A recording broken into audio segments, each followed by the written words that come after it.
Okay, what is up, everybody? We are back, man, with some more Tribe 9.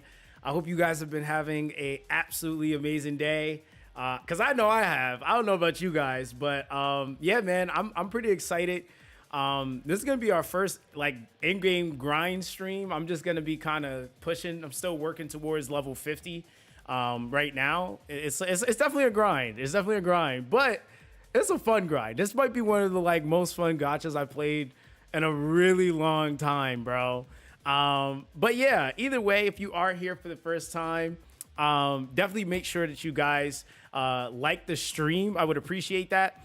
And also too, if you guys have any questions, feel free to ask. I already see some people. Yo, what's good, everybody in the chat? We're streaming on both Twitch and YouTube. So pick your poison. Yeah, pick your poison. But let's take a look at the chat. Yo, what's good, VI Biggs? How you doing, bro? What's good, Thugga? What's good, Tribe 9? How you doing, bro? Yo, what's up, Nani? You said, damn, bro. You said what took me so long, bro? I was eating a sandwich. I had to eat, so I didn't get slapped up by my girlfriend. You know. Yo, what's good, Wayne? How you doing, bro? You said, Kevin, let's get it. Yo, what's good, Kevin? How you doing, fam? You said I bought the joint, no more ads. Oh, you subbed? Oh, listen, I appreciate that, fam. Hey, listen, that's more of a benefit for you because Twitch do be wilding with them ads. Yeah, Twitch be tripping, bro. It's crazy too because they'll dead play ads like every 2 minutes. Yo, what's good, Afro? How you doing, bro? You said, how's my day going? Not too bad, man. I got a lot of the videos prep that I wanted to do. So now I just get to play the game. That's it. You said, just got done with chapter 2. Need some homies to play XB multiplayer. Yeah, listen, you can always add me. I'll probably be playing that a little bit more once I get my main squad to level 50. Just so I can get that crap out of the way. But yeah, that's something I definitely want to play more.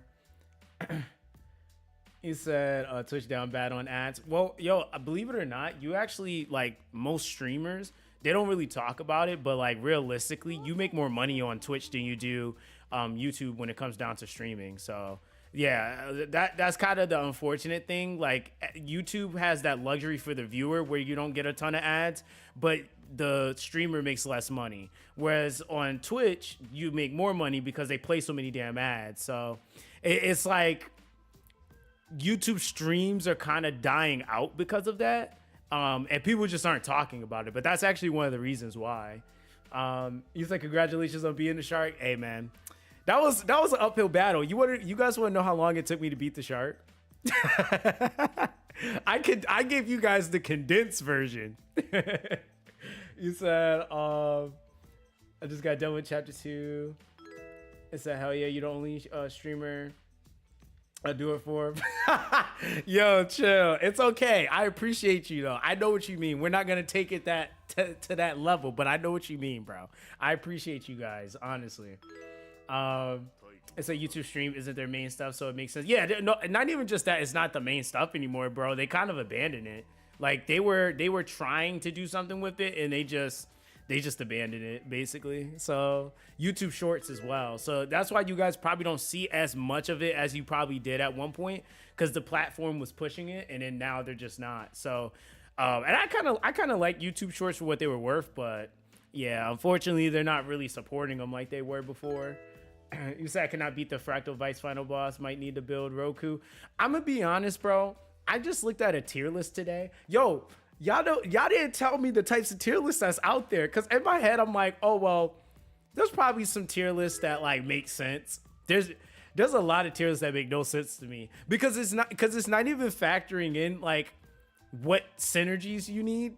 Like Roku, I would argue, is one of the best tanks in the entire game. Like to the point where I'm kind of surprised they gave us him, because like, think about this, right? Dude has a 70% damage reduction in his kit. He has the ability when he starts getting dupes. His first dupe increases how much healing efficiency you get, so you heal more with him just being on the team.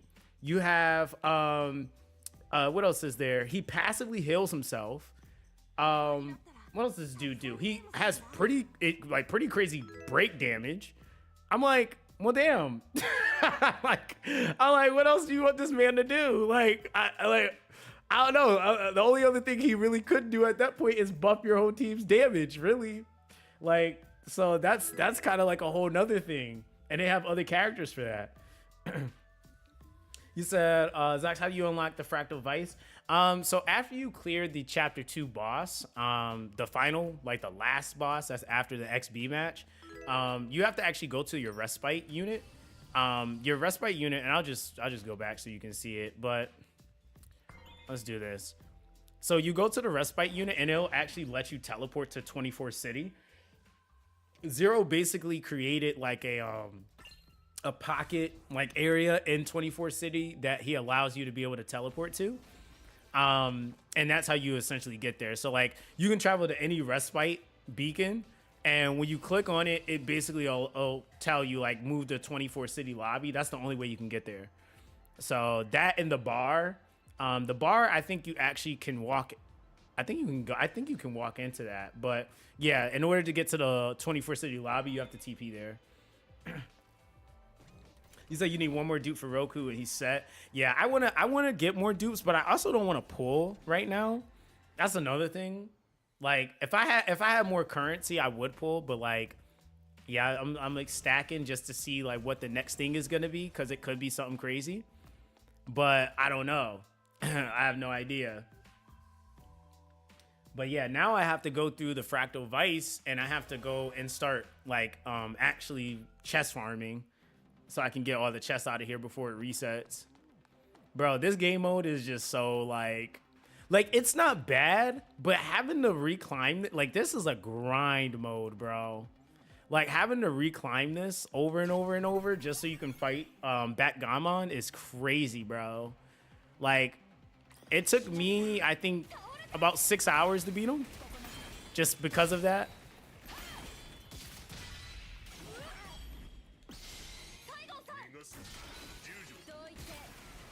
Look at that casual 70k, you know? That's just casual.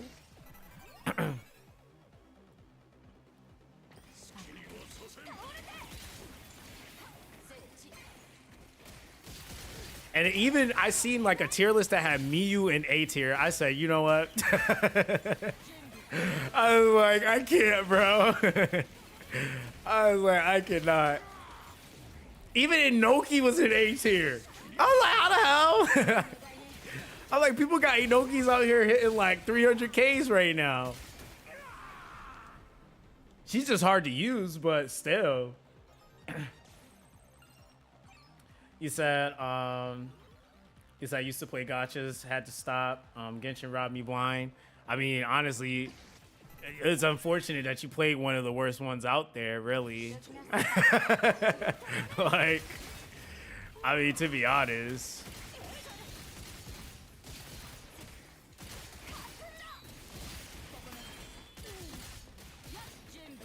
Yo, Revo, what's up, fam? He said, buff Simba. Yo, Simba's mad OP. Yo, I actually was like, I actually really like her movement. She's really, really fluid.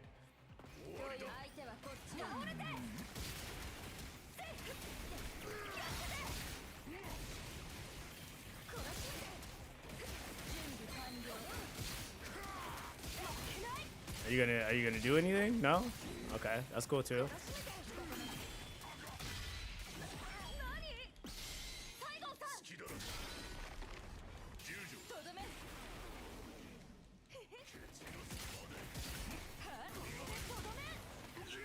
GG.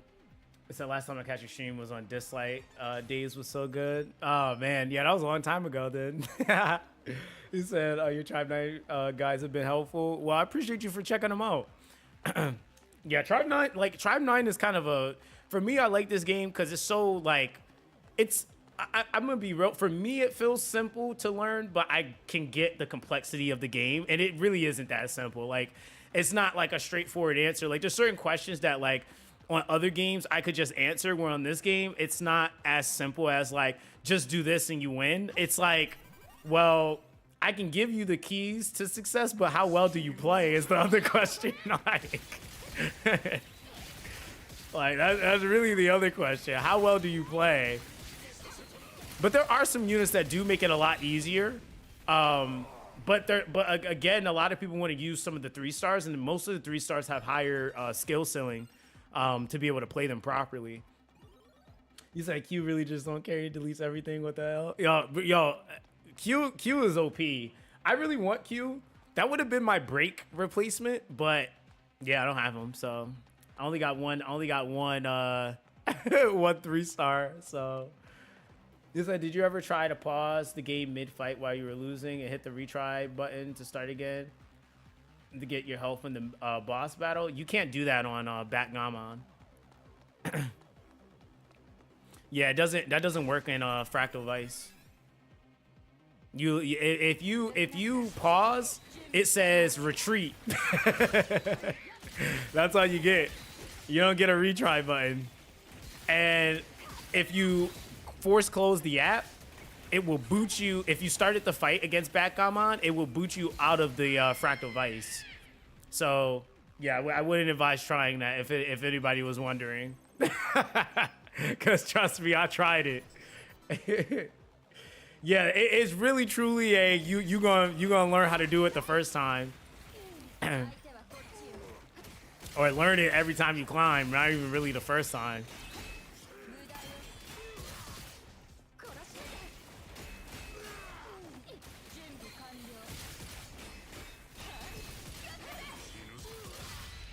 Get my get back.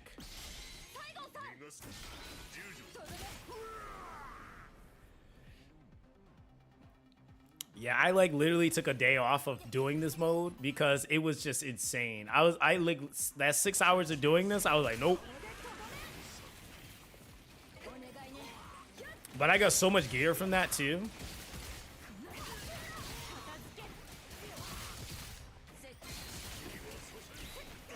There we go. You said, any games you're looking forward to? One I'm actually pretty excited to try, which is like in a day or so, is the Hidden Ones. It'll actually be my first time trying it, so I'm actually pretty excited to try that one out. Outside of that, nothing I can really think of off the top of my head outside of like a Etheria restart. But we're just we're playing the waiting game really for that one, and I think there's another beta coming up. So yeah, it's kind of unfortunate. Said, oh yeah, the playtest looks promising. They did something similar to what Etheria did. They had a whole exhibition tournament, which I thought was kind of cool. So the PvP is really clean. Like, I mean, the game looks really good.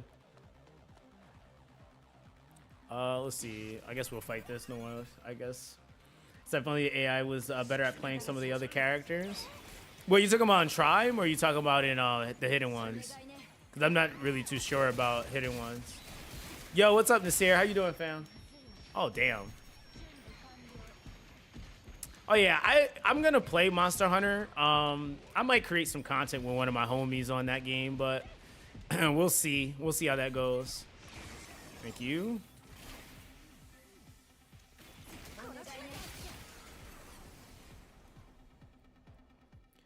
I hope you're doing. Yo, I hope you're doing great too, fam. Appreciate you. Okay, so I definitely went through most of this, I think, but see, this is the thing with this game mode is that there's like 50 areas that you need to go through. Like, it's like no different than exploration. Ah, fuck me. All right, we gotta fight this thing. Forgot.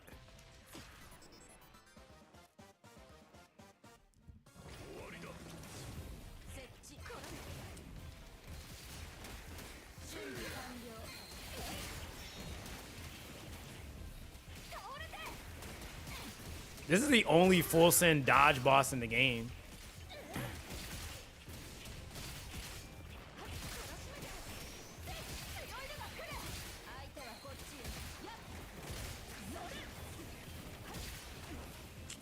Still hit me from behind it, which is mad annoying.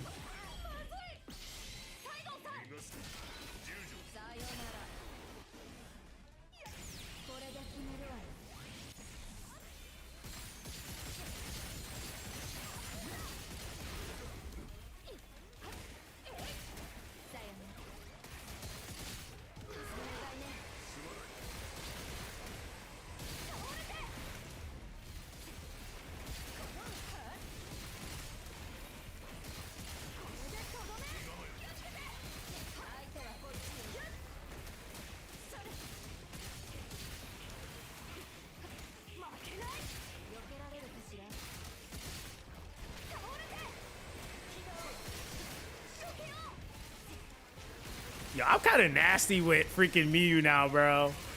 She's mad fun to play. Come here. Ooh, good hit. Get wrecked though. Yeah, she's nasty, bro. She does so much damage. She does so much damage. The thing is though, she's a stamina goblin. Like, she's a stamina goblin. Like, if you like move too much and then hit an ability, you will have 0 stamina. So if you don't play her properly, you're just gonna be getting hit by everything. All right, we're gonna see if I can take on a group. There you go. So I can knock these out faster.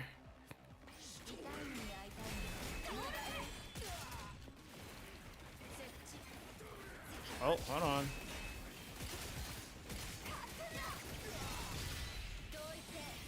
I didn't mean to hit that button, but since we did.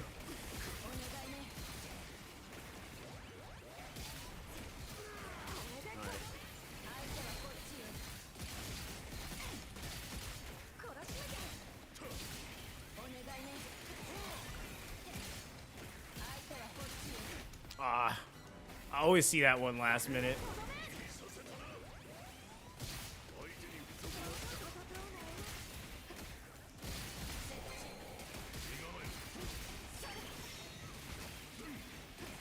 He's enraged.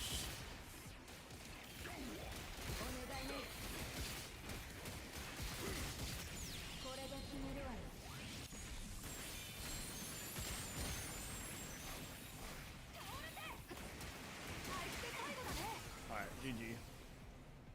He said, just wanted to ask, are you gonna play Crystal of Atlan when it releases? I might give it a try. I've been pretty like open to just trying stuff out. As far as like main like covering it, I gotta really like the game to want to like make guides on it. So I'll for the most part be giving games a try. But yeah, as far as like guide making, that is a process. And I will say at this point, like, if I'm gonna be making guides on a game, I want to like fully commit myself to playing the game for real. Cause I kind of hate when people just make guides and they don't actually play the game for real. Like, cause it just kind of, to me, it's just like, I don't know. It's kind of hard to relate, I feel like, for the viewer at that point on like if the information is like tangible or valuable to them. So I'll do like reviews and stuff like that. But like in Tribe 9, I've already put almost 100 hours into the game. So it's kind of bad. But hey, listen, that's just how I play games. If I like them, I'll sit there and just put 90 hours real quick into the game. So yeah, that's where we're at though. It's a good mechanic I found playing my Miyu is after you do your secondary attack, if you dodge, once your stamina auto refills to max. See, that's the thing. I don't like, you know why I don't really play her with secondary nearly as much? And maybe I need to emphasize more stamina in my build that I'm going for, but it's because of the parry windows get a little weird. It's like the animation and then the parry window. So I've gotten so comfortable with her primary and her secondary, or sorry, her primary attack. I always just keep myself ready for the damn like parry window because I know it's coming. Especially with some of these other bosses, like Backgammon, I didn't use secondary that entire fight. I might have used it like once. I because he was tripping. I was like, nope. I was like, I am not gonna get caught in the animation and get wrecked because that's how it kind of gets. It's like, literally, if you get stuck any little way, it's a high probability he's just gonna come and wreck you. And most of his moves are one shot, so that's always fun. So I feel like the AI controlled versions of some characters, especially the tanks like Q and Sinju, are really bad at not getting hit. I don't think I've ever seen the computer even counterattack. Well, the computer doesn't counterattack. They don't do that. What they do, and that's why I changed out, for example, EG, for example, because the problem is that you have to actually look at what the character does and then also what their AI is doing. So like, for example, you could argue both Roku and EG are both tanks, right? One is a damage buffer. The other one is just a full send damage, like soaker, HP scaling, like benefit unit, basically. But the thing about Roku that makes him slightly better than EG when it comes down to tanking is that he has innate abilities that enable him to tank. And the other thing is he also actively hits. So he's building up break. You have to be the one to enable the break. So you'll never get a break just because the AI did something. You have to be the one to be like to add the icing or the frosting on top, basically. He's OP for buffing and for tension refund. But I promise you that's great. But it's not gonna matter if you don't have something to keep him alive.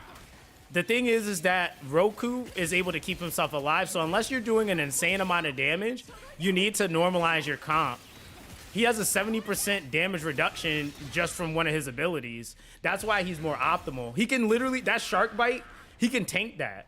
Like most characters can't tank that shark bite that Backgammon does. It just hits way too hard. He's one of the very few characters I've seen just tank it, especially when you're doing it at that point. At level 40, yeah, he's one of the few characters I've seen even be able to tank that ability. And that's considering I've actually just about built my EG all the way up. He has more investment than my Roku does. My Roku was only at rank 2 when I beat Backgammon. My EG was at rank 4. So I had way more investment in my EG. So that's what my thing was, is like, I wasn't just saying it just because I wanted to be biased. Like, I used them. I like EG a lot, though, because I definitely see a difference in my damage for sure. But it doesn't mean anything if I can't stay alive. You said, so I'm having fun watching you play Tribe 9, but not when I play the game. Dude, you know what? Honestly, this game is all... like I was talking to a homie Scion, and I was like, like really what this game is like, this game kind of reminds me of rhythm games. Like the better you are, or the better hand-eye coordination you have, the better you're at these types of games. I like these types of games because it makes my brain have to register certain things. So like your eyes see one thing, but your hands have to do a complete other thing. So like I can see the animation indicating something's about to happen, but the actual window to hit something isn't necessarily when you get the indication that something's about to happen. It might be like a second or two after. So like, I don't think people have noticed, but when you're fighting Backgammon's window for when he goes underwater and he pops up, they added an extra delay to it. So it makes it even harder to parry it. So the initial shark fight, it's more straightforward. As soon as you see that water, you can hit that parry button and he's gonna come out and you just get the free parry. But there were a lot of times where I would see the water just a little bit and I hit the parry and I'm like, damn, I'm dead. And then like a second after that, he would come up out of the ground. And I'm like, bruh.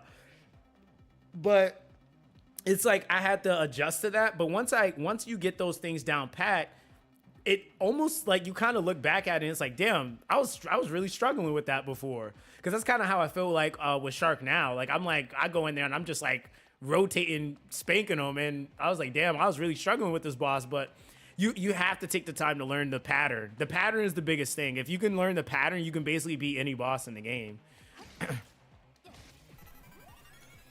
You said it feels like you have to choose between damage dealer to play as and just accept you stun way less. Wait, what do you mean by stun? Are you talking about breaking? Because to be honest, you have to fulfill your roles in your team to make up for it. That's why I also swapped Roku in, because I wasn't breaking enough. I don't think the damage, sacrificing break for damage doesn't make sense just simply because it's a tension system that exists. If the system didn't exist, I wouldn't give a damn about, honestly, about breaking at all. But because tension exists, you want to be interacting with that system, because otherwise the enemy just is going to be bullying you.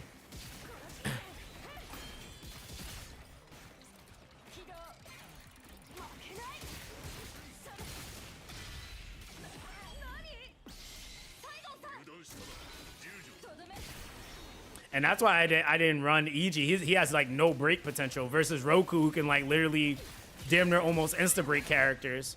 I don't know why I let that hit me. That's fine. right, there you go. Come here, brother. Bro, he's on my heels right now. Get out of here.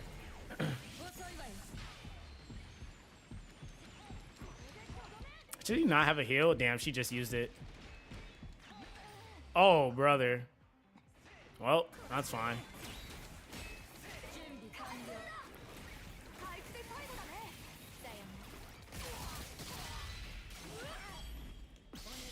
So like that, Roku was basically weakening or softening him up, and I just went over there and hit him and he broke. Like, Roku's doing the breaking. I'm not breaking anything. Mew sucks at breaking. I just will go, you have to go do the final hit and get the break off. But yeah, he basically carries that. And even Kosher does more breaking than Mew does. That's why I was like, hey man, don't sleep on some of those units that we got, because they still can do it somewhat. So just having those two on the team doing stuff, like, they basically break stuff for me, and then I come and enable it.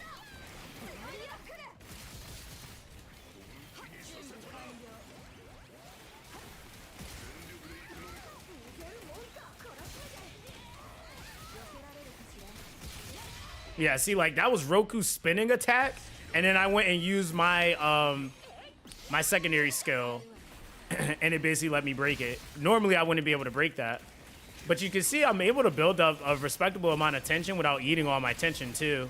But that's also part of my tension build, so...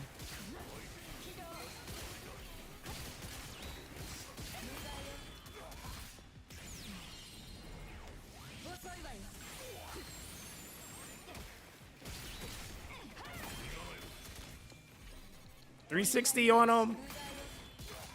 Like, look at that. I parried 3 times. Now watch. As soon as Roku start doing stuff, then I'm gonna be able to break him. There you go.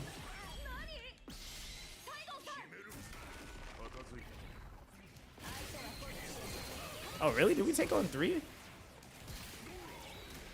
Oh, brother. Hold on. Give me a second. Give me some time. Oh, I'm spinning in the air. Goddamn. Thank you. Bruh. I love when I'm in the corner. That's okay. Because everybody's dying now. You thought you were going to get me. Nope.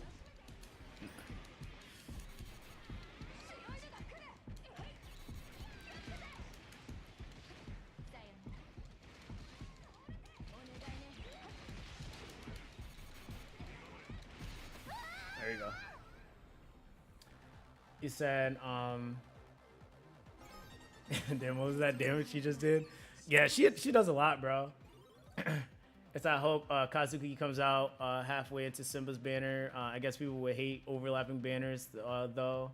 Yeah, I mean, to be honest, though, like, it's gotcha. I mean, it's to be expected. Like, overlapping banners is okay in the sense that technically there's only one banner up.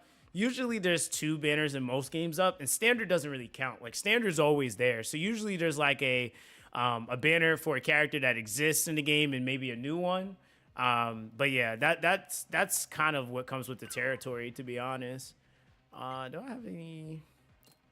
I'll make a couple. I used like so many of these yesterday, or day before yesterday. Okay. All right, so there we go. I'll let my healer heal me. It's that honestly, I might stop using MC. He's kind of lacking. I'm really sad about it. Lacking in what, though? It depends on the comp you're using, though, Lonzo, I will say. Because MC can still do basically everything. He does a little bit of damage, but his breaking is kind of nuts. Like, he's definitely a big break enabler. Let's see. Yeah, we gotta still go this way. Goddamn. So, bro, if you don't know, her is a code for 60 premiumcy on the game website. Oh, it was a coupon code? Yeah, I didn't even know. Honestly, you know what? There's certain like systems in this game that I can't be bothered with. Like, it's like, do I really want to go to the website to put in a code? Like, not really, but I'm probably going to. Like, I probably am.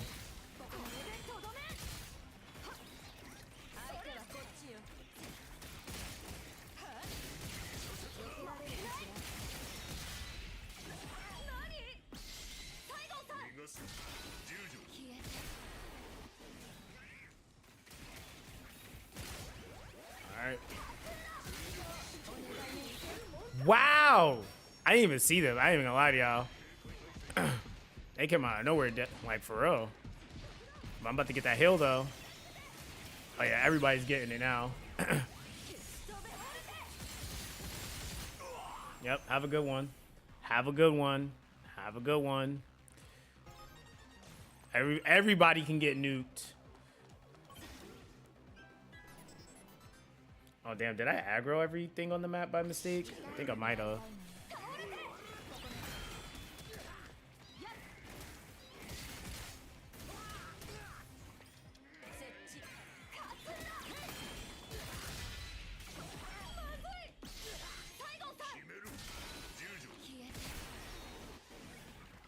He said he feels bad for your playstyle.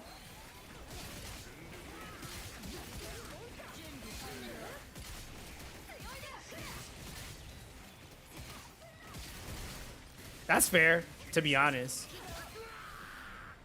He said those are some clunky hills. Yeah, I get a hill every, what, 50 seconds, technically, with her. So...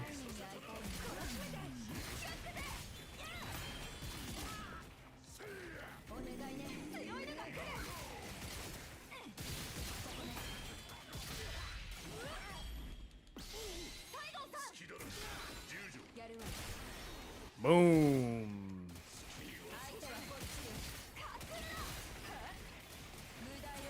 Oh shit. Bruh. I guess I was too far away when I tried to parry it. Get broke. Nope. Okay, never mind. I lied. Get broke now. No? Roku, did you hit him yet? God damn it. Alright, never mind. We're just gonna kill him. He said, I bet the 1.1 update for this game is going to be changing in a positive way. I mean, to be honest, like, they've already started making some pretty solid changes for the game, too. I mean, like, literally, people will complain about the currency. They're like, here you go. We'll fix that for you real quick.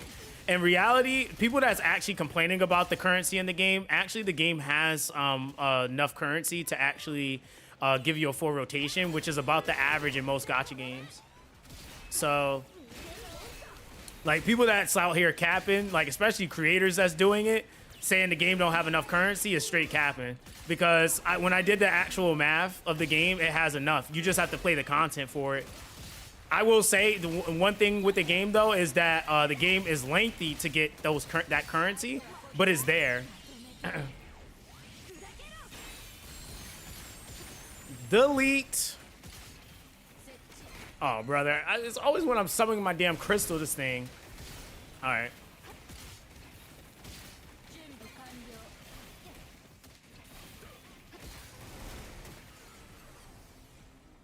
You said the Battle Pass card, I actually like it. Yeah, the Battle Pass card is actually really good. I don't use it personally because I just don't need it for my build that I'm going for, but it is a good card.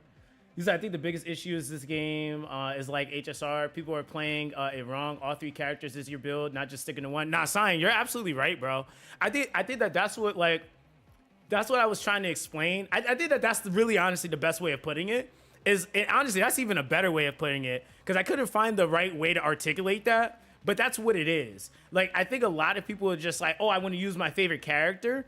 But in reality, you find a character and you build a team around that character. It's like kind of hard to just say like, oh, I'm gonna take like all the 3 stars and just slap them on a team. Like in reality, in most gacha games, they don't even operate like that a lot of times. They usually make it to where you have to use the lower rarities in order to like fulfill or flesh out a full send team comp around that unit. And unless you're just, you just got dupes like that, a lot of times that's gonna be the case, right? Especially if you're not a spender. You said, I'm wondering is about the basic banner currency. Other than that, it's a great game. A few bugs here and there. Yeah, the game crashed for me, I think, once so far since I've been playing it. But yeah, as far as like standard currency, I think they'll probably address that whenever they're gonna issue out the next update. Because yeah, standard pools. I mean, the only other thing I've seen really that where they could put them, and I need to double check the expiration. I don't think they're there, but they could just throw them into the whatchamacallit, the Fractal Vice. Really. Okay, so I cleared all that one. I don't need to go that way.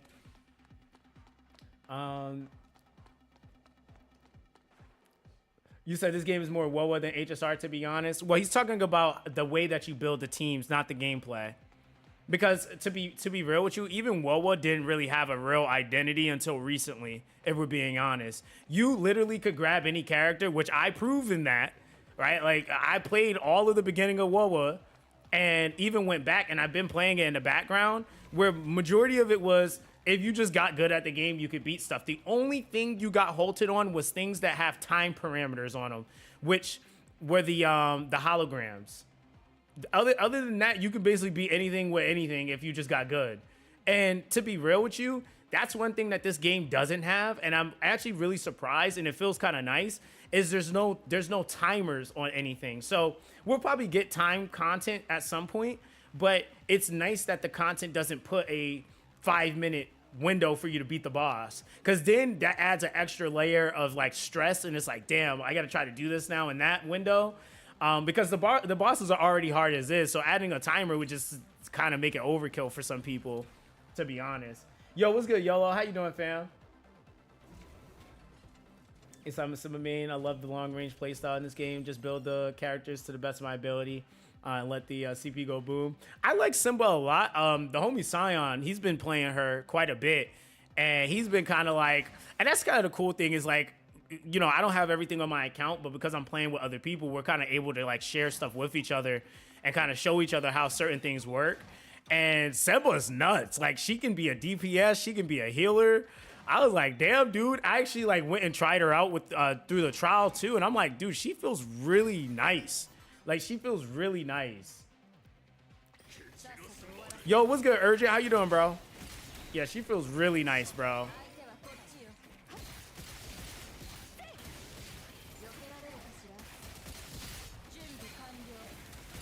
So yeah, I got a lot of people that's like wanting me to do like character build videos and stuff like that, but it just all kind of depends on what I get, really.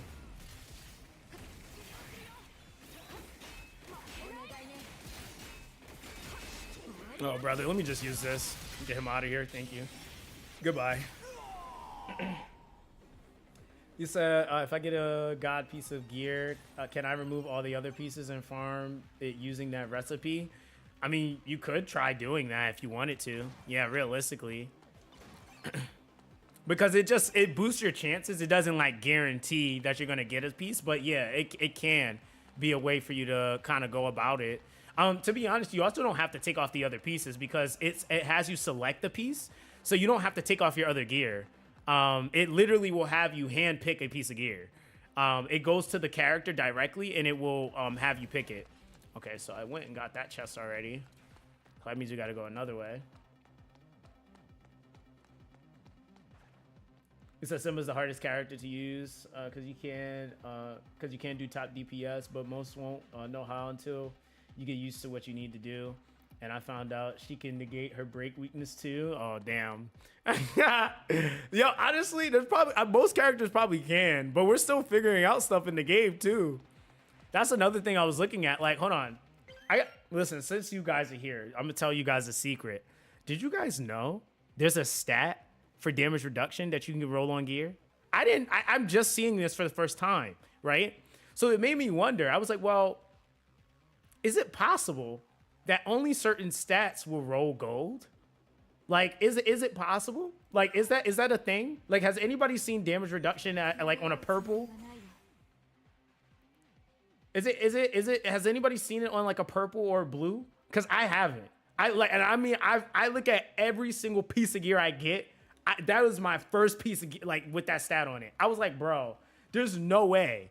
So when I looked at that, I was like, yo, yeah, it's 5% less damage. So with that being in mind, keeping in mind, right?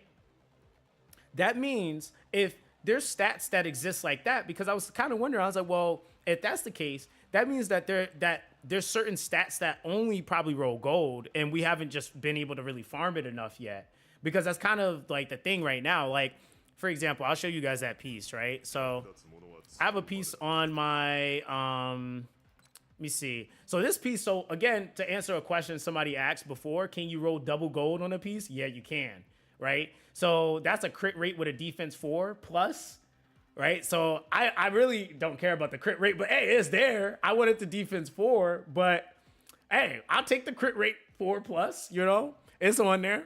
But the other piece that I had, I actually ended up locking it. Oh yeah, same thing with this piece. This is 2 purple or 2 golds and 1 purple. So like the gear does get better at this point too. And so I was like, damn, okay, cool.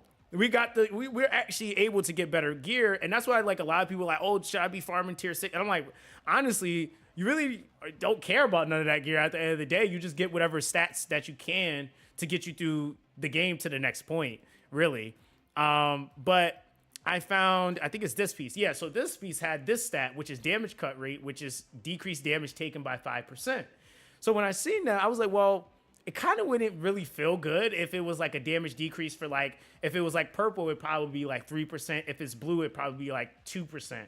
That just kind of would feel like kind of bad. I'd be like, I don't know about that. But then when I was thinking about it, I was like, there's a lot of stat values and even multiplier stats that I'm not sure might actually exist on gold rolls. We just haven't gotten them yet, and they might only be able to roll certain stats gold. So I was like, well, now I gotta farm it. So it's like, bruh. So yeah, I mean, yeah, that's that. You said there's a limit to how many chests you can get from the rift per week, or can you just keep grinding them? It's per week.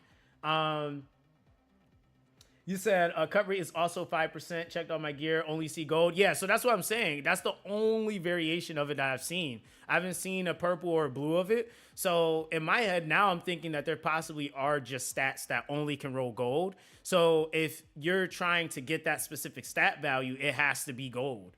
And so that's further emphasizing like the tier 8s, for example, because tier 8s are actually the only pieces that I've even gotten that have had double gold on them.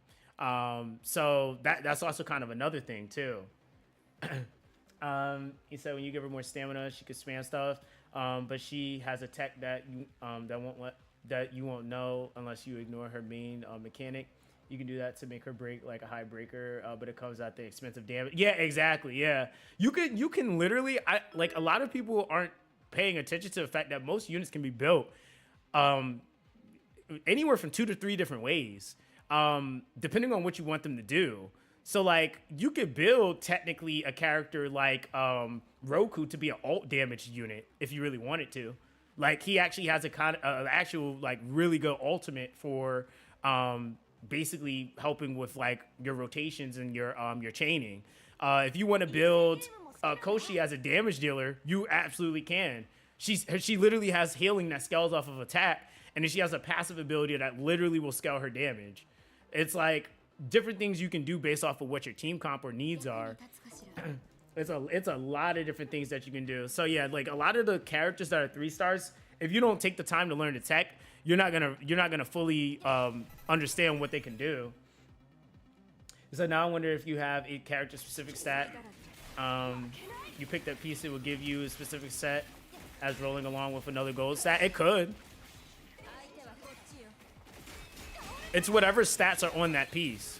So if that's something that you're aiming for, damn, I missed that. If that's something that you're aiming for, then yeah, you would use a par on that.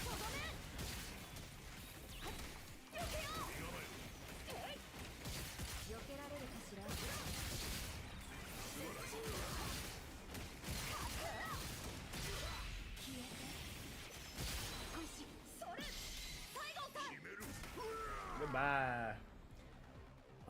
You said how do you know if we need all the 0 stickers to unlock the level 50 cap, or we have some wiggle room? No, you have no wiggle room. You need all the stickers. And more specifically, the hardest one to get is actually beating this boss. So yeah, beating Batgamon is the last sticker and the hardest sticker to obtain, in my opinion.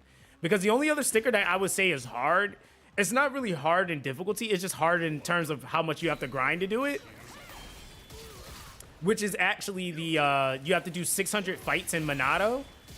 Some people are going to just struggle with that because they're going to be like, bro, I'm still here fighting right now. Like, but you got to get it done. It's just really just grinding at that point. Whereas the other one really is more so about your skill and being able to beat that boss.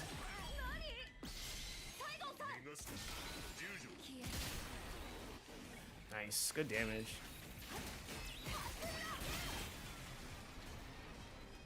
He said, how many attempts did it take you to beat the red shark? I've only tried twice and I lost so hard. That has just made me stop trying. In total, it took me about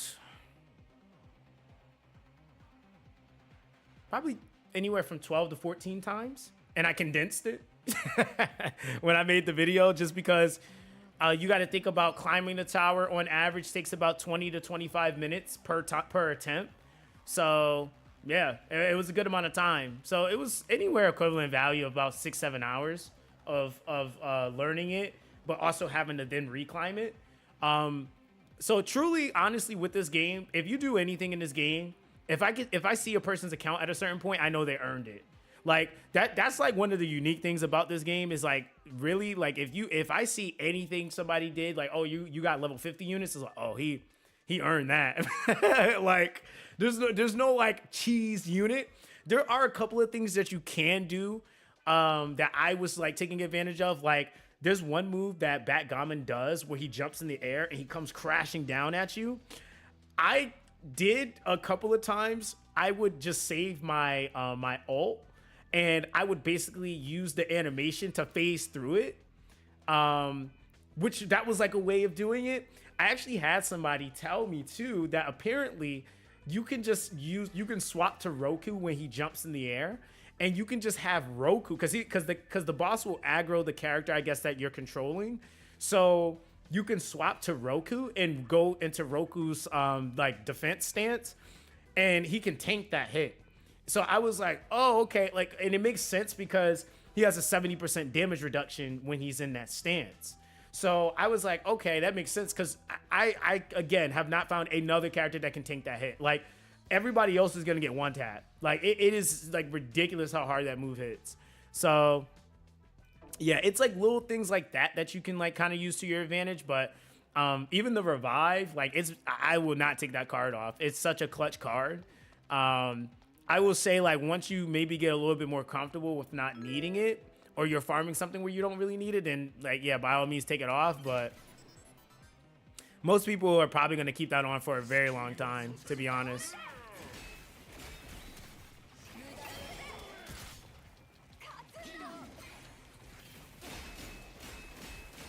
I always have to use my other ability for this crap. Thank you.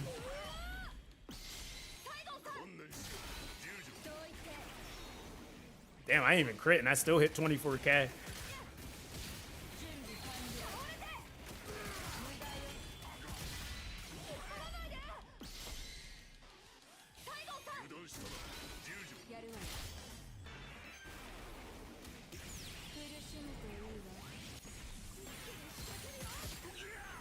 And see, that's the other thing too. Like I build up like tension. Like there's a lot of people I've seen having trouble with building up tension.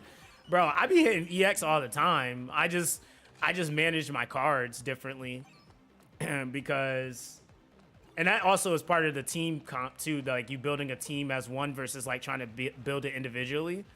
Let me see if I can snatch this guy up real quick and just take them both on at the same time. Come here, because this guy is definitely gonna outspeed me.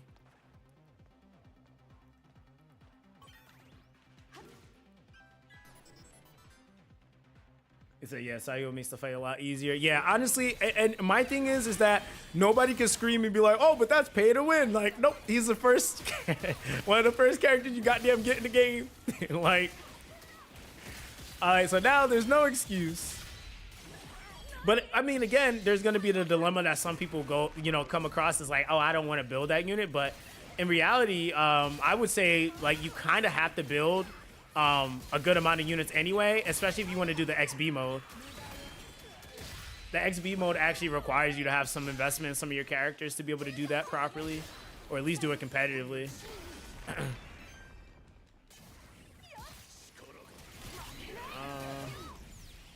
them all out of here.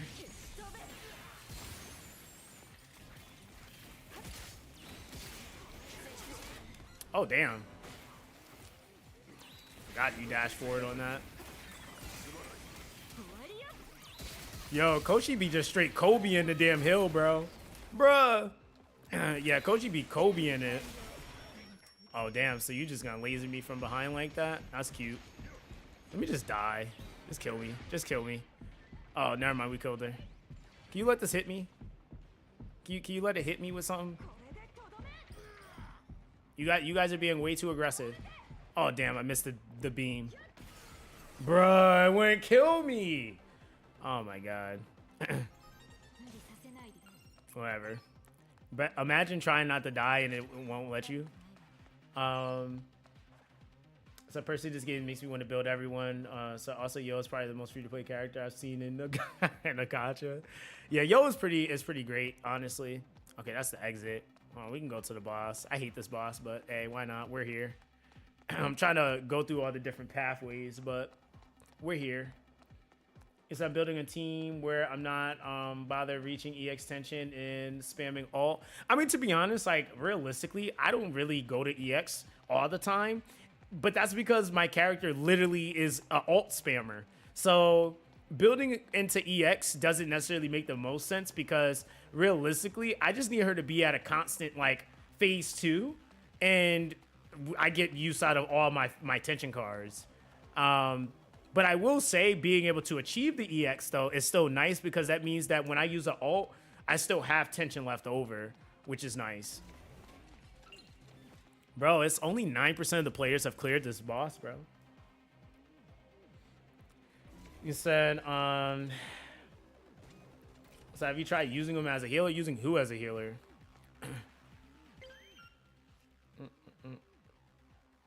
Wait, are you talking about with the tension card? Because I realized I don't need EX cards and I essentially replace them with ones that activate on phase 1. Yeah. I mean, to be honest, like, hold on, I'll show you mine. Let's see. Boom. Damn, I really got to go farm the overworld. I have, like, no bandages, bro. Oh, you say he can be a healer? Oh, shit. I ain't play him as a healer. Honestly, hold on. What did I miss? I just didn't read that. Is that one of his passive traits? It is the second passive. Okay. Yeah, I didn't read his second passive. Let me see. That's busted as fuck. Yo, and there's people that refuse to play him. This dude literally does everything. All right, whatever. Yo, they got this man at the bottom of tier list too. Like, whatever. like, bruh, whatever. At this point, let's see. Okay, he's like, yo, solid for everything. Yeah, that's a good unit, bro. Damn. You said I haven't really pushed much. I've been resting my eyes. Really been hurting a lot. Yeah, that's fair, Alonzo. Yeah, definitely gotta take it easy, man.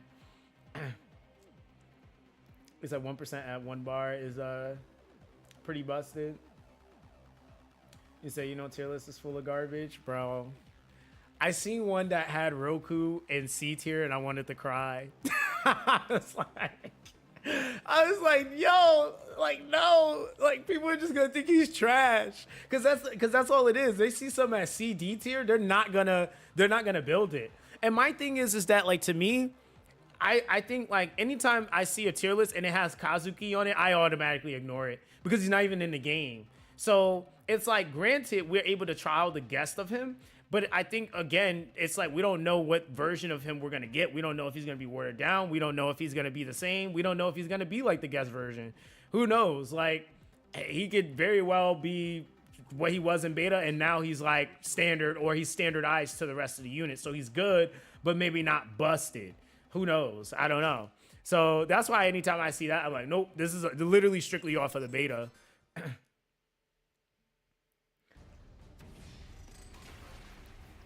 right, I gotta lock in on this boss. Oh my God. I hate this boss so much, bro. Alright.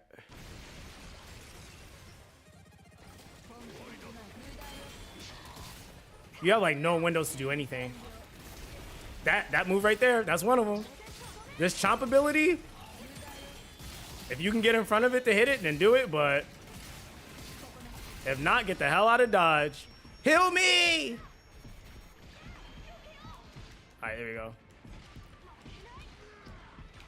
Wow, I seen that and just didn't move. That's fine. Alright.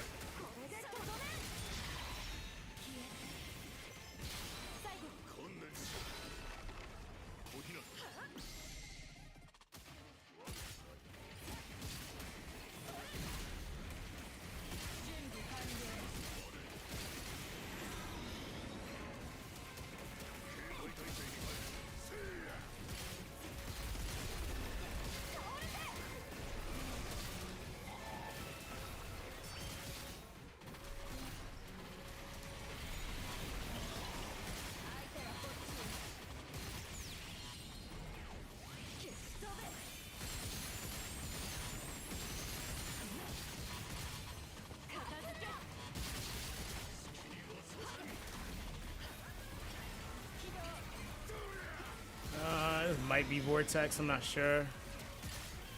Nope, it's not.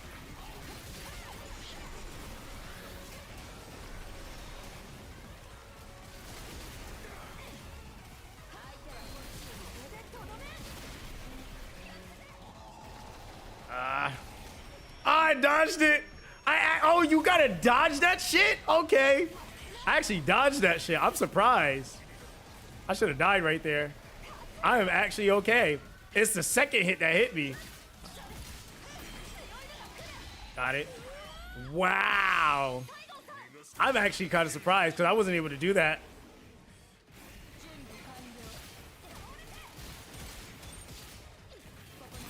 Got him. Oh shit, I hate this move. Got it. Oh my god, the delay on that is so fucking scary, yo. I hate that delay.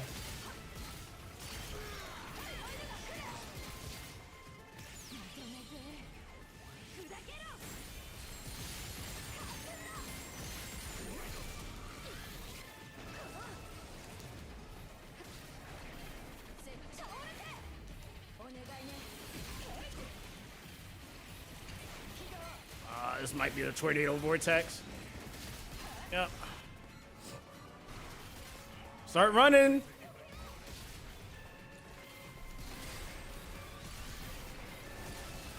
Oh shit! I didn't see it. I forgot to look for the cannon. No fucking way, he's in the air again? Oh my god.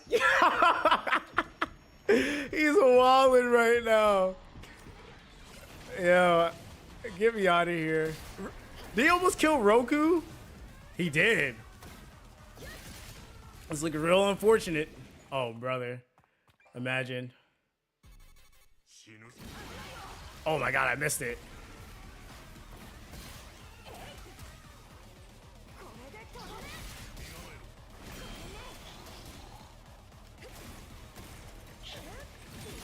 Come on. Bruh, give me the damn parry. Yo, he wants Roku so bad. That attention do be attentioning. Oh, get me out of here. That might be another. Oh no, we're good, we're good. Got it.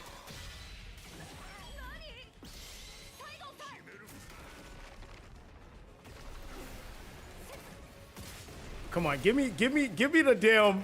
Give me the seconds, please. Run, Roku. That's gonna kill you. Heal him. Oh my god, I suck as healer. Yo, I just whipped the hill, dog. Bro, get off of him. Yo, I'm dead. Get me out of here, yo. Run. Okay, never mind. Oh, I'm so dead. I'm so dead. Woo. Wow.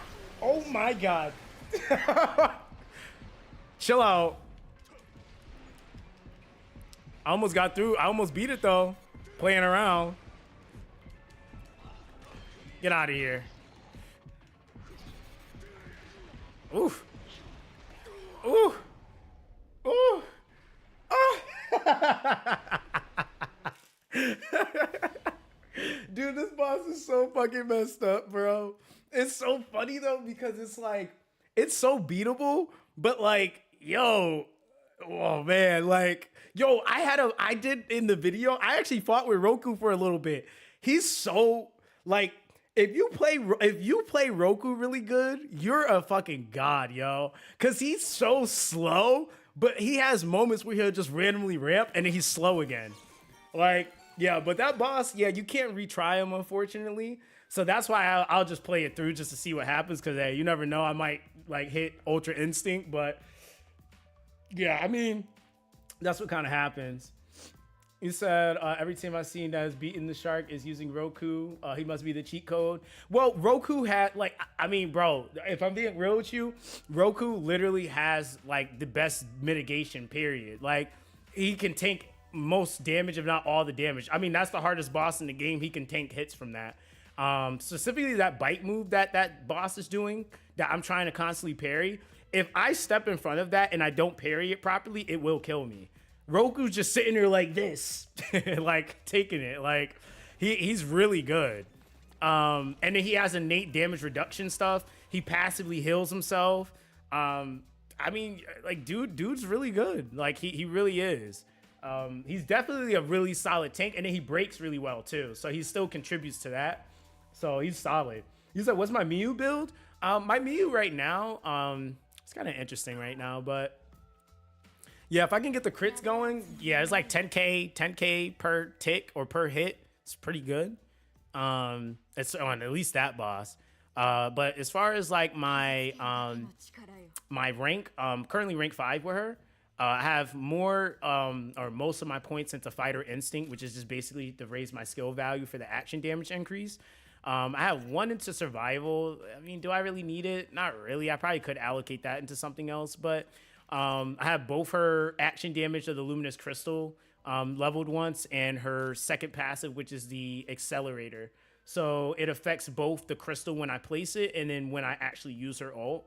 I think unfortunately for a character like her, all of her stuff is basically good. The only one that you probably don't really go crazy on is Survival Instincts, really. And maybe even Coordination, I would say, because she's like the DPS, so everything is going to be rotating into her versus her rotating into other people. So yeah, it would really be your passive skill 1, 2, and then Fighting Instinct really would be like some of the focal ones.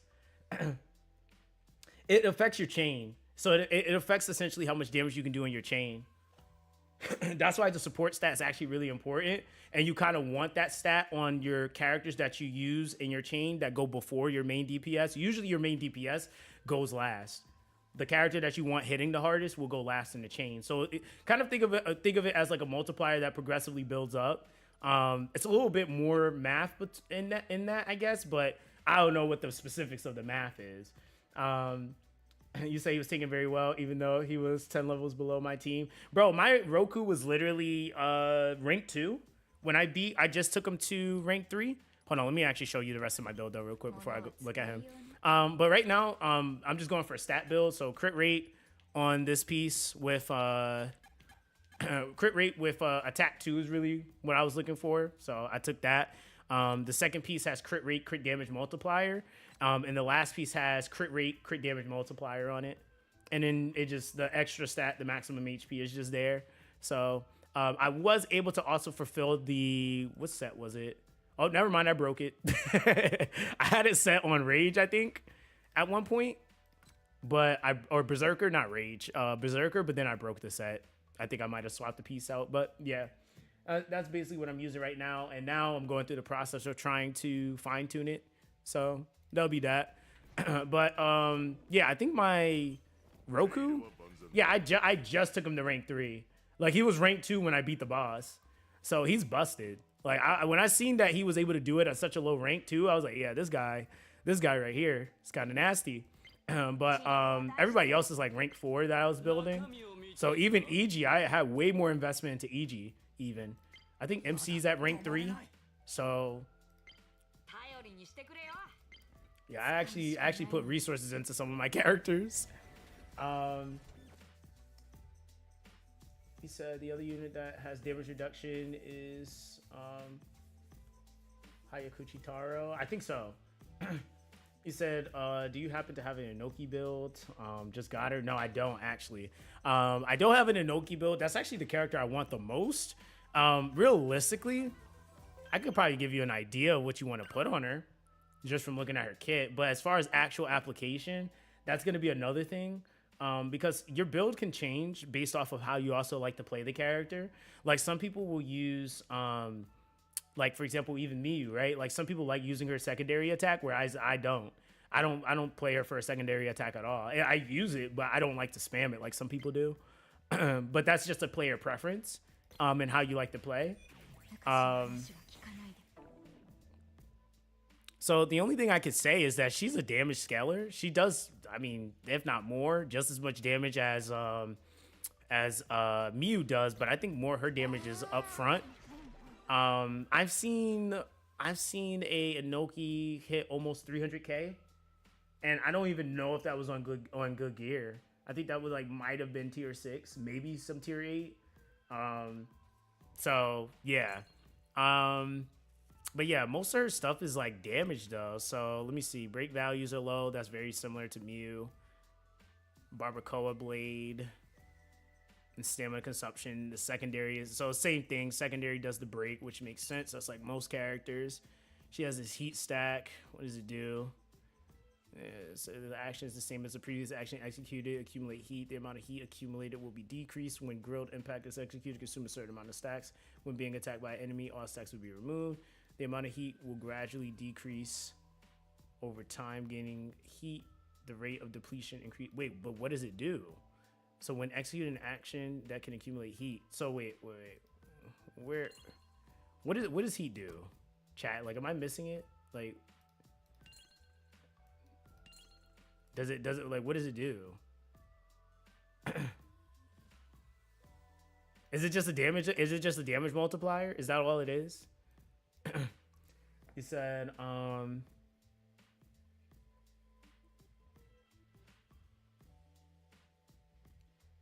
he said heat stacks just build up. I think it's amps damage. Okay, so it's just a damage amp. Okay, because I'm like it literally doesn't say what it is. It's like, okay, can't really tell you much there. That's something I would have to actually play test. And she's the one unit we don't get as a guest. Like, well, one of two. Yeah, because even on here, it just says it stacks the heat, but doesn't really tell you what it's doing. That's always nice. Do you think, which 2-star characters? Sorry, I was reading that wrong. Do you think are worth investing in, and who should I put as the 3rd slot in a queue to Circo team? First off, who's Circo? Because I might call him another name. Is that, let me see. I know who Q is, but Santoro, Roku, Tokidori. Oh, Simba. Okay. Okay, Q and, okay, got it. I'm not gonna lie, I never call her that. I always call her Simba. That's why I'm like, wait, who the hell is that? But I noticed that everybody uses a different name. With that team comp, to be real with you, only character I could really think of you might really wanting is maybe Damage Amp, like a EG. I mean, realistically, you have break covered. The only other thing, and I know some people build Q as a tank as well. So it kind of all depends on how you want to build him. How you want to build him also kind of determines what role can fulfill that 3rd slot. So like EG would be really good because EG just kind of amps everything, gives you more crit rate. He can aggro technically too. So that's another part of his gimmick. You could use, like, obviously a unit like Roku is an easy go-to. I know, like, Q, if you go for like building him more damage, he has like some charge ups that can leave him vulnerable. So having a unit that can aggro with attention, or yeah, I guess that's the tank ability is attention. Is pretty huge. But yeah, really, I mean, depending on what you're doing, you can just go for damage amp, really. You got your heals covered. I mean, I mean, you really wouldn't need much else. You said Anoki apparently wants to always be close to death. High risk, high reward. Gameplay sounds fun. Oh yeah, doesn't she have something in her kit that doesn't allow her to be healed or something like that? But yeah, I would say yeah, that would probably be the most optimal for you, like realistically. You could realistically though for 2 stars, like as far as good 2 stars, the only one I really don't like is Senju. He's just weird. It's just gameplay. It's not that he's a bad unit. It's not his kit. Hear me clearly when I say this. I just feel like he just plays really weird. Like, I don't know. He just feels weird to play. So I don't think he's a bad unit by no means. But I will say for me personally, he's just a weird unit to play. But everybody, I guess, kind of is going to have that player preference-wise. But yeah, I would say most characters are really good, honestly. The other thing is, too, is that, like, some characters are going to be useful in some areas where other characters aren't. Like, Santoro is probably arguably the best grouping unit in the game. But if you're fighting a unit like a boss, he doesn't really do much at that point.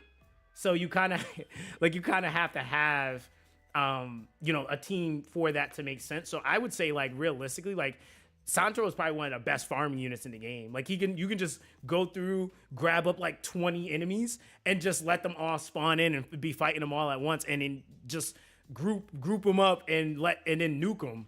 Like, he just has a really good ability for that. So you said since it's my main damage, I feel offended.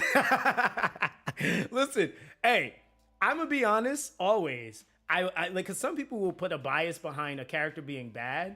And then that kind of creates its own stigma or issue behind that character. Like, most people will say, like, oh, this character's bad, but it really is just that they don't like to play that character, versus just saying, I don't really like how that character, like, feels animation-wise, right? But it doesn't mean that the character shouldn't be played or picked up. It doesn't change that he has a pretty solid kit, right? Like, I think that that's always, like, something you have to clarify, because somebody will hear somebody say that, and then they're like, oh, yeah, this character's bad, and they'd be like, where'd you get that from? but Zach said, I'm like, no, don't blame me. Like, I didn't say anything. I just said I prefer other characters. You said Suju's kid's really good since he gives fast shields. Yeah, exactly. And I mean, don't get me wrong, the shield like tension cards and building into shield and stuff like that is like really solid too. Like, that's another defensive layer that people can build into. Especially if they're struggling with surviving in certain things. These have gone to 2 bars left on the shark after 10 plus tries on my recent run. Finally memorizing the patterns. Dude, honestly, I will say, like, the way that they made this game, it's very similar to, now I'm kind of aging myself, but a lot of the games and how they used to be was, like, if you beat a boss, it was so rewarding because you had to have skill to do it. Like, that's the thing. So that's like one of the things that I think I really like about this game is, like, yeah, it's a grind, but I feel like it's one of those things where it's like they're not cutting you off or limiting you, like, oh, you just gotta summon and get the most OP thing to do it. But it's more so like, no, you gotta really learn it, and if you learn it, then you're gonna be perfectly fine in the game. You said, what do you think of the X-Ball? Have you tried some? Not with the multiplayer. I've only done the story variation of it. I mainly was focusing on, like, just farming and getting this crap out of the way, which, by the way, I need to go do my dailies. But yeah, I was mainly getting this crap out of the way. We're actually going to take a second, though, so I can start adding. I did add some people back the other night, but I want to add more people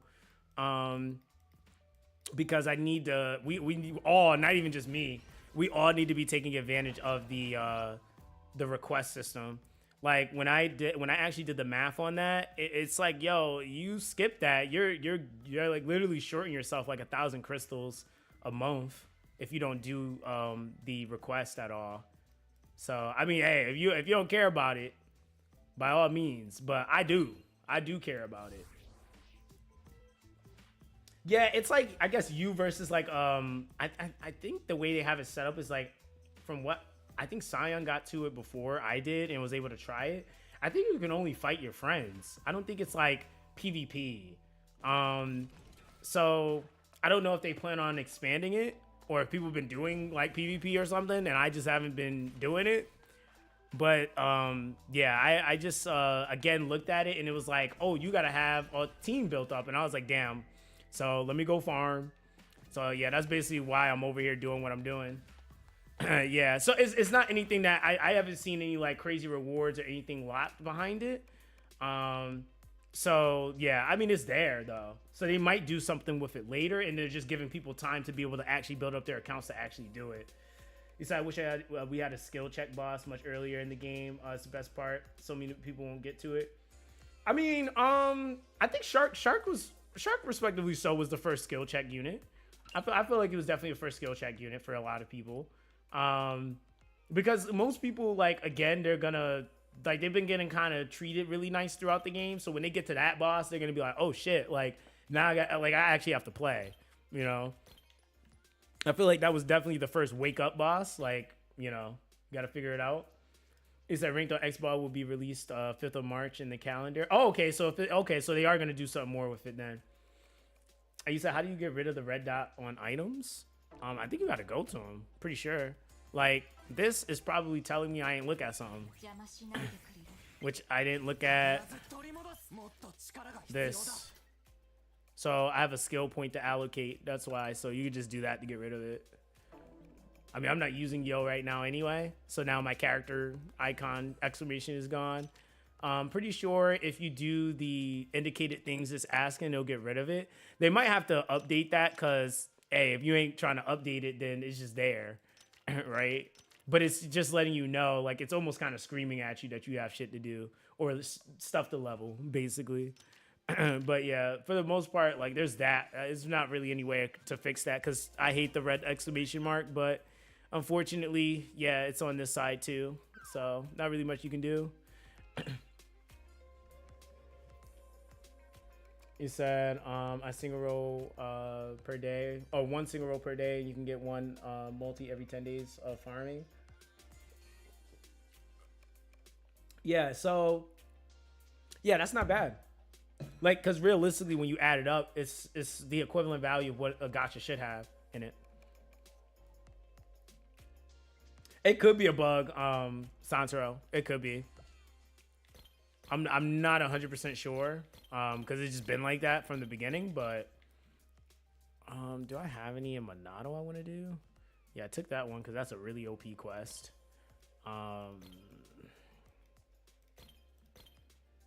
Nope, the rest are going to be Kane.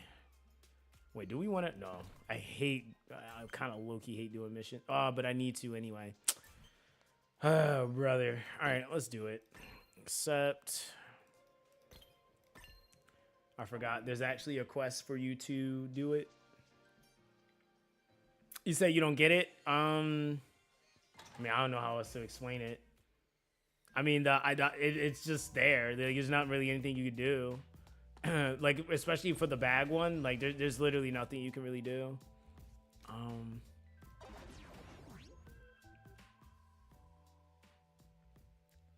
He said daily resets 1 a.m. EST. Yeah, I know. For me, it's around 12 p.m. or 12 a.m. Sorry.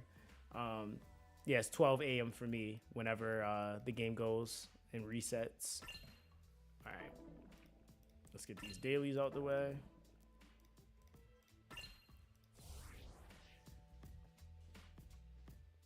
So the one is because you have near the limit of boosters. Wait, what? Damn, they're running now. Come here.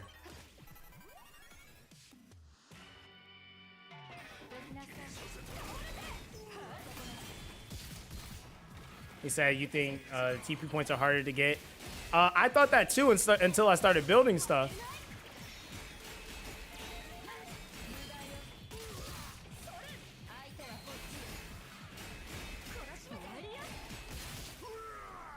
Yeah, you end up basically.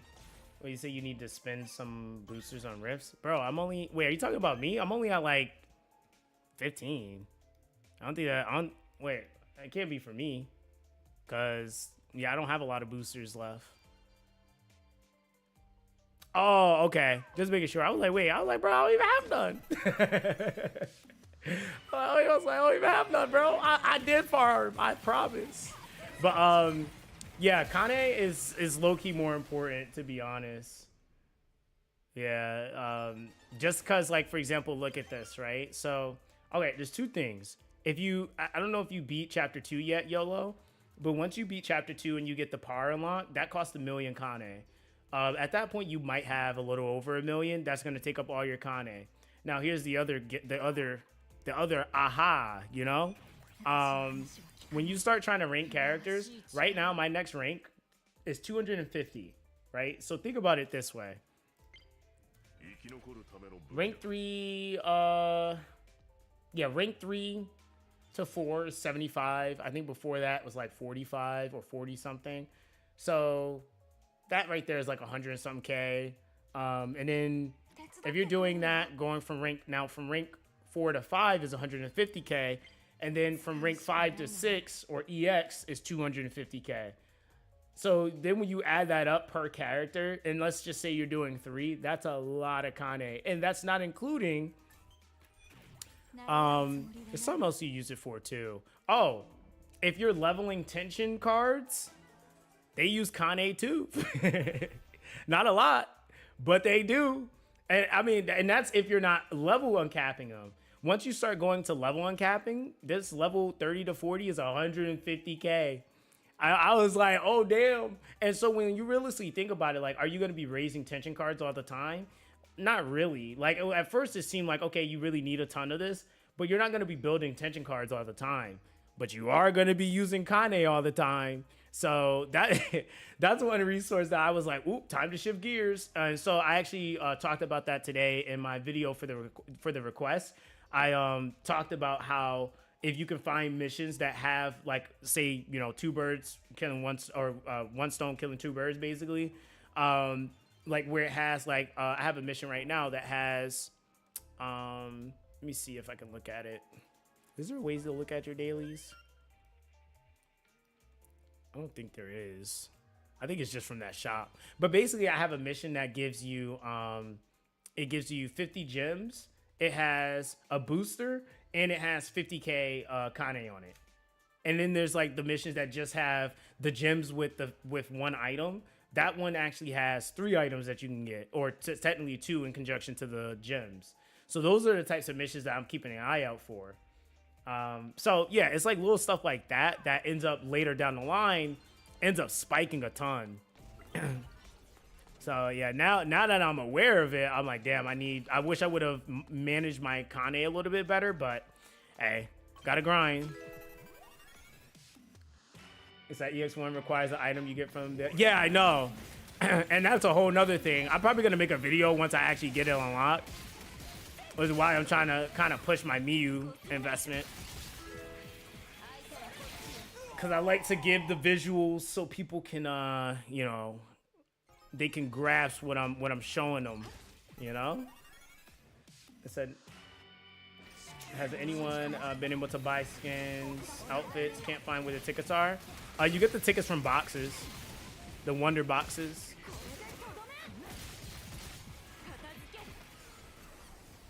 It said, have me and Simba, should I pick old man for tank aggro or MC for tension / break? Technically, if you're talking about Roku, he can technically build up break as well, and then also aggro tank. I would say with that comp, realistically, you would rather have, I would say, Roku at that point, just because he can actually aggro, and on top of that, he also offers you the like, especially if you start getting like dupes and stuff like that in him, he can actually increase or grant healing efficiency increase as well from him being on the party based off of his stacks. He said, what do you do for grinding EXP level other characters? Do you put a whole group of 3 and grind lower zones under the EXP food boost? Or do you swap out 1 or 2 members and carry them? I mean, to be honest, I'll just carry them, really.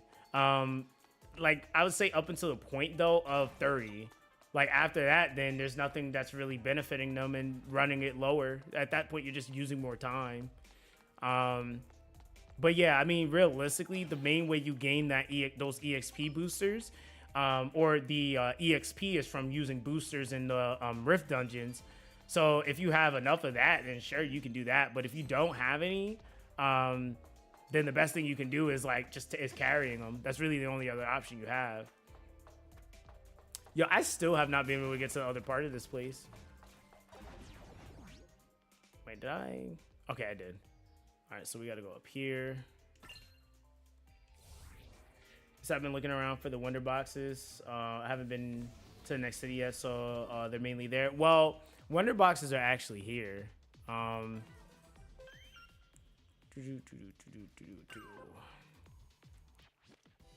So you see, they're on the basic support pass. So just from doing this, you can get wonder boxes, and then if you get the paid portion, it just gives you more basically. So for every wonder box you get an extra one if you get the paid version. Like for example, what I've gotten has been pretty much nothing. I mean, I got a couple of tickets accumulated. I think I am ticket wise. I have. Let me see if is it gonna not show it in my bag or nah. Okay, I guess it's not gonna show it in my bag. Yeah, it's not showing my tickets, but that's cool. That's cool too. That's cool too. Yeah, you can get them for the Fractal Vice mission too. It's like a couple, I think, there. Trying to figure out where the hell mine are. I guess they don't want to show me them. Damn, it's gonna make me go to the shop, isn't it? Yep, it's gonna make me go to the shop. But basically, yeah, I have some. I think I got maybe 40 or 50, somewhere around there.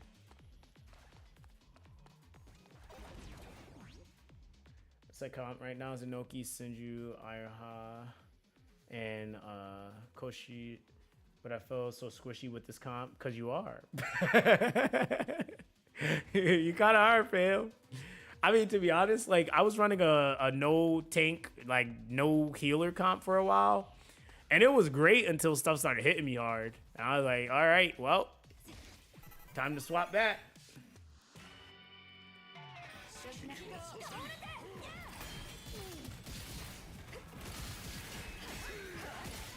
What don't you understand about the tension cards?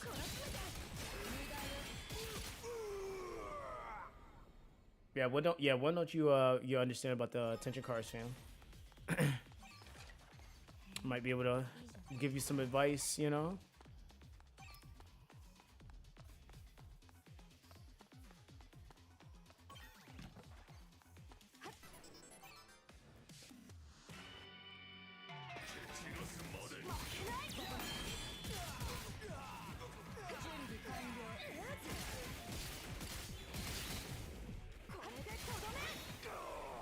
Attempt 3 of Red Shark, time to get rocked. He said time to get rocked again. Nah, man, you got to think differently. It's time to beat that boss and be done with it until it resets.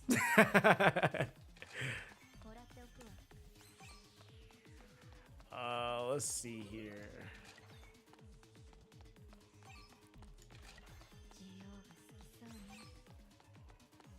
Tension only gain when you break. I feel like they need to add more to gain. Wait, what do you mean more to gain?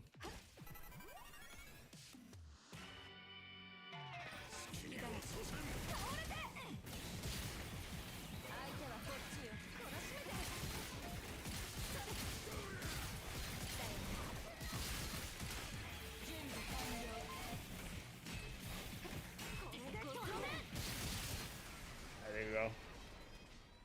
You said, would you start saving if you had Miyu and Simba and 30 pulls? Yeah, I mean, what else are you pulling for? Unless you welling for dupes.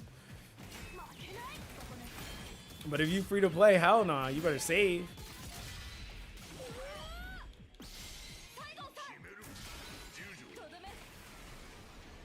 Not bad. He said that shark was a mess. I'm not fighting it 5 more times for stamps. Well, you have to. I mean, realistically, like, you don't have to do it right away. You can always go back to it when you're a little bit stronger. I mean, I would say that that's a good way of offsetting it. You don't have to do it all right now. I don't think I've ever seen this staircase right here. Or maybe I'm lying to myself. I might be lying to myself. I think I have. Never mind.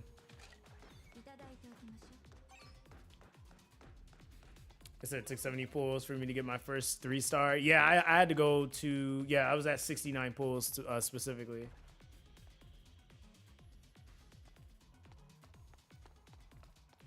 It said, I'm saving for chapter 3. Yeah. Yeah, that's also another really good, you know, idea. Because they might, again, like, we could be getting a character that was in the game before and now they're busted. Because there were a lot of alterations made or changes made to a lot of characters. How far are we to this? It's all the way in the back. Damn. It's like this person, like, there's somebody that does this, and it's like they specifically made this daily like this. Like, all the way in the back, bro. Seriously? And there's no TP back there?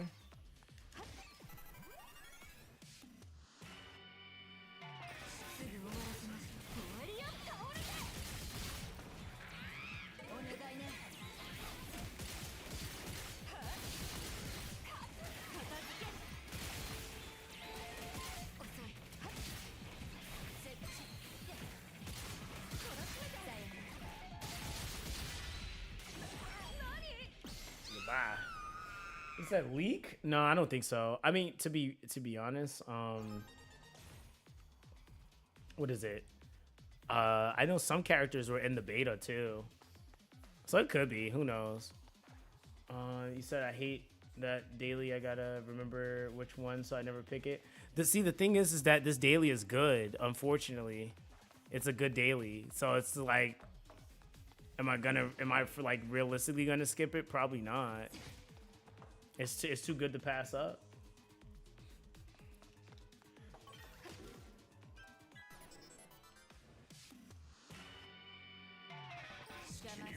See, like here, Simba would be great because you just aggro everything.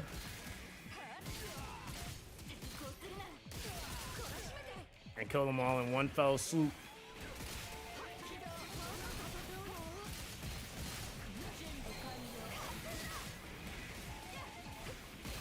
Oh, chill out.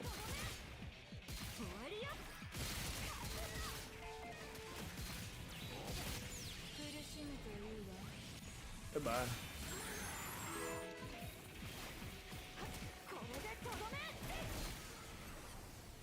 Yeah, I might make an alt account at some point, but I don't know. I was like going to, and then I tried, or I was thinking, or I didn't try, but then I got around to it, and I was like, nah, I don't feel like it.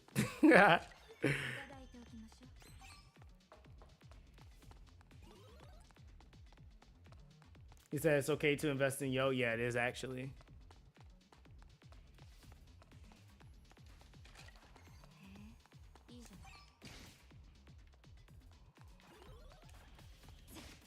Why he whispering in that robot ear like that?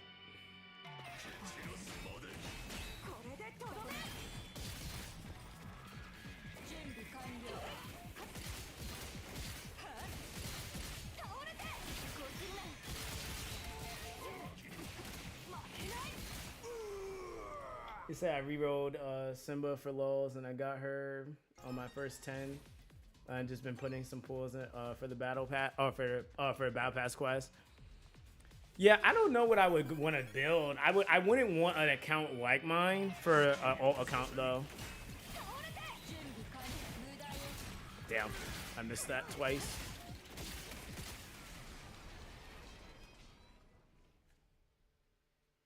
He said thoughts on making an him EX first and Miyu? Who EX first? You're talking about MC?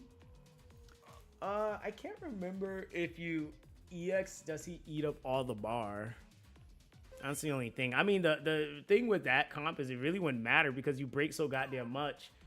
You can build that bar up pretty fast, to be honest. Yeah, you can build that bar up insanely fast. Like, let me see what his stamina cost is. Or not stamina cost is.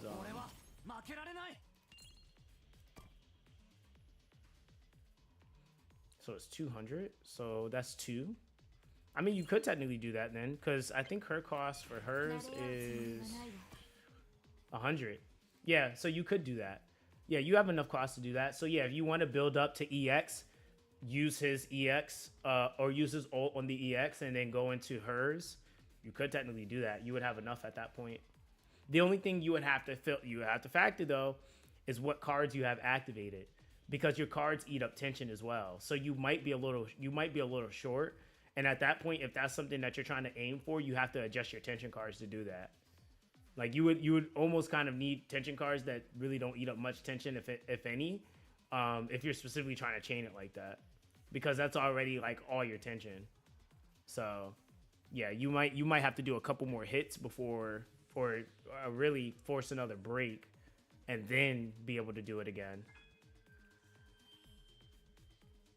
You said 0 to 1 tension card builds are cracked. Yeah, I mean, honestly, they're really solid. I mean, like, even for me, I'm running a 2-2, I think 1-0-0 build right now.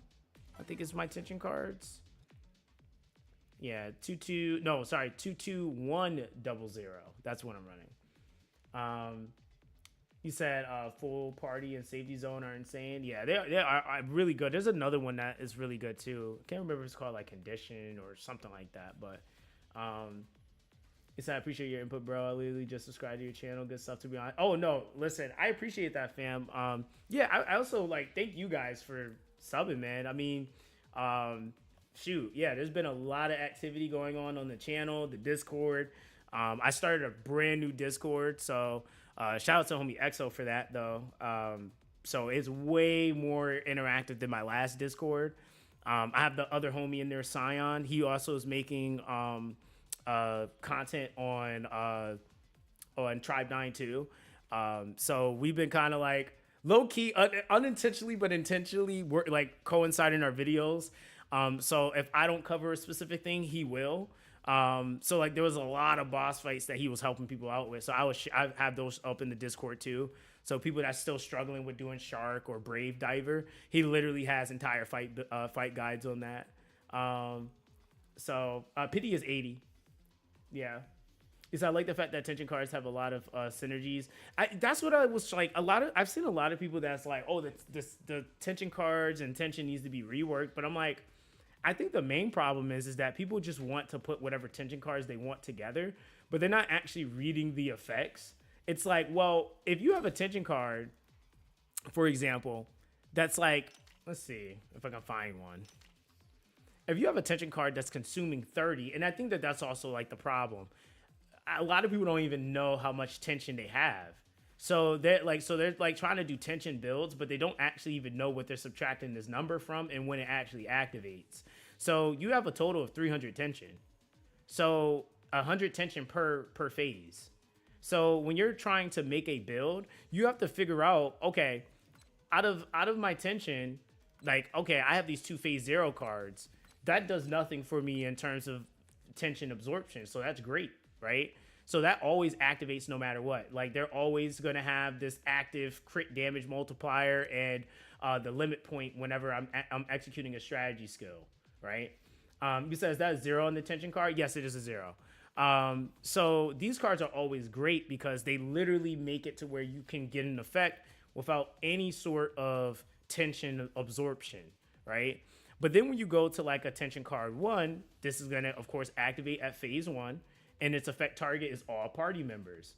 So this again is going to give me crit rate 10%, defense 10%, and then if I was giving unity or granting unity on the party, it would multiply this effect by 2.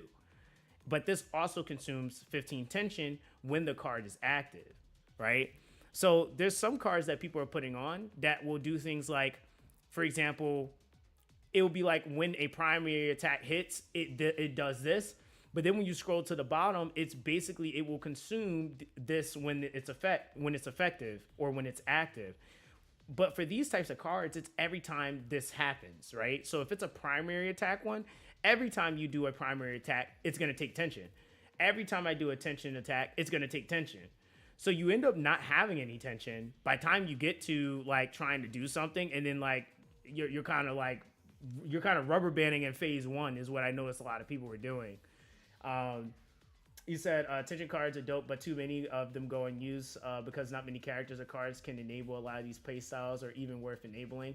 I think the main thing is that you have to have a fine-tuned balance in your break relationship, or how often you're able to break versus the scaling or how much tension you're trying to have absorb. If you're not breaking a lot, then having high-cost tension cards are going to cook you. But if you can break a lot, having high-cost tension cards don't affect you nearly as much as some other builds do. There's some builds that I'm looking at people's comps. They're doing this, right? They'll have like a Miyu with an EG and a healer or something. And even if you're using a character like Simba, for example, which I know a lot of people are using right now. Let's go to character archive. So even if you're using a character like Simba, for example, right? We go to her status. Her break ability is garbage, right? And that's at the face value playing of her. There is a way to scale her breaking, but again, most people are going to see that and they're going to play her just as is, and they're not going to have any breaking happening. So like when you have a character that's built up like that, you have to basically make a comp, and that's what Simon was saying before, was like when you make a comp, it's about making a team work together versus trying to just have individual units operating on a team. They need to actually coincide with each other.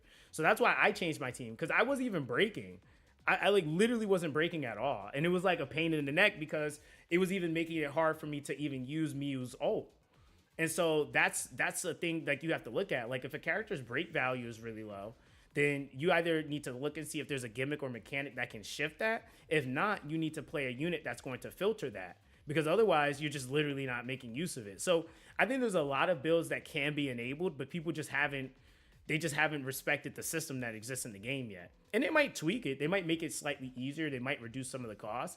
But I will say that, like, for me, I probably would have a much higher tension build if my character didn't require to, or the fact that she can spam her ult all the time.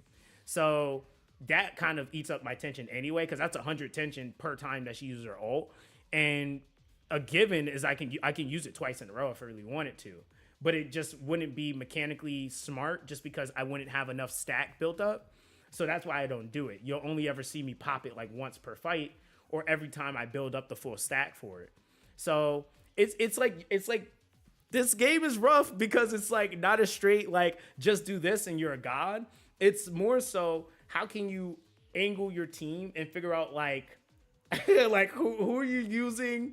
How do you want to play them? Then you got to figure out how you want to build the team around them. And then you kind of then coincide your tension cards. I actually think the most important thing is the foundation, which is the units you're going to use. And then from there, you can actually figure out what tension cards you want to build.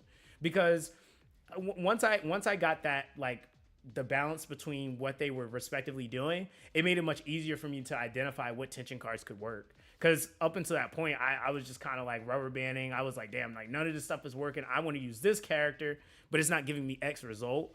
So they might have to rework some just to make certain things a little bit easier.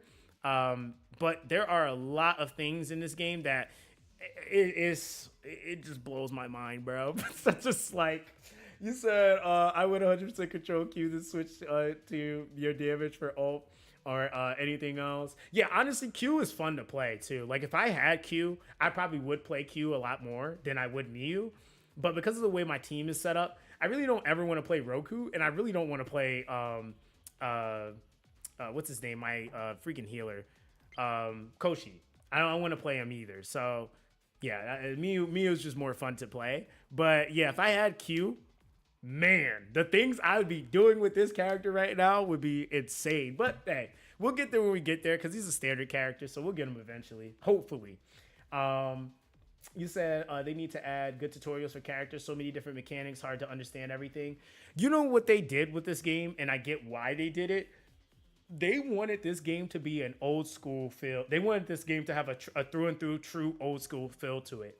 Like, I remember playing like this Legend of Zelda Ocarina of Time, or the Mario 64, or shit, even like Quest 64. I mean, Final Fantasy Advance. Like, those games didn't have guides. They were like, it was just kind of like you play, like people would play the game as a community and they would figure things out. I feel like that's what they were kind of aiming for. Like, they gave some generalized ideas on certain things, but it seemed like they kind of want people to like figure the shit out. Cause like that's kind of what ends up happening. It's like I'll be playing something, and that's how I kind of got to my tension build. Cause I actually had to sit and look at it, and I was like, okay, why is this not working right now? Right? It's like, what is happening for me not to have this work at all? And then when I actually started looking at it, I was like, damn, my costs are just really high. And then I looked at my team, and I was like, damn, I'm not even breaking. Like, that's why I'm not even able to build up tension in the first place. So at that point, not even using a whole system that exists in the game. And so that's why I said, like, sometimes the sacrifice, or what I've seen happening, is some people are going for such a high emphasis for damage, it might sacrifice tension usage.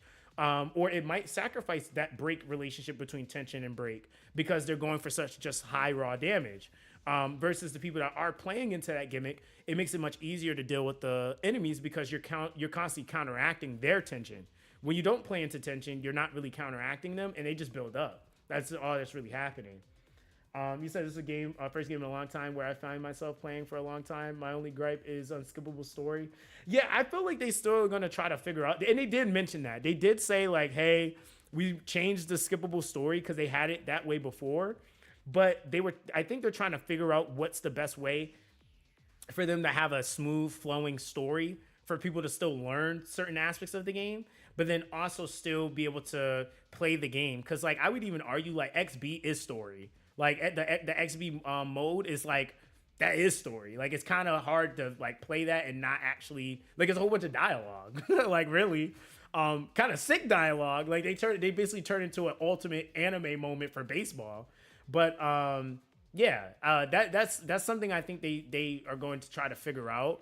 I think the best way that they can maybe do it is maybe having like recaps, like, or summaries of certain sections, because I do think that those still help you with making certain choices. Because realistically, like, some people are like, oh well, I can just pick anything, but I'm like, bro, I'm gonna be real with you. When I got to the XB games, I refused to do them over. Like, that's a whole entire thing. And I'm like, bro, I'm not gonna, like some of those games were so close. In fact, I was like, nope, I'm not doing that over. Like, as soon as I beat it, I was like, yeah, I'm done with that. I'm out of here. We said 2 different passes are also nice, since they can fundamentally change how you play the character, like removing healing from Simba or Inoki in exchange for more damage. Yeah, exactly. It's the same thing exists on Roku, where Roku can go from a tank to doing ultimate damage, more ultimate damage. Same thing with Koshi. You can take that character and go for either enhancing more heals or increasing your damage, basically. So you can kind of swap between the two based off of what your needs or how you want to play the character. So it's just really cool how they have the game set up, honestly. You said they removed skip story because it made XP difficult for some players, but I think they corrected by removing skip story. Yeah, I think that's what I mean sometimes. Is like, that's why I said, like, the best thing they can do is just having a skip like, or like a recap when you have that skip function implemented. Because at least at that point, then it's your fault that you didn't read it, because that even is just more of a condensed, like, hey, this is what's going on in this moment, and then you can keep it moving. I really have no remorse for people that don't want to read and then get stuck somewhere, because again, even the Verity orbs, a lot of people, like, when you're using those orbs, you have to have some sort of notion of like what's going on in the situation for the Verity orb that you're using to make sense, because that's one segment that it doesn't tell you what Verity orb. Like, everything else, even when you're like making a decision, it'll say like, oh, this might be a good idea, or this is kind of helpful, you know, or whatever, right? And you can kind of look at the map to tell like who's it's boosting. But as soon as you go into a Verity orb stage, you either know what the hell they're talking about or you're just lost. Like, that's kind of the thing there. So I think that that's like the biggest thing for sure. But I mean, there's a lot of ways they can adjust it and it not be like you're just stuck in hard story. Oh damn! So y'all just want to beat me up that bad, huh? That's okay. Oh, hold on. Can I get that heal in like about 5 seconds? Thank you, lady.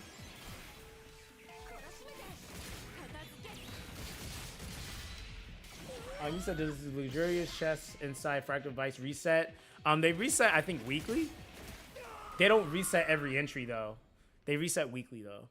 That's like a weekly seasonal content. So it will reset. Is that holding dodge for running a sprint mid combat?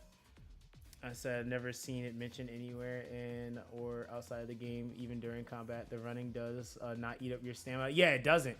They actually do mention it in the game, but it's mentioned on a specific character. It's not like hey, this is just a thing that exists in the game. Like, but yeah. Like, even, like, when I'm using Miyu, like, literally turns into a damn ball. Like, an energy. Like, which is kind of cool. So, yeah, she turns into, like, this ball of energy, and she just kind of floats around. Some of the characters in this game, like, what's his face? I really like him. I think he's honestly, like, probably one of the easiest characters in the game to use. Freaking Utica. Utica is probably one of the easiest units, if not the easiest unit to use in the game. Like, my mans can literally do damage and move at the same time. Kind of OP. Every other character has to do some sort of like stop or pause and then move. Even Simba has like slight pauses. I mean, with reason, but yeah, that man can just straight up move and float and be running like he's Iron Man. I'm like, man, who put Mark 2 in the game like that? Or it really is like Mark like 4, but still. I'm like, bro, like, who put him in the game?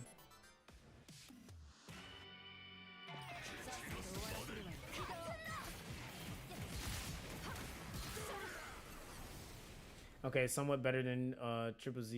Your other units fight with you at least. You know, it's funny. I've heard a lot of mixed like opinions on that. Like, there's some people that's like, oh, well, why would I play this if I can just go play Triple Z or WoWa? And I'm like, I mean, realistically, I've even had people complain about the damage parry windows and stuff like that.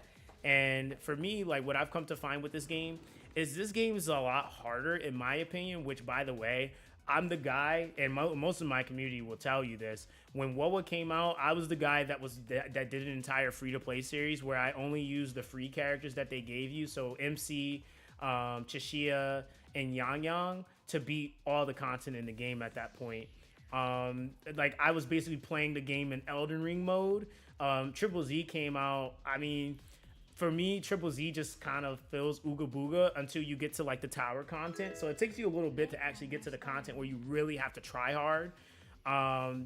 But I will say that, like, truly playing all those games that have parry windows, and I like mastered the parry windows, got them down packed. I understand the gimmicks, the mechanics, the windows for the bosses. This game has the most punishable, like, most unforgiving system. Like, it is so unforgiving. Like, but that's what makes it fun, and it forces you to get good. Because if you don't get good, like, I'm fighting, like, what are these enemies? Like, level 30? I'm pushing 50, and these units can still kill me.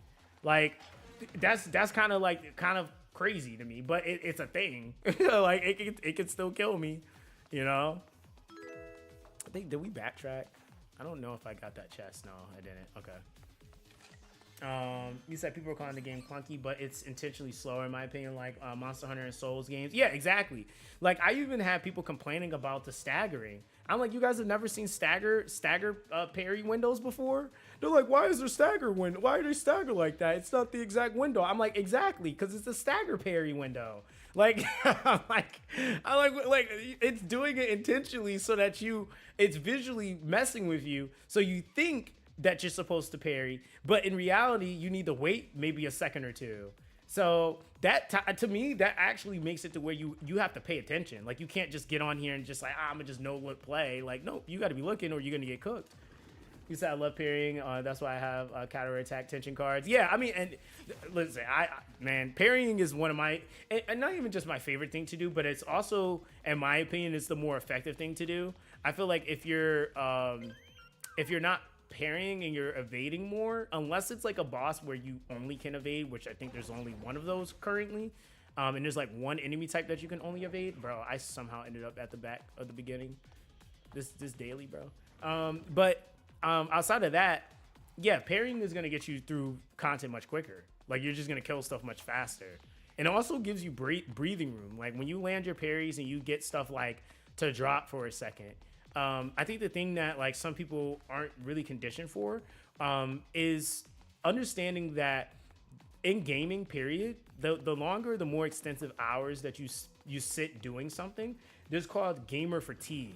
Gamer fatigue is a thing that basically will start to kick in after you play a game for X amount of hours, or any game for X amount of hours. So it's the idea that technically the longer you sit and play something after a certain threshold, you progressively get worse, right? So when you're playing and you don't have any windows of breathing, you're just building towards more of that fatigue faster.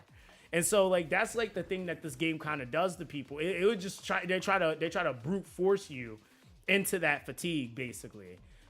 These are also just known as fatigue. The longer you do anything, you fatigue and tire. Yeah, but the reason why I say it's gamer fatigue is specifically when you're playing a certain way. There's certain games that don't really fatigue you. Like if you're playing like a turn-based game, Raid Shadow Legends, and you're just maybe mentally there might be like some things like, all right, let me not look at this right now. But you're not really pressing anything super intricate. But when you're playing action RPGs, it's really your hands fatigue. Not really so much like, and it's the hand-eye coordination fatigue, I guess, right? So it's more of that fatiguing versus anything else, because you're not moving. And, you know, it's like, hey, that happens, right? But a lot of people aren't aware of that. That's what's happening. So when they play into things that's like, oh, I'm just going to dodge all the time, you're not actually, like, unless you have the card, which that card is kind of interesting to me because it gives you, I don't know if I'm the only one that kind of sort of feels like, in this game, the perfect evasion card that just completely freezes time, I don't really see a use for it on my tension slot. Like it just seems like it's like, okay, like I freeze the time, but then the boss still slaps me after, like, or like, and I mean, granted, like yes, you can use it for breathing room, but it's just one of those things where I'm like, I'd rather just give myself something to break the boss faster so I don't have to deal with that at all. He said dodging into 0 stam auto refills your stam to 100. Yeah, that is true. So I guess, and again, I guess it's just playstyle preference at that point. And he said, now that tension card is meant for characters that have rage or second version of power up modes. I think it has to be, because other than that, I just wouldn't use it. Like if it's for that, like just really for that, like no, not really. But yeah, that makes more sense because outside of that, it's like nope. But that's kind of like even with my build, like that's another reason why I have to use Roku. There's actually a forced reason. My card actually drains my HP if I'm not hitting. So that's always fun, you know? That's always fun. We love cards that drain HP. And using EG, he was getting murked by my card. So that's always fun.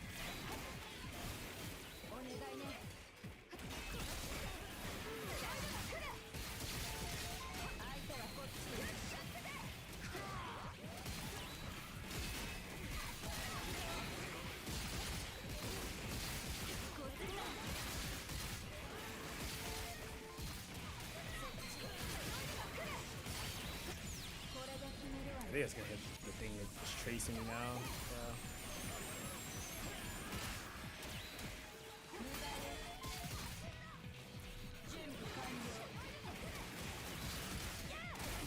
Damn, I like literally didn't hit that button. I like tapped it, but never actually fully pressed it.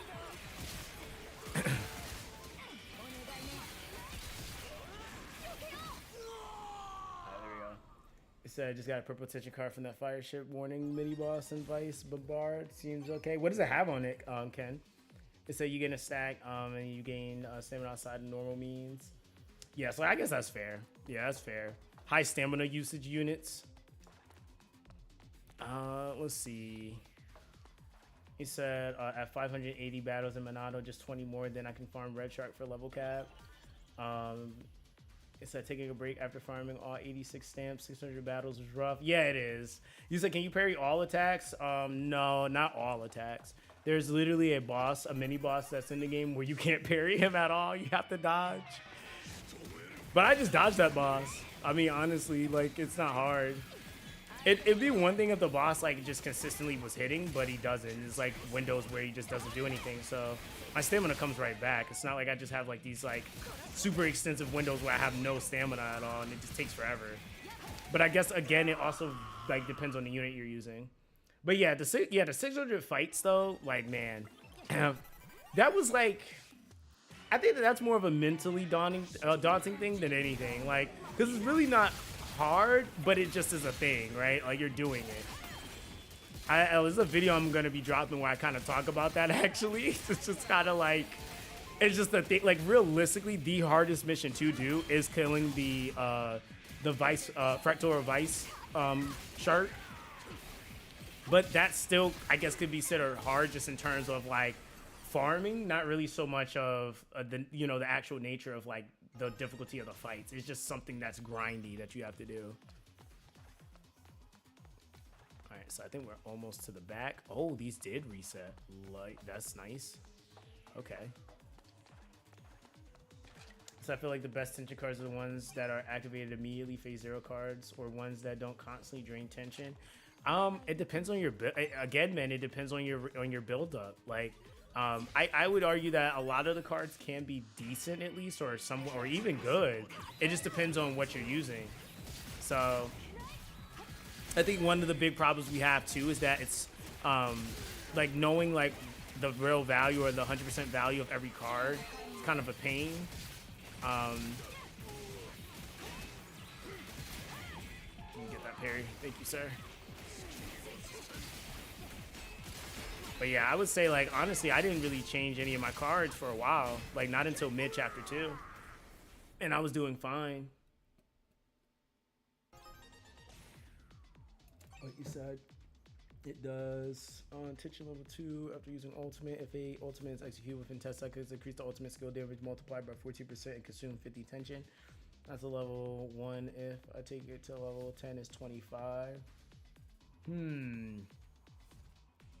That could work if you're breaking enough. You would basically have, like, let's take, like, you use a Mew, for example. She eats up 100, so you would have to be minimum at phase 2 to use that. It would be a bar and a half, basically. But the thing is about that, though, like, no, that might have to be a different character, because even using Mew, like, she wouldn't, I wouldn't really say you would spam ult her, because it would have to be maybe something similar to what I forgot what somebody they were saying. They wanted to do like an MC ult first and then Mew. So you could do something like that where you go to EX. So you would have to build up to EX. You would ult with one character, use her, and then the card would have an extra. That last phase bar or tension bar would be the 50 that gets reduced there. But then you would have only 50 tension to play around with at that point, and you would have to make the rest of your cards fit in that remaining 50 if you wanted to do something like that. That would seem to be the most, or make the most sense.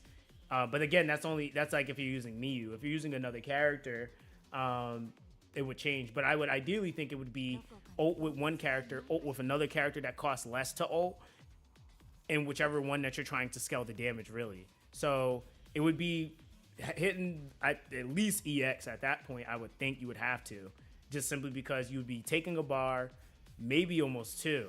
So it depends on the character combo, because you would probably have to do 2 characters that only take 100 tension, because even MC takes up 200. So that's kind of rough.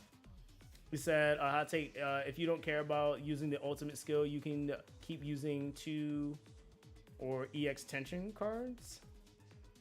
I mean, honestly, yeah, realistically, tension card combinations are kind of anything, realistically. Like, my tension card build doesn't have an EX card at all. So, yeah, you don't need to have an EX card proc. I would say it just depends on what you're trying to do. Like if you want that ability from an EX card, then you have to factor that into how much tension you consume when you're doing stuff. But outside of that, you can do whatever you want as long as it's within the tension cost that you are aiming for. Thank you, game. Give me my coin. 5K. Oh, this is a gold mine area. Yeah, so no, you're definitely not wrong in that. Like honestly, like there's a lot of things that are like in this game that's kind of cool. It's just, like it's a lot of subjective things that's just kind of based around what you want to do, which I think is kind of healthy. Versus like you have to play this way or this is the only thing you can do. Like you can, if it fits within the system or the parameters of the game, you can basically do it. It said, "Where are you now?" And Shrine are great for luxurious chest resets. Yeah, I gotta go back there anyway. I'm like right now. I'm currently doing, and that was a daily quest. So that was, what area was that? That was this little pocket up here, I think. I was doing dailies though, so that was I think that was Shrine. It was Chaos Midtown is where I was. I hate that area because they always put the quest in the back, so you have to literally go all the way in there. But I mean, again, it's fine just simply because I have to do chess. So, oh, okay. Yeah, opening chest is a thing too. Hold on, I think hold on, Twitch. My fault, fam. My chat might have froze.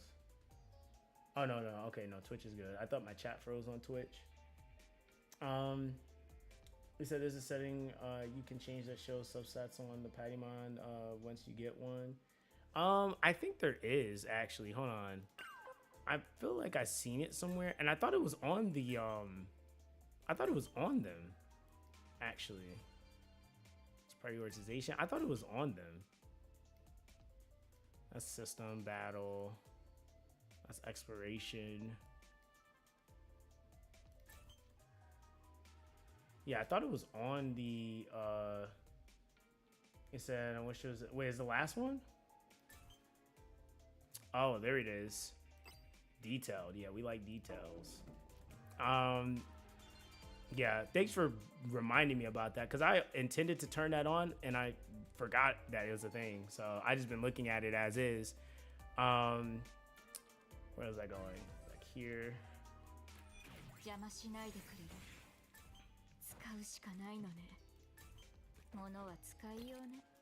Okay. Is it? It's kind of showing. Wait, that's what it looked like. Do I have to reset the game? Oh, did I not hit save or something?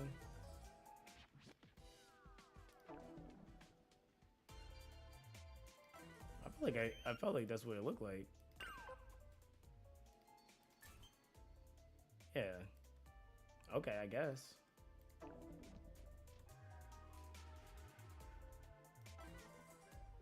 He said, "Hi guys, does anyone know how to make the Monado mini boss show up on the map?" I just move around. You talking about the one that's the red icon?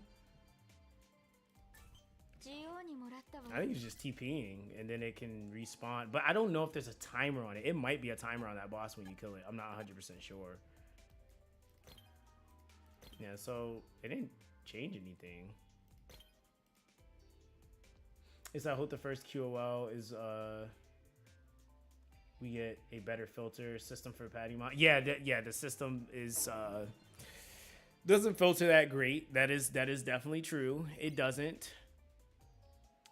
Instead, beat the story to see Monado. Oh yeah, that's right. Yeah. You're right. Yeah, you'll be able to see it, Nemesis, once you beat the story. And actually, you have to unlock all the respawn spots. Once you unlock all the respots, it'll start showing all the points for that it teleports to. So like if I look at the map now, for example, I completely forgot about that. Like right here is the Monado boss, but I can only see that mid boss because I have all the red. I think it's the red ones. I think it's the red respite TPs, or not really TPs but dungeons. I think it has to be those. All right, so let's go back down. Have you been able to craft the technical tape? Yeah. That's the, you're talking about for the par?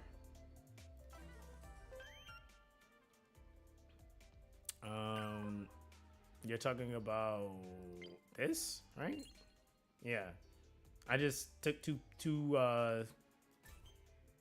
what was it called? You can go here to convert materials and just use your mats from Shark and do it if you need to. It's just mad easy to get. You said, so it doesn't bug for you and take you back to the title screen. It did the other day. It did do that the other day. But I had crafted some that way. That was the only way I was able to obtain them. I haven't gotten this as a drop itself. I had to convert. But yeah, so it might be a bug on it for some reason. I'm not sure. But yeah, it might be bugged, Santoro. It's a D2 view. It shows Pokemon subsets when you collect them instead of having to go to your inventory. Oh, okay. It's when it drops. Okay. No, appreciate that. Because I was like, wait a minute. It didn't change nothing. All right. No, I appreciate that. I appreciate that. It said that bug is when you're attempted to start a mission and you go and upgrade or change. Oh, so it's okay. Got it. It's in the midst of doing something. Because, yeah, I definitely had it happen for sure. But then it like I like reset my game and it was fine. Yeah, you'll literally get kicked to the main screen. Yeah.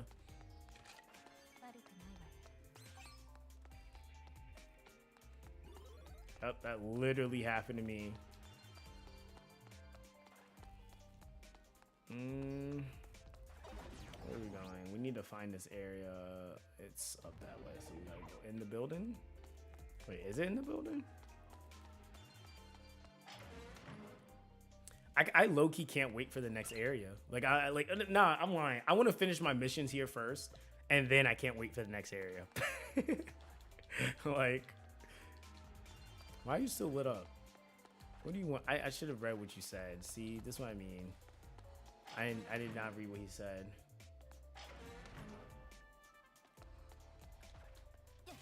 Oh, yeah, that's right. He's a slap guy.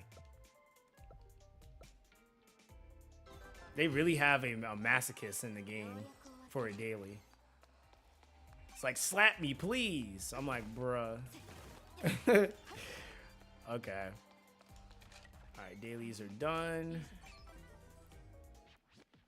He said, yo, what's up, zombies? How you doing, fam? Said, love your content, bro. You helped me get so far in the game. Very informative. Yo, I appreciate you for watching. Yeah, I'm just having fun. Anytime I have fun with a game, I feel like I make great content on the game, honestly. If I'm not having fun, I usually don't make content on the game. So, like, there's just kind of that, but... so there are players who, without knowing they can run during combat, have completed the content only by dodging / parries. I mean, yeah, I wouldn't put it past it. I'm pretty sure there are plenty of people that are not aware of a lot of systems in the game and just are doing stuff. But like, that's the thing too, is like once they figure out how they're doing stuff or how to do stuff, they'll probably play even better at that point. It's 150 Enigma Daily is great now. Yeah, honestly, it's a sweet spot. I feel like, again, per month we're gonna have a good currency like kind of pool. And I think the other thing is too is that we also have to factor in, like, that's like just the standard stuff we have. Like, I actually didn't even do the math. What's actually, hold on, give me a sec. I didn't do the math from the current I actually didn't even incorporate that. I didn't even think to. But hold on, that's the we do have the Fractal Vice that resets, so that's another important thing to get to too for a lot of players, is because there's currency slapped into that. For me, I would like to see the currency go up just some, just because it's like nice, because I guess it is extra to what we have, but I just feel like because it is so hard to do, it should be a little bit more reward for it. Especially beating that damn shark. The rewards for the shark, though, I mean, I get, like, it's definitely good for the EX stuff, though. So I definitely get that. Um, you said the whole sharing system bust my head when you were talking about it. I'm like, yes, more ways to get currency for pulling need that. Yeah, I mean, again, that's another system they just put in the game, and it doesn't really explain it. And I talked about it before, but up until the point of actually, like, I think one of the problems I had, like, I think that the advice I initially gave on it was okay advice. But once I actually started farming in the game, and I actually was able to see what was easier to get and what you could do with, like, say, no boosters, or didn't require you to farm a crap ton of it, the most efficient resource that you can get or give is the brave or battle, or yeah, brave diver, I think it is the boss, and shark. Those are the two most efficient resources that you can give. So like when I seen that, I was like, oh crap, like we can just, it's kind of like I'm not sure if you guys ever played like E7 before, but in Epic 7 in the guilds, the only item that players ever trade in that game is wyvern claws. Like, you literally can be in a guild and get kicked out of it because you don't trade, you're not requesting or trading wyvern claws. And that item is just, it's just so obtainable. It's like the main dungeon that everybody farms, and it constantly is building towards the goal of like the activity for the weeklies and stuff like that in the clan. So it's kind of the same thing. It's like really that. But ultimately, what's going to happen later is that we're going to have stuff accumulate and just have such a high abundance of it. We can actually start requesting higher resources, because the problem is people are just requesting things that people just don't have yet. Like, people were requesting items that you can only get from Fractal Vice, and really just from actually crafting up to the highest tier, and people aren't going to have them. So that alone, I'm like, yeah, ain't nobody trading with you. Ain't nobody trading with you, fam. You ain't getting nothing. So like that alone is going to now increase that, you know, that value basically for most accounts. Because yeah, you're shorting yourself every month 840 crystals. And then that's what I wanted to do real quick. I want to actually go to, oh wait, can I TP to one? Yeah, I can. You said your early video is valid since TP is hard to get early. Yeah, that's what I think.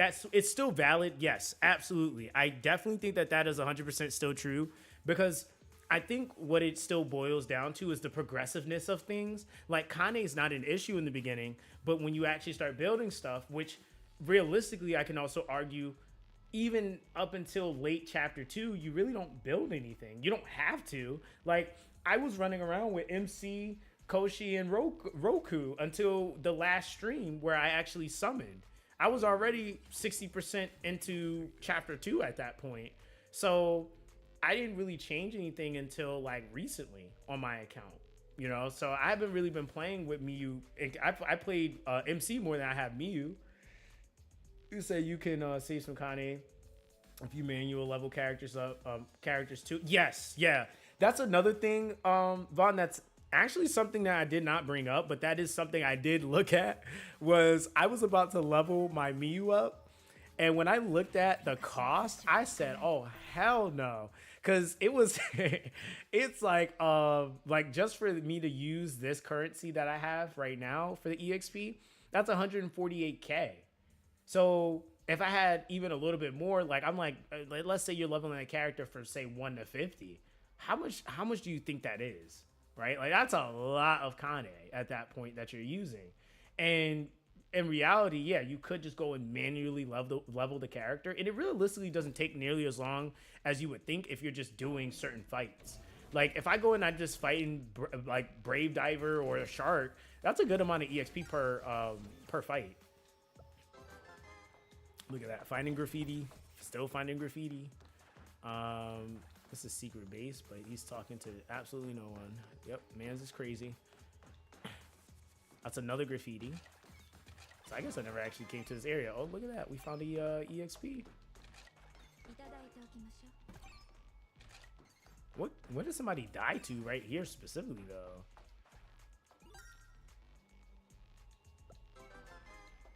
There we go. Like, somebody died right here? Like, what killed them? Oh, they were probably getting chased by something, actually, now I'm thinking about it. Actually glad I went over here to look for a second, because I actually would not have looked over here. There's definitely one in there, and I probably didn't look at it. We'll see.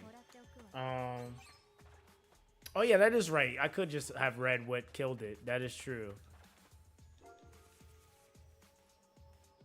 It was a destroyer? Damn. Oh, so they got cooked by a destroyer. That's fair. I was trying to. I think I already seen it. That's why it's not lighting up. Okay, fair.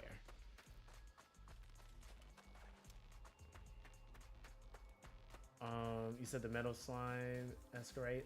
Rats give you a ton of EXP. Oh yeah, that is true. Yeah. I mean, and that's the thing, man. It's like really this game. I just feel like it rewards you for just playing it. Really, it definitely is one of those games that if you just go around chests, which is kind of cool. I like the idea of just like resettable chests in the game because it makes it like yes, you completed the map, but like it makes it to where like you can go into any area and just farm. Like that to me is kind of cool. Like it makes it feel not so bad going back to an area. Nice, congrats, bro. You beat the shark finally. Welcome to the backgammon squad, you know? We have snacks in the corner. We have little bottles of water if you would like to grab one. I know you're probably parched.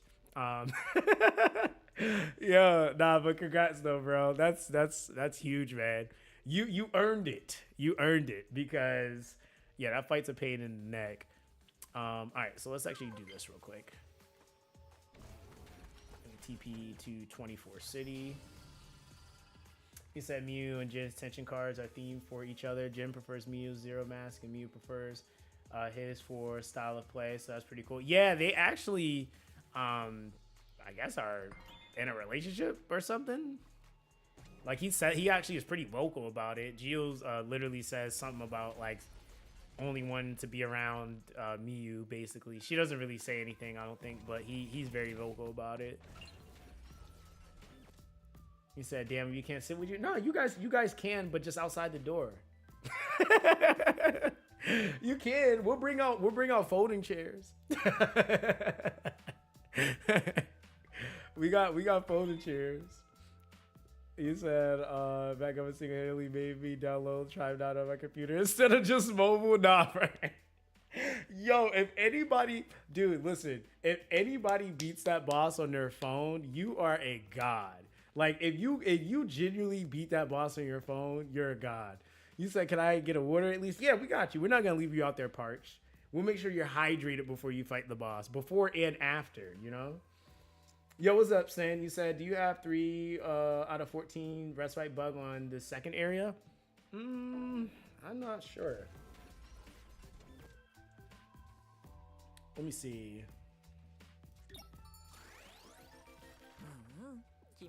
Yep. Look like it. Yeah, I guess so. Yeah, I never actually paid that any mind. I guess the only thing that's nice is his currency. I mean, it's not nice because I would like the currency. But I'm glad it's not locking a mark. So they're probably going to fix it. Yeah, they're probably going to fix it because, yeah, we need that, them 40 gems, you know? All right, so I want to do the math real quick because...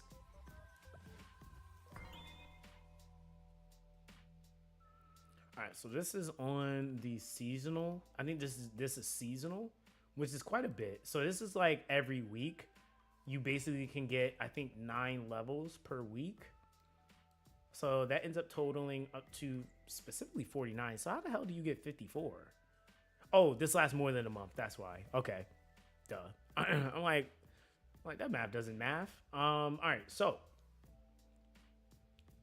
we got, what is that, 9, 5, 45 times, ooh, how many is that? Oh, really, we could just do this. This would be smarter math. So that's 270.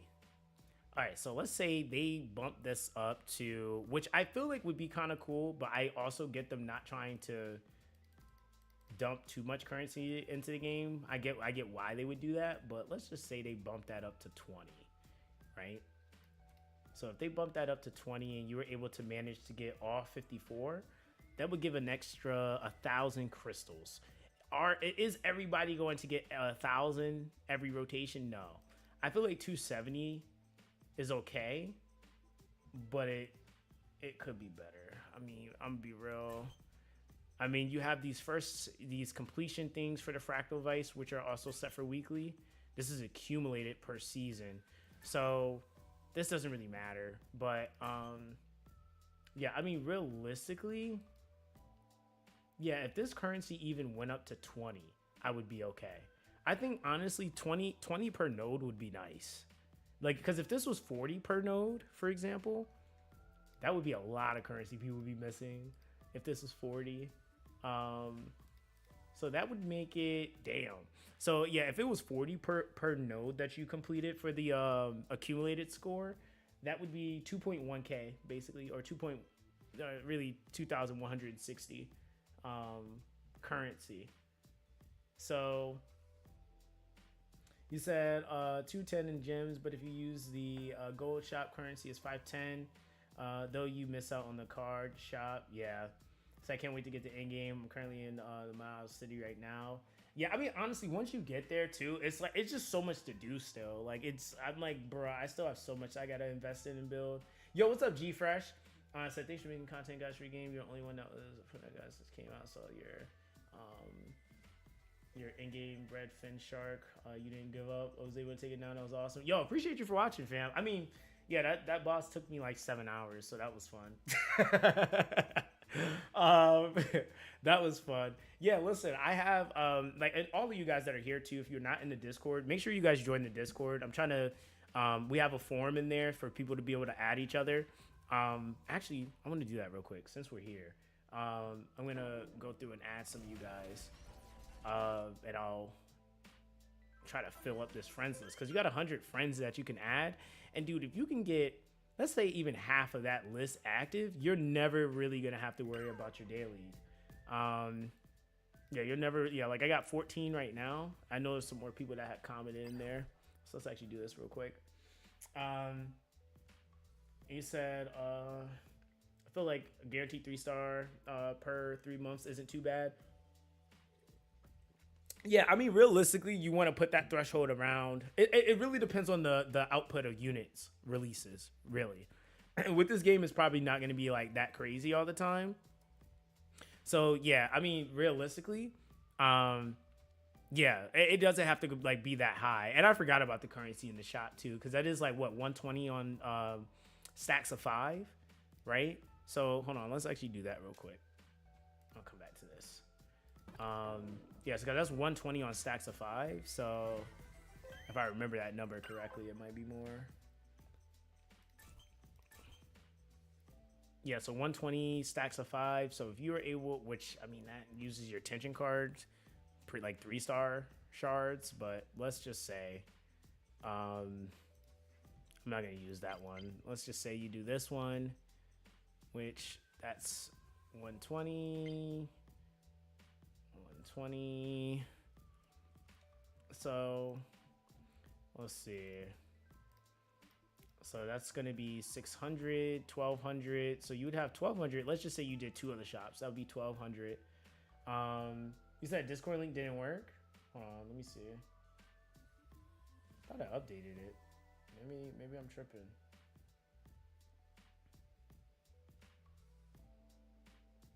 The link that is on the pinned comment works. It's if you look at the pinned comment, that link should work. Finale.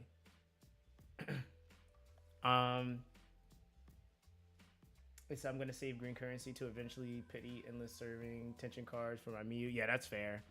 Yeah, that's fair. I mean, yeah, if you say you did like just 2 of those shops, that's an extra 1200 plus what the battle pass gives 14. But wait, but is that just from the free side though, or is that also the paid? 1, 2, 3, 4, 5, 6, 7. Oh no, it is all free. Oh yeah, so that's just all free.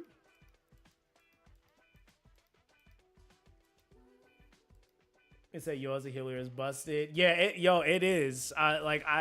It's crazy, man. That dude literally does everything. He said paid only gives 10 standard pulls. Okay, so you get the 10 standard there. Okay. And then you get the pay. Damn, this is actually a really free to play battle pass. What the hell? Okay, that's actually kind of nuts. None of the stuff you're really getting on the paid side is really anything other than like paid currency and then the extra standard multi, which is like, I guess that's fair. That's not even like crazy because that could have been a limited banner pools. Like really. So really you're just like, if you're free to play, you're just not getting standard banner pools. Like, are you really mad about that? Probably not. Yeah, that's kind of crazy though. Yeah, that's actually really crazy. Yeah, so that's, I mean, honestly, dude, there's a lot of currency. So I think that was also the problem too, is that like when currency was brought up as a topic, I think yes, the missions for the stamps was really low, but overall, there's like a crazy amount of currency that resets in the game. It's just a matter of like your ability to be able to farm it, which I can honestly say is kind of normal in a lot of games. Like a lot of games that say, for example, have arena, like some games will base like your weekly income or monthly income around your rank in like an arena mode, which I guess that kind of like could translate to this game in terms of like where you're progressing or where you've progressed in the game. The more investment or the further you progress, the more things you have access to gain. So I guess that kind of makes sense there. So it's like, yeah, it's a lot. It said if you get 2 monthly blessings, you can buy the battle pass with the currency you gain from those blessings. Yeah, that's true. So, and that's what, $5. So you spend what, a total of $10 over the course of 2 months. You can basically buy the battle pass. Yeah, that's like that's really cheap. I will say like I think a lot of the complaints, like, which there are some that are very valid. There are some that I also don't think people played the game enough to get to the point to even see or realize where things were. Because, for example, like we didn't know Fractal Vice had any of what it had until you actually unlock Fractal Vice, right? Like stuff like that. He said people probably expected the currency to come in parts instead of bulk at the end of each chapter. Since this game gives this currency at the end of the chapter instead of as you progress. Well, that's the thing too, is that you technically get the progressive currency doing the missions in the Zero Sensei, but then you get the big bulk reward for completing the chapter. And so even down to like, for example, like when you complete the chapter 2, you get rewarded for completing chapter 2, and then there's the event that also rewards you on top of that. So I think that off rip is like 1200 currency. Right? So that's kind of like another thing. You said that still requires you to play the game well. It's not like it's free revive is what I'm getting at. Oh wait, you're talking about the the attention card. So yeah, but I feel like a lot of people were expecting to be able to do tempo within the first couple of hours. Like most gachas. Yeah, I guess that could be fair. But I think that being okay, there's one thing to say that that's what you wanted or what you expected versus the game is garbage because it doesn't have something. Like I think that was like the narrative that was being painted, was that the game just doesn't, and it's still being painted, is the game doesn't have enough currency in it. And it's like, well, I mean, what else do you want them to add? Like realistically at that point, because I feel like most of the currency, like they went and they would like instantly, which you never really see in the first day, they said, we're going to buff the currency from 5 to 40 on your missions. That gave a crazy retroactive boost to those that already did it. And then those that didn't do it, obviously are getting that 40 now. Right. So that was already an astronomical boost to what we were getting compared to the 5. Right. And I'm like, in most of those games, if I'm not mistaken, I recall that in games like HSR and Triple Z, you get 5 Stellar Jade, or you get like the premium currency comes in little quantities like that. That's pretty normal. So it was kind of weird that was like the narrative, because I'm like, wait, that's kind of the same thing that happens in those games. I'm confused. Like, and then they literally do the same thing where they'll have an event where the event will give you it will have you log in to give you X amount of tickets over a course of X amount of time. You know, people saying this game is garbage because it doesn't play exactly like Triple Z or WoA. Yeah, I mean, to be honest, like that's also subjective. I played all 3 and I played all 3 extremely well, and I can say that they're all different to some degree. Right. Like, and I mean, in a lot of ways, they're different. Again, I feel like Tribe 9 has the hardest punish. I feel like the most flashy out of the three probably is between Triple Z and WoWa. If you're talking about like that, the super like I don't know, like each of them also have different graphic qualities too. Like I feel like WoWa kind of plays on more of this like realism versus like Triple Z is more exaggerated anime-esque vibe. And then you just have the style of Tribe 9, which is still anime, but it's very it's more like it feels a little bit more serious and more dystopian. And then you have some silly characters like EG, for example. But it's like they all have their own different vibe, you know. He says because they screwed up the beta description, in my opinion, instead of sending some people a simple in-game mail stating we have nerfed the test currency for the beta, they just have way higher rewards. See, that's the problem though, and this isn't just like my opinion, it's just standard to the industry. Whenever a game is presented or even in a beta, they literally don't have to or are not obligated to tell players they're changing anything. If they want to make the game a completely different gameplay style, they're free to do that.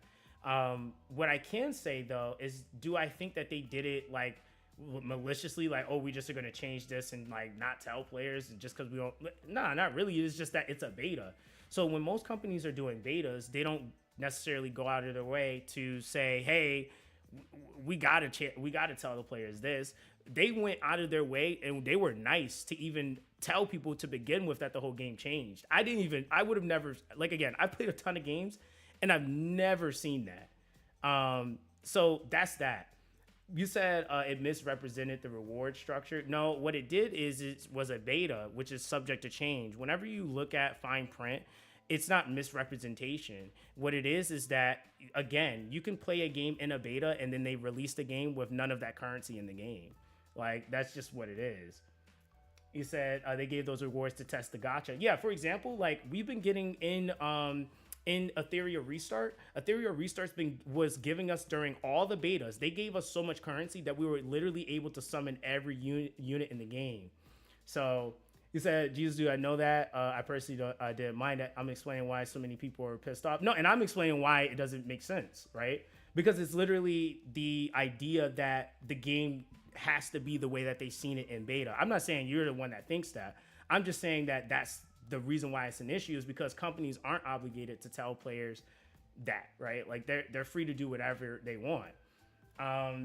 You said what was so far behind, being the most transparent. Tribe 9 seems to be the same. Yeah, I feel like honestly they're chilling, really. I just feel like it was I don't feel like it was that crazy. And then the fact that I think they responded to people so like fairly quick. It was kind of like, okay, cool. You say you actually get more summons in 2 chapters compared to WoWa, HSR, and Triple Z. You get 130 total free. In comparison, you would need all 3 of those games to equal 130 summons in their respective chapters. Yeah, that's true. And that's what I think, like, when people make certain claims, they like, it's weird because it's like, did you guys play those games? Because those games didn't do that, right? Like 130 summons off rip would mean, right? That would mean that, which this game is going on a week. That would mean that the guaranteed character thing, people would have been over half at the beginning of the game at that point, or almost at half. And most people, it took forever to get to the freebie selector. So yeah, that's kind of the issue. You said if players have received a mail saying like test currency 70k gems, then no one would have made the assumption. But that's what I'm saying, is that like most games don't do that. Most games aren't going to send you test currency in the mail if you're playing a beta. Like, it's already noting that you're playing a beta, so they're not going to say, hey, test currency, because you're playing a test. Like, they're not going to tell you, hey, just to let you know, you're getting test currency in the test. They're not going to do that. Like that, and this is not me just like saying that or trying to be that guy. It's just that that's what games do, right? Like they are under the notion like, hey, you're playing a test. Everything in here is subject to change. You know. You said, yeah. We're talking about the first 2 chapters. So PB, what the thing is that whenever I compare a game, right, and I think that this is usually the fair way of comparing a game, you have to compare it to when that game came out and at that point, right? What people were comparing is games that have had time to develop at certain points, and then they're like, oh, well, HSR wouldn't do this, or WoW wouldn't do this. If we're being real, WoW 1.0 was ass. And I was there for it. I played it. Like, WoW 1.0, not that great. It wasn't. They had to they had to directly give characters to people because there were certain issues that were going on. They they did a lot to make up for it, right? Like don't get me wrong, the devs did their thing. Like they absolutely came forth and was like, hey, this isn't cool. People didn't like it. Because one of the things that people didn't like, for example, was that they weren't able to really get a selector unit. So they put in it was like a random unit that you would get when you pulled it on the banner. So what they did was they actually implemented a selector that lasted for 100 days once you activated it, where you were able to actually get the unit that you wanted. But that was in response to the issue that people had with the game starting, and they just got a random ass character that they didn't want. So that's why they did that. And instead of it being like we're going to take that character back and now you get this character, they ended up giving that character for free, right? So that's basically that. You said, I'm very sure 1.0 gave about 100, and that's the point, is that 1.0 for this game is giving 130. That's what he's saying, right? So he's like, it's giving more. So if we're comparing 1.0s, then there's that. And actually, yeah, I don't think they gave out 100. Actually, I'm pretty sure it was less than 100. You said I had every character in 1.0 after that compensation. It was definitely fairly low. You said people were really blinded by day one tier lists for this game. You said I got the green dude, but didn't play when the white hair chick drop. You're talking about Jinsa. Yeah, Jinsa. Yeah, it's crazy because he's not even like really a thing anymore either. And they made that man so god tier looking.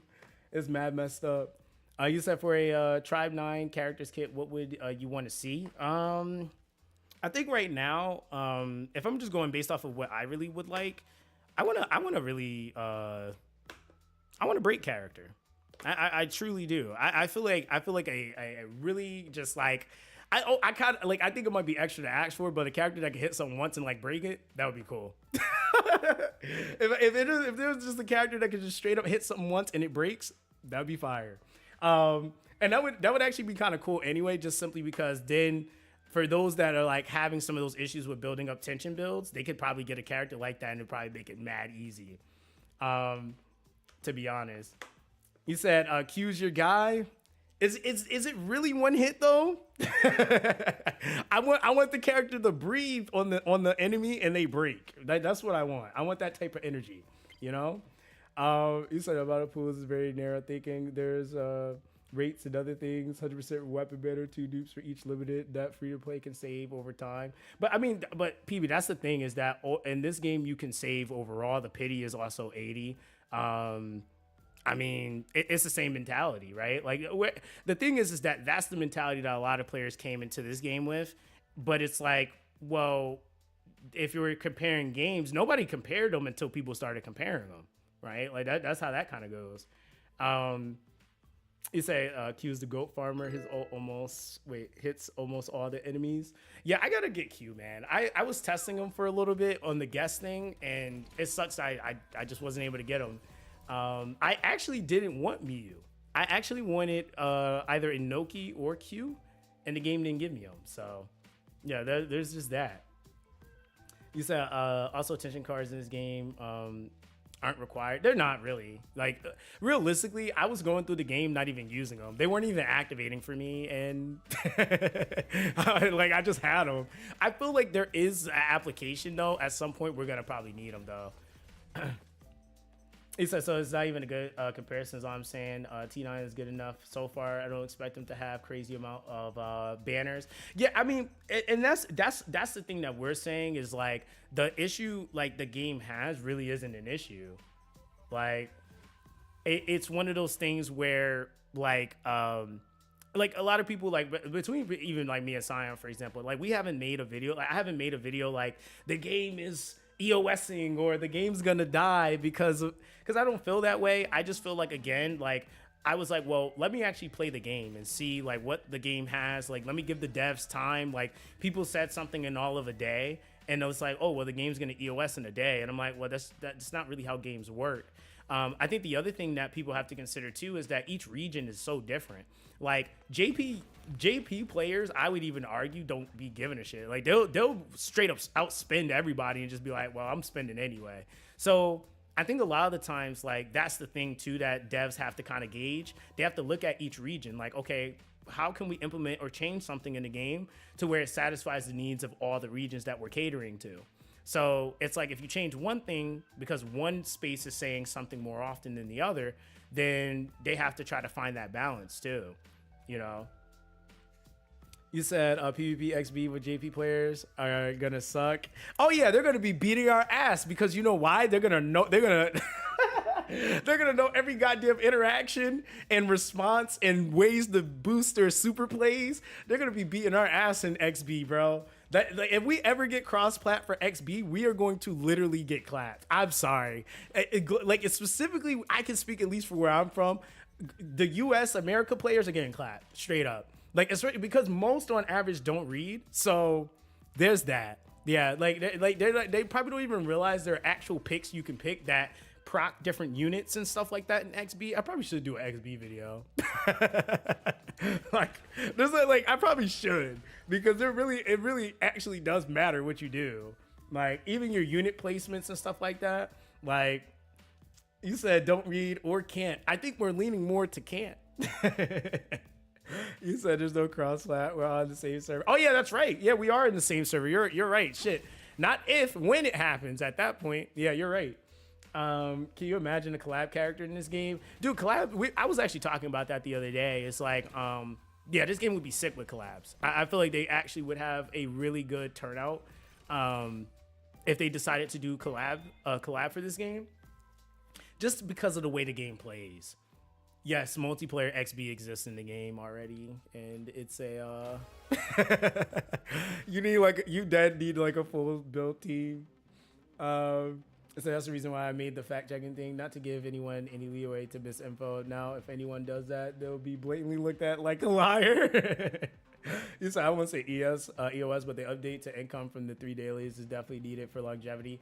About the BP and monthly because the devs recognize players' worries. But yeah, that's my thing though, is that, like, again, I think like there's like things that I could argue are realistic, and then there's things that I could say are unrealistic. Like, when players want the devs to change the game right now when they want them to, that's unrealistic. Like, devs, like, half the time you have to like look at like, okay, they gotta like answer to somebody before they make a monetization structure change. Like, for example, changing premium currency accumulation in a game is a monetization decision. So they have to talk to, like, devs aren't just like a team of devs, they are under a publisher. A lot of the times they have to go through the publisher unless they are self-published. And even then there needs to be some sort of like kumbaya board meeting that they have, like, hey, players want this. And I will say this about most devs. Most devs actually want what's best for the players. Typically, it's the publishers that usually are the ones that want to push monetization. Most devs though usually want what's best for the game. And really for the players, like, just because they're usually looking at like, hey, I'm working on this game as like a passion project. Most of the time, when you look at staff or developers, they love the game that they're creating on or that they're helping develop. Publishing is a whole different ball game at that point. But they will consciously decide like, nope, we don't want that. And sometimes devs have to kind of just sit there and take it, because it's just like, well, I can't override what the publisher wants at that point. You have different scenarios though. Like, you have some situations where the publishers are only hands-on if the company is losing money. So they might give the developers all rights to make certain changes as long as they're bringing in a certain amount of money. They're like, hey, you guys are free to do whatever you want to do as long as we don't drop to this dollar value or we don't lose this amount of money. Whenever that ends up being the case, then you'll see publishers directly step in, and something might get real pay to win out of nowhere. Like, He said investors can also cause censorship too. Yeah, exactly.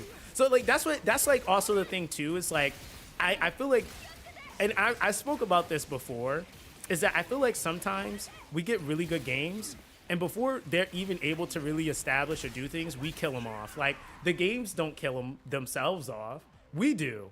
So I feel like again, like this would have been like, for me, like seeing something like this game not do well in this market, or like EOSing, that would be kind of sad, because this is a really high quality game, and how much like effort they put into making it work well. It's just like, that's why it's like, my thing is like always like, okay, let's see how this team operates, and then from there we can consciously decide on what kind of team we're dealing with, versus like, let's just treat every dev team the same, and then you end up just cooking every game that comes out at that point. And granted, like, are there more scummier companies than not? Yeah, for sure. And I think, again, even with the companies, it boils down to the team, right? Like, because every company can have a game out. Like, I mean, take HSR and Genshin Impact, for example. They come from the same company but have two different teams.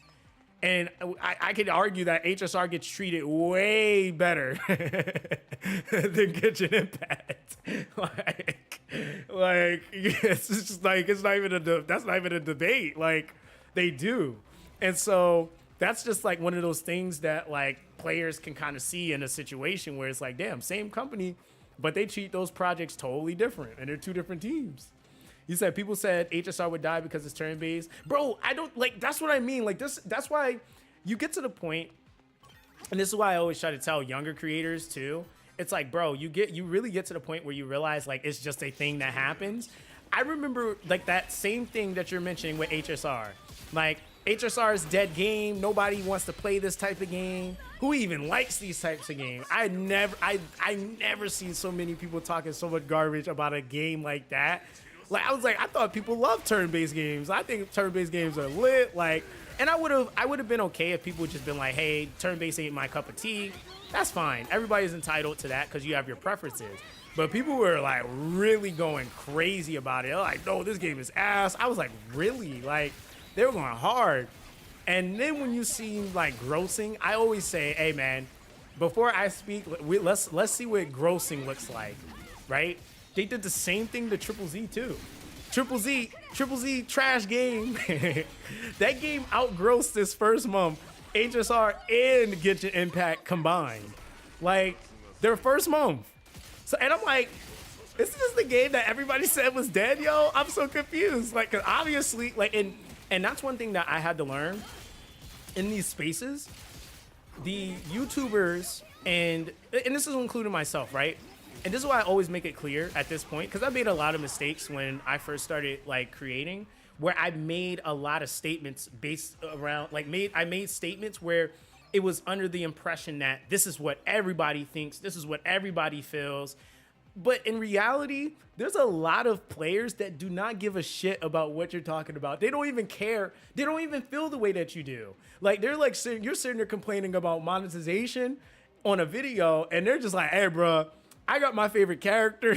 Like, I like the story. I don't even really care about the community like that. I'm just playing the game, like, after work as a relaxer or something. And you'll come to find and realize that there's more people that operate like that than not, right? And so that's like the thing I had to kind of understand, is that like my opinion as a content creator is a very isolated opinion. And that's why now I try to speak more to industry standard and what the matter of the fact is versus just how I feel. Because how I feel can be one thing, but not necessarily be the truth of the entire player base. And I never really want to impose my thought process as being the forefront thought process of the player base, like, because it's never the case. And I feel like that only ever causes more problems than it helps.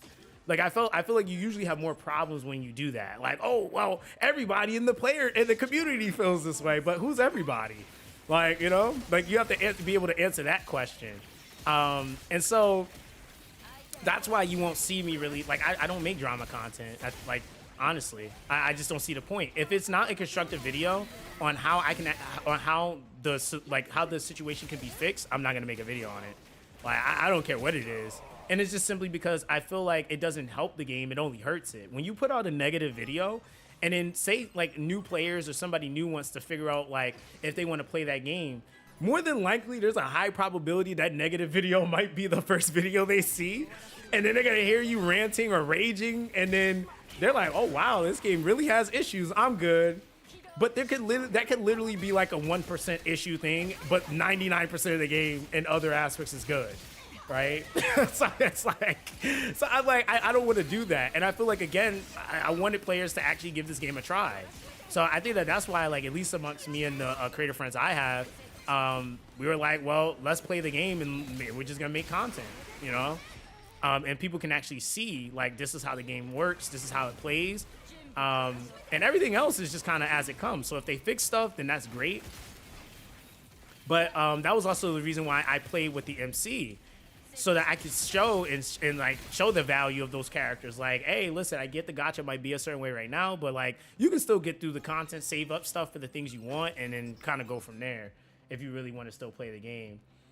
It said gachas historically just the promising Golden Goose games, not the shitter investment like Honkai Impact 3rd or Triple Z. Wait, I just mixed two comments. But he said gachas historically have been more about turn-based E7, FGO, that's Fire Emblem Heroes, and GBF. Yeah, that's true. That's actually very true. It says some companies would love to see even 5% of HSR Genshin's revenue. Yeah, bro, you know, and that's why the idea that a game is going to EOS it's like funny because people say it so often now. That phrase has no value anymore. They're like, oh, EOS. I'm like, you guys. So if you guys have ever heard of a game, it's called Last Claudia. That's easily one of my favorite games in gacha period. And the game's not predominantly that popular anymore. But that community is so tight knit and is just there. They just exist, and they still run live streams where the devs will do like bi-weekly live streams where the head community manager will get on stream and play multiplayer with them, or they'll talk about some of the upcoming units. They do like all different types of polls for players to be able to vote for what next unit they want to see come into the game, if they do a special unit or anything like that. It's like the level of interaction and how intimate that game is just like, I look at a lot of the bigger games and I'm like, damn, man, like that's the element that a lot of games miss nowadays. And it's like just seeing how well or how that game is still alive, and Global's not making that game thrive, like in terms of like bringing them in money, but they still cater to Global and still have those intimate live streams because they care. They genuinely love the interaction and communicating with that community. And so it's just like really cool to see that there's still devs that's like that even in 2025. And granted, some of the bigger games, I get it. Like, it is much more production value that they have to work out and stuff like that. But those little things I think matter so much more to players typically, just because if I could say like, dude, like we got a Tribe 9 like stream every 2 weeks that we can look forward to. You know how lit that'd be? Like, just knowing like we got a stream that's coming up that's gonna give us some sort of update or information, or even if it's not an information, but like it's just like something for us to go and do. Like, that would be cool. And it could be even utilized as a way for players to ask Q&A and stuff like that. Like, whenever games do stuff like that, I always think that that's like just such a good tie-in to have for engagement and keeping people wanting to be a part of the community to see what happens next. I said the reality is HSR is fine because the general public didn't build Squishy, so HP scaling in in-game means nothing. Yeah, that's true. I said which character information was better displayed. You talk about like the hub, Sky King. It's like, yo, tell me why you switched up your team and it looked and took out of the Golden Boy. Golden Boy doesn't break. Golden Boy also has no real damage reduction parameters in his kit. You would have to build it into him. And like, are you gonna like, oh my god, he came out of nowhere. And are you gonna like necessarily have that right off rip? Probably not. Roku's like just really busted. He says 600 plus attack. Gotanda is a goddamn nuclear glass cannon. Y'all don't sleep on him. Match him with EG and you can hit 10k per hit with his ult.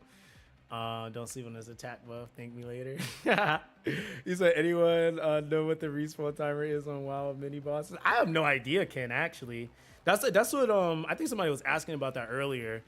about how they could see it, but I was like, I don't even know what the timer is. I haven't even bothered. I probably need to sit and try to capture the time for it.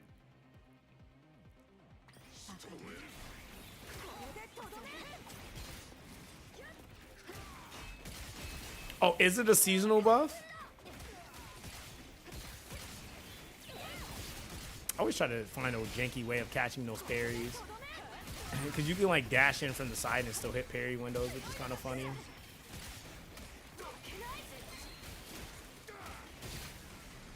you go. So that means my Mew is finally getting 15k per ult hit on crits, and she's got roughly 50% crit, which is wild to watch someone melt.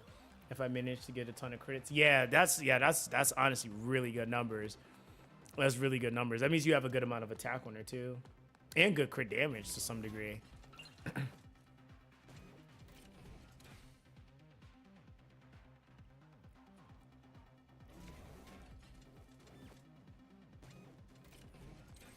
He says you said it's random chance for the timer. Oh, okay. He said it's 100% less than a day on the random map bosses because the one of the bridge came out twice today on me. Okay, so it came out twice.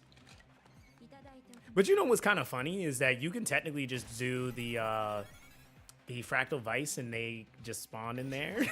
So even if you're not doing the overworld, they can spawn in here too. And I think they still drop their resource too.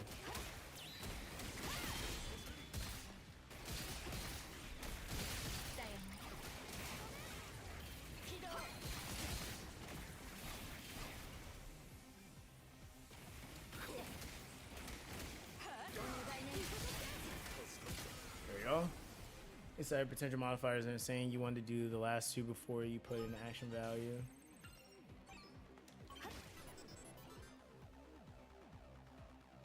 Oh, you're talking about raising. Okay, yeah, I get what you mean. Oh.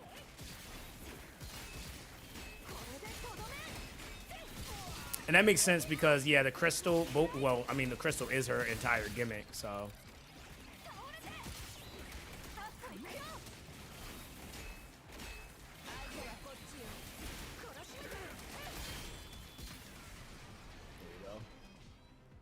You said, you know what each treasure chest type respawn frequently. I like the normal chest resets more frequently than. I feel like the normal chest. Yeah, they probably do, because the luxurious ones, like, and I wouldn't be surprised if they did have a different respawn on them because the luxurious chests give you way more resources. Like, if you open the luxurious chest is going to give you like I think 5k minimum Kane, whereas like a standard one might give you a couple hundred. I think it's like might be like 500 maybe. So I could see that the luxurious chest just opening way less or respawning way less.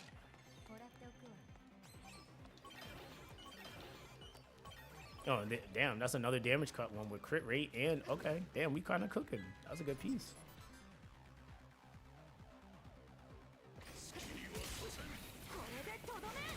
I do have one gripe with Tribe 9. I feel like some skill ability descriptions aren't necessarily complex to understand.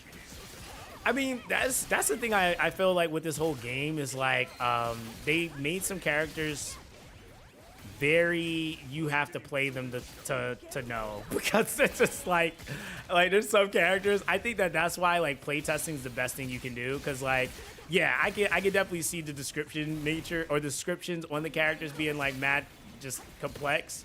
But a lot of characters, I will say you just have to play them because there's just no way. Like, if I just read, say, Miyu's kit on paper, I don't think I would actually fully understand how to use her.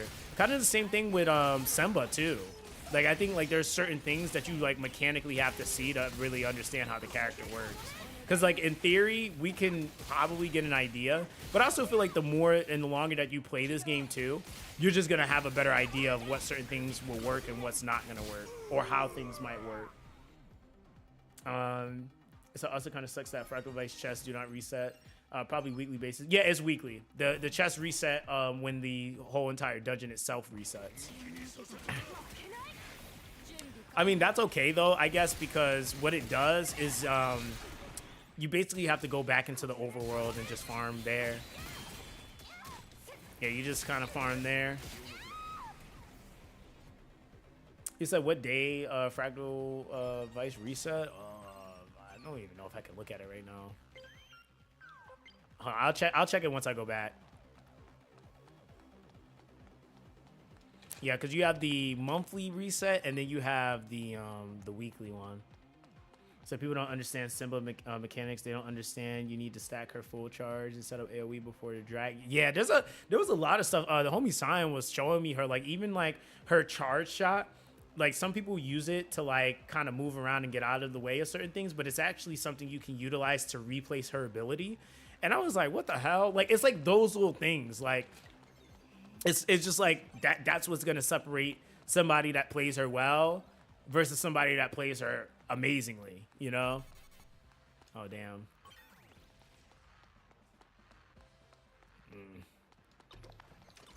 Nope, guess I found the right way. Could be a tier 8. Oh, that's nasty. That piece is kind of nasty. All right, let's do this. All right, I gotta kind of lock on to this dude because I don't have no heals. Oh, damn, almost dead. Okay, yep.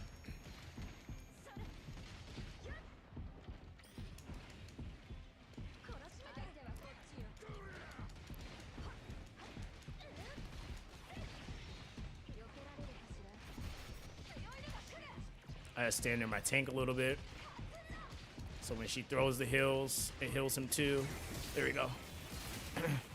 Alright, now we can play recklessly. Ooh, get broke. I hit the wrong chain. That was my bad.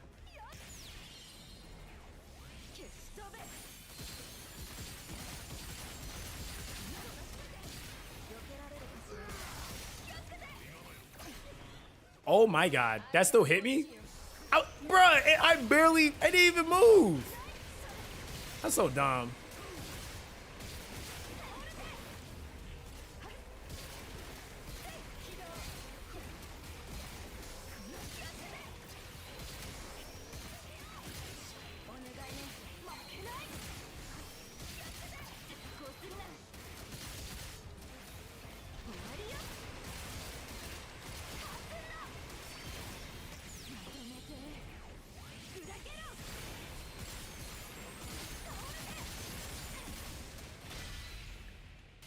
Damn.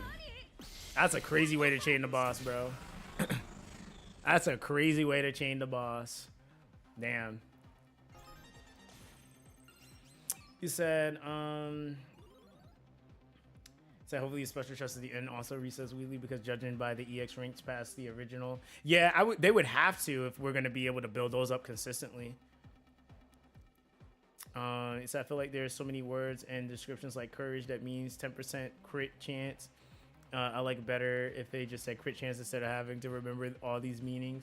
They do that because they want you to be invested in the game. A lot of times games come up with their own terminology so that you have to like learn. Your brain is like thinking that game when you're playing it. But yeah, some games like even the other game that I'm like super heavily invested in, Theory of Restart, we had to tell them like, hey man, just turn, like they were trying to call turn meter gauge something. We were like, man, if y'all don't just call this shit turn meter gauge and stop making it complex for no reason. They're calling it strike point or something. I was like, bro, ain't nobody gonna remember what that is. And if you are gonna call it something else, it needs to be something memorable. Like that's my only thing. I feel like in most things that I've done in my life, if it's not memorable, then most people just aren't gonna remember it. So that's all. That's always my thing. Is like, hey, make it a name that people can remember at least. Like, ain't nobody over there talking. Hey, you know your strike point. Like, bro, just turn meter gauge, please, please. Yo, you said astro gauge. Yo, what's good, Light Dart? You said You said, well, in case in point, did y'all know Minato is actually a tank character? Wait, who's Minato? Bro, I still units. I feel like every unit you guys call them one name, I call them the other name. Hold on. Now I gotta look.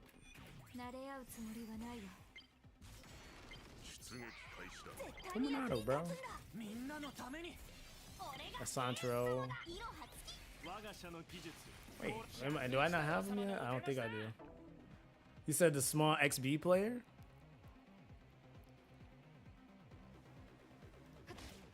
Oh.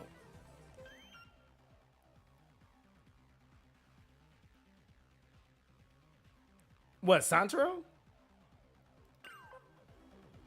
Oh, Santoro. Oh, okay. Yeah, bro, that's what I was talking about the other day. Yeah, because he has the illusion ability.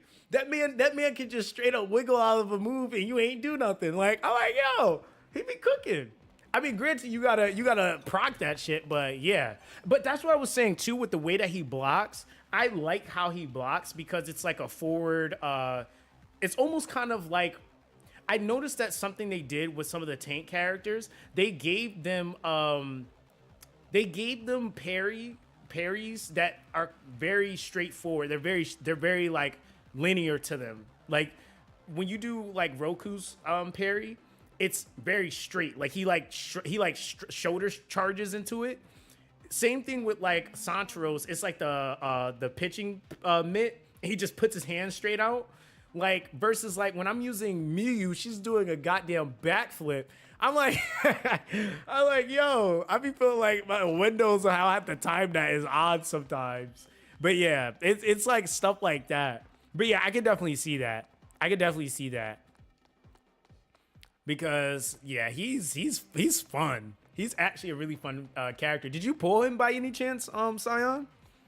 Yeah, he's a really fun freaking character. All right, we're gonna try this boss one more time. We actually somehow made it to the boss fully healed. That's like actually kind of random, but I don't even know how, because I definitely came in here with no bandages or anything. All right. It's every character feels very unique, even the 2 stars. Yeah, they really do. They really do. And that's what I feel like makes this game so freaking fun. It's like the combinations, then the vibe, like everybody is going to have a specific play style. Even with the same character, you can have a different play style than somebody else.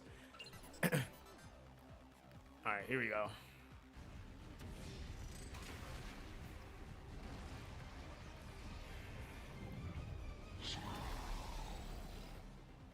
Oh, it's mixing the music now.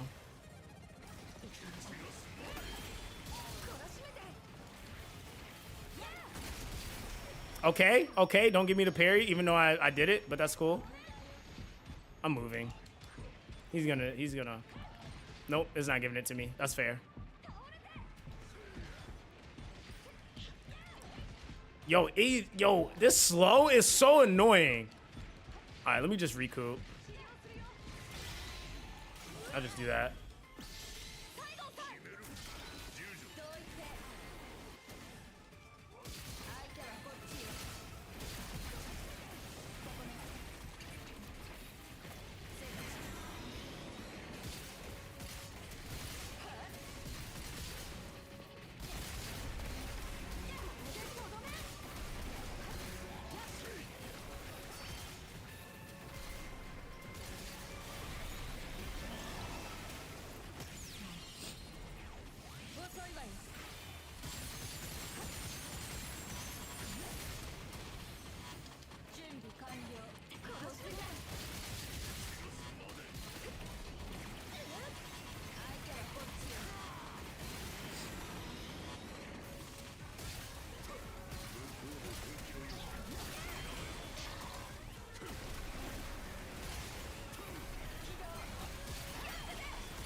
Ah, I couldn't see.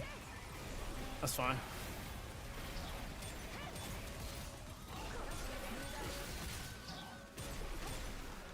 Move the mouth away from me.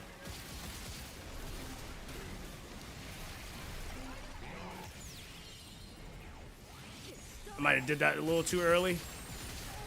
Oof.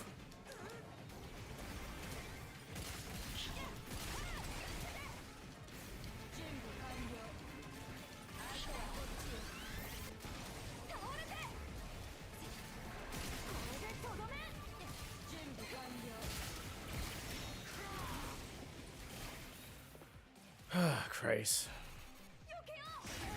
Damn, I didn't see it.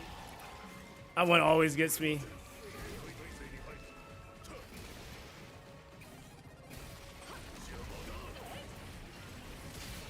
Oh, back up. Oh my God.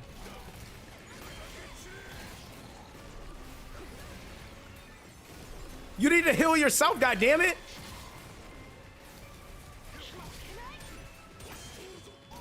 Yo. Yo, Roku don't be giving a shit, yo.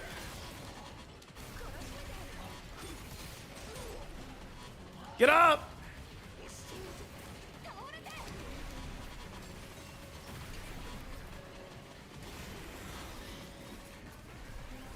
Oh, he didn't do it?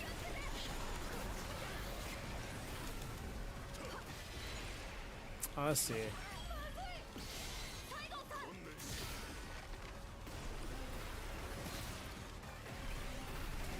No.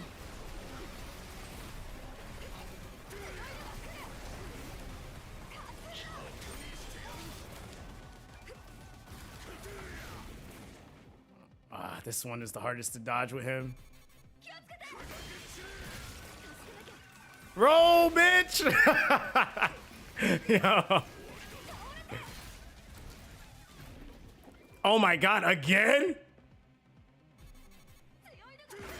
Oh, brother. Get out of here.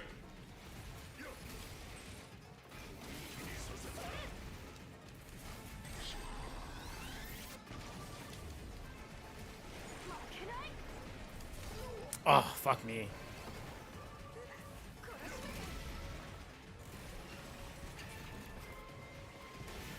Oh, yeah. Nope. Nope. Yo, Roku. Hey, listen. All I'm gonna say is this motherfucker don't die. Damn. Bro, I ain't gonna lie. This is like really playing this on hard mode right now for no reason.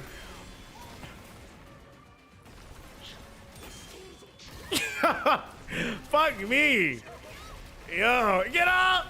I got it. Oh my God.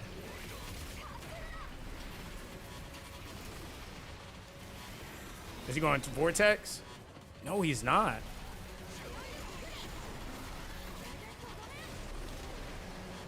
Yo, Roku eats all of this damage, bro. He's nasty as a tank.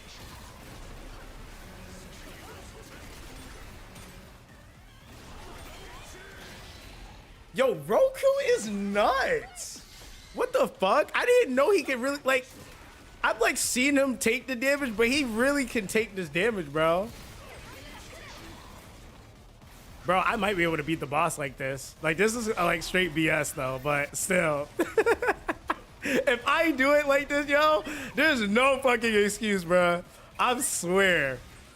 I swear there's no excuse, yo. There's no excuse. Hey, I got the dodge too. I'm getting low-key nice. They better stop me. Go into the skill. Bang, bang, bang. That's fair. You're right. I back up just in case he goes tornado. Nope, he doesn't. Oh my God. Hey, get ulted. Oh my God, he's actually doing damage. Get wrecked. Yo, nah, chill out. Oh, he said he wanted to. Yo, chill out, chill out. Let me relax. Let me relax. Yo, let me relax. Let me relax. Oh, you said you was a boy. Oh my, bro, chill out. Chill out. Oh my God. Yo, this is fucking crazy, yo. Oh my God.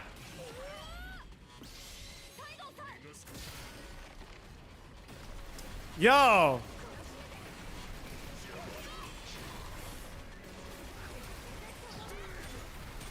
Okay. Nope.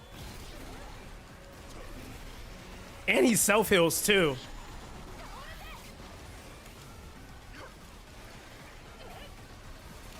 Okay. Thank you. Oh my god. Yo, mans is just getting up and fucking like, dog. I don't know, man. Oh my god. Like, he don't give a shit, yo. Come here. Oh, you said part 2? That doesn't give me a break. That's fair.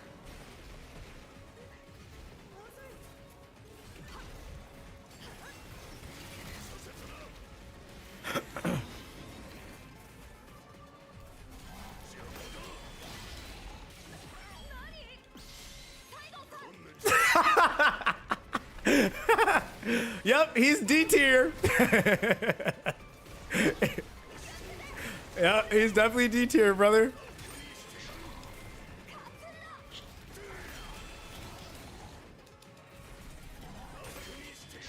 Oh my god, bro. Come on now. Okay, cute.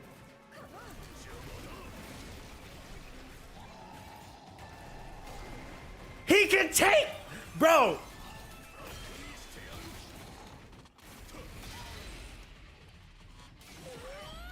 Yo, what the fuck are we talking about? How? He's taking that BS.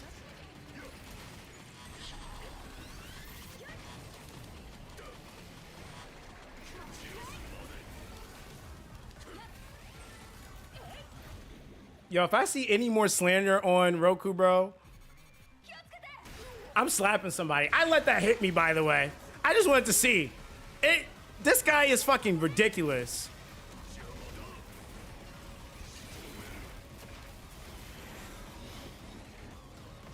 There it is, vortex sign.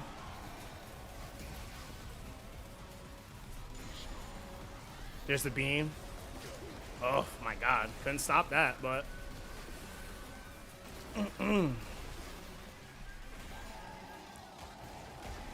Bro, that's fucking crazy.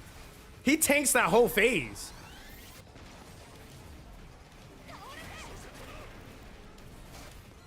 Damn, I didn't mean to get hit by that. You could low-key be a bad player and still play with him, which is crazy.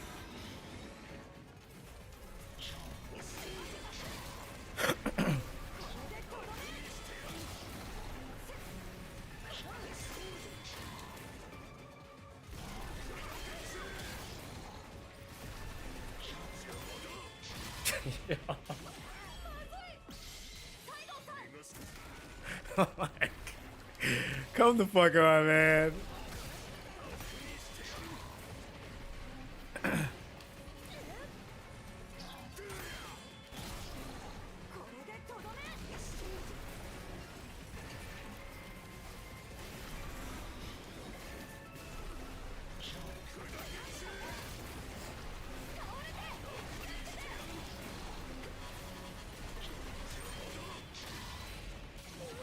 I think we ult here and kill. Fucking imagine. Imagine.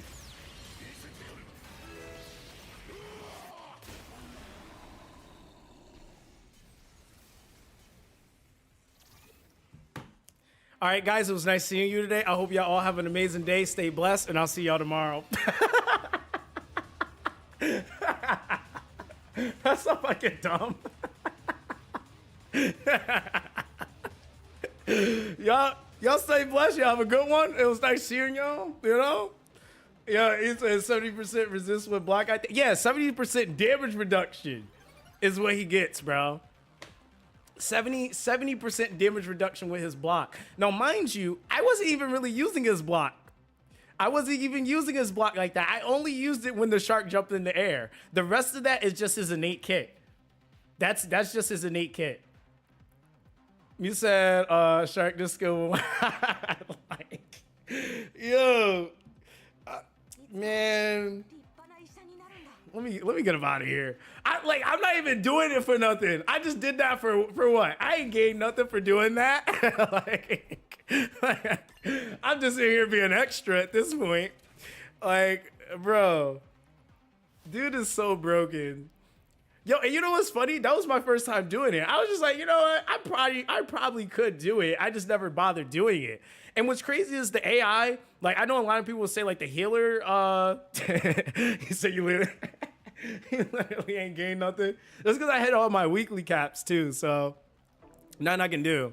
But yeah, like the healer, bro, Koshi be dodging, don't be getting hit. You seen the alley-oop heal whenever I needed it though. Like, that's what I mean. Like, you be chilling. And then all the aggro and all the breaks like that, like, yo, Roku's nasty. Man. So listen, what we learned today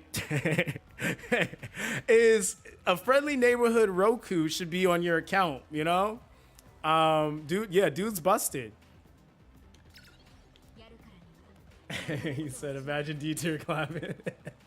See how much fun you can have when in-game isn't a DPS race? Bro, I'm not gonna lie, that was fun. I might have to upload that. I might have to clip that from this stream and upload that because that's actually real life insane.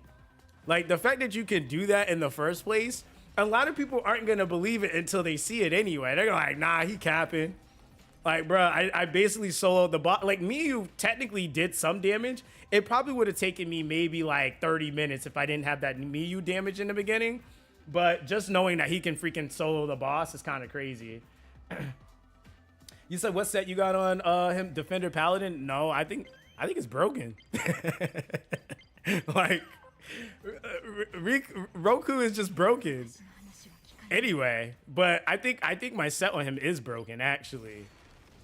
If I'm being honest. Yeah, like look at that. That's 3 different sets. Like, it's not even the same set. Like, he has support maximum HP. He has maximum HP with support and defense 4. So yeah. You said, did you grind out 700 battles to get to the final level cap break? Yeah, it's 600. And yeah, I currently am at let's see. Yeah, I'm in the stream on a high note, dude. That's what we're in the stream on. We just clapped the boss. That was fire. Yeah, so as far as the missions, Zero Sensei, for Minato, I am currently at, oh, this mission is down here somewhere, I think. Or actually, no, it's still up here. I don't think I finished it. Did I? Did I finish it? Did I finish it without realizing I finished it? I think I did. Damn, I think I did them. I think it was like 800, or I think it might have been like 800 fights you had to do total. Is it the wrong city? Oh yeah, okay, it is. You're right. Nope, 639. I'm at 639. So I was like, damn, I guess I did them. But no, I'm still short like 161. Yeah, 161 fights. But that's not gonna be nothing because I'm gonna go farm and run through the city killing stuff and opening chests. I'm just gonna passively do that now. So I'll be able to get those fights done in like no time. But yeah, I did the 600. I basically got all 86 marks in the game. And yeah. He says, so which team can handle the red shark? Did you not see the team? Did you not see Roku, the team himself? Did you?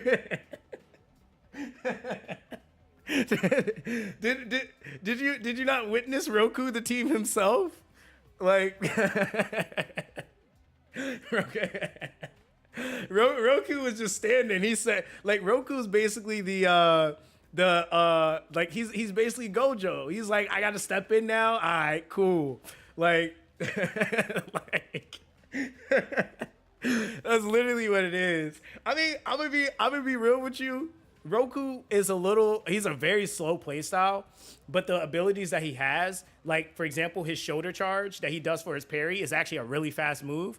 And his second skill, it's a wind up like hammer spin. He can do those skills pretty quick. If you just understand with Roku, you really don't need to move that much.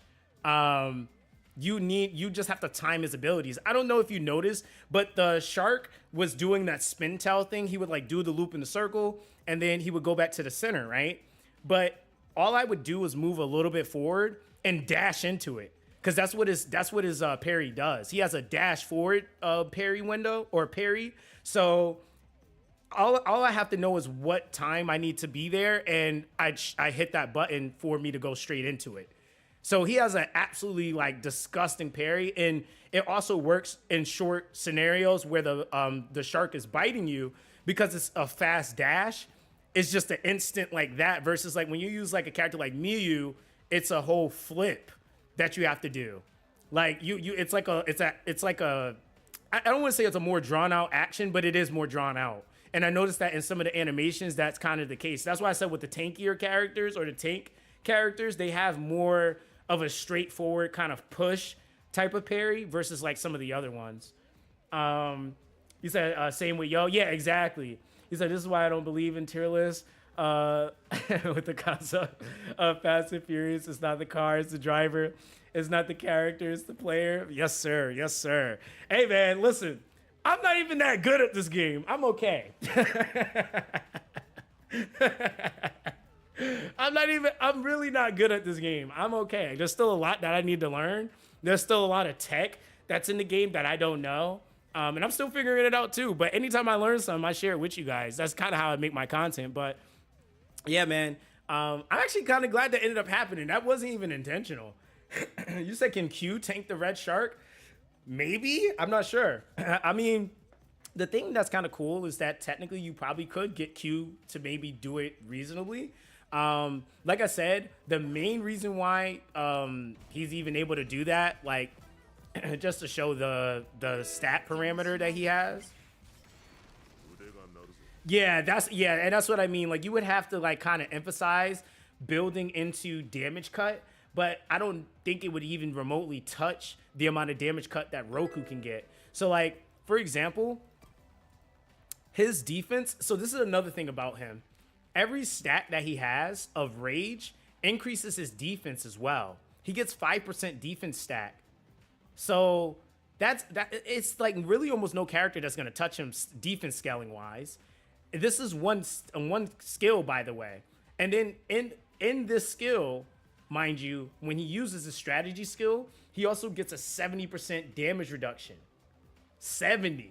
That means like nothing's really able to kill you at all. Nothing's really able to kill you. Then he has the intention. He builds up rage with his primary, or he has attention in the primary, builds up rage with the secondary as well. Dude's nasty. So like hindsight, when he's doing damage, he's technically building up his defense with the rage too. So dude is nasty, man.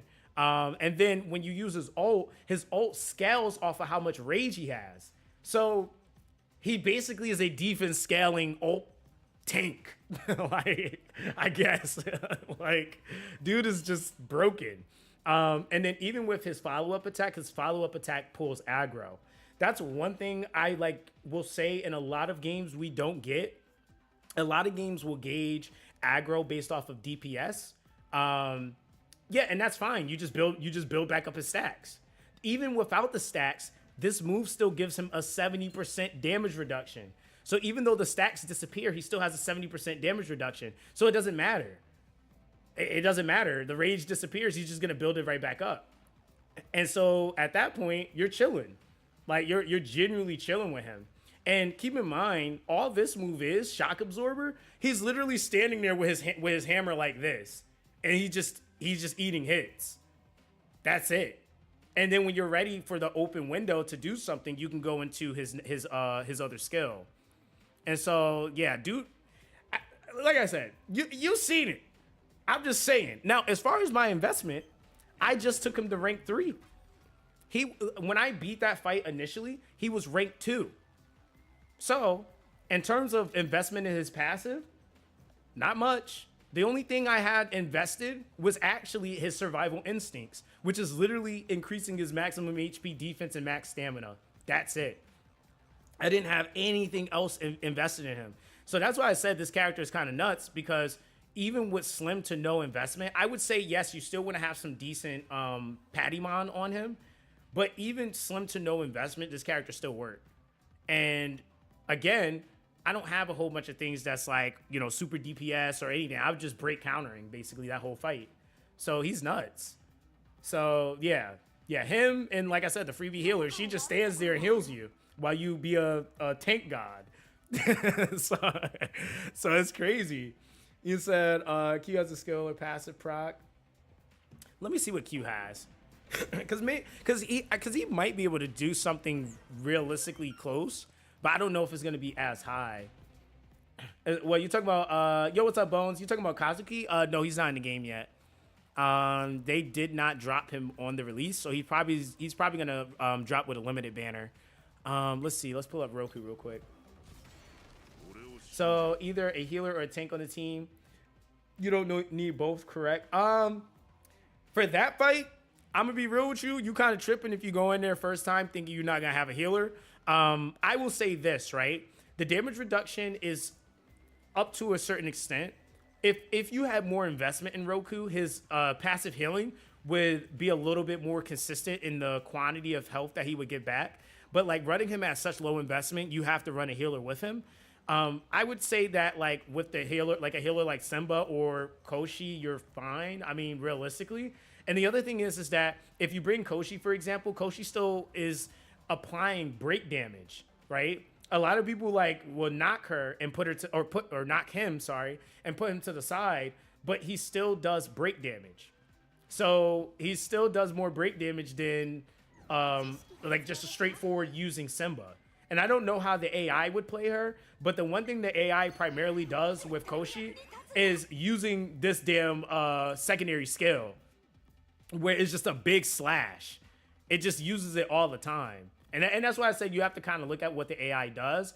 But the other thing is, too, is that if you're using Koshi, you do have to be a little bit more active with the heal, because if you're standing in a spot and you move too far from that spot and you need to be healed, Koshi will throw that shit, and if you're not there, then you just whiff a whole heal.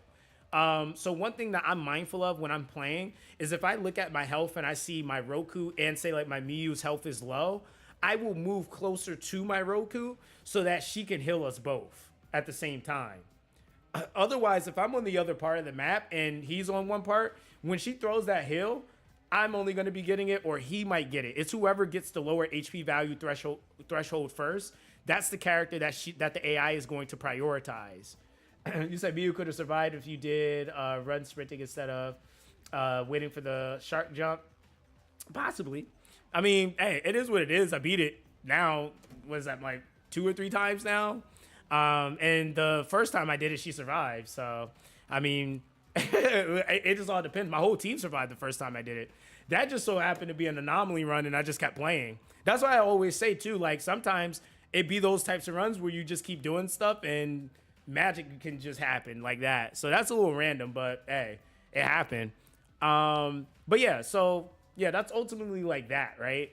But Q, let me see.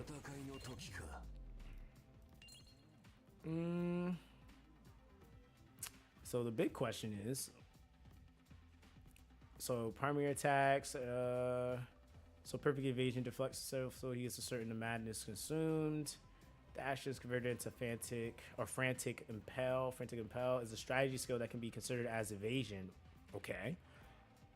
We're executing frantic impel. Consume a certain amount of madness. Now, what does madness do? Okay, so madness, 5 stacks. When executing certain actions, consume a certain number of stacks. That doesn't really tell me what it's doing, though.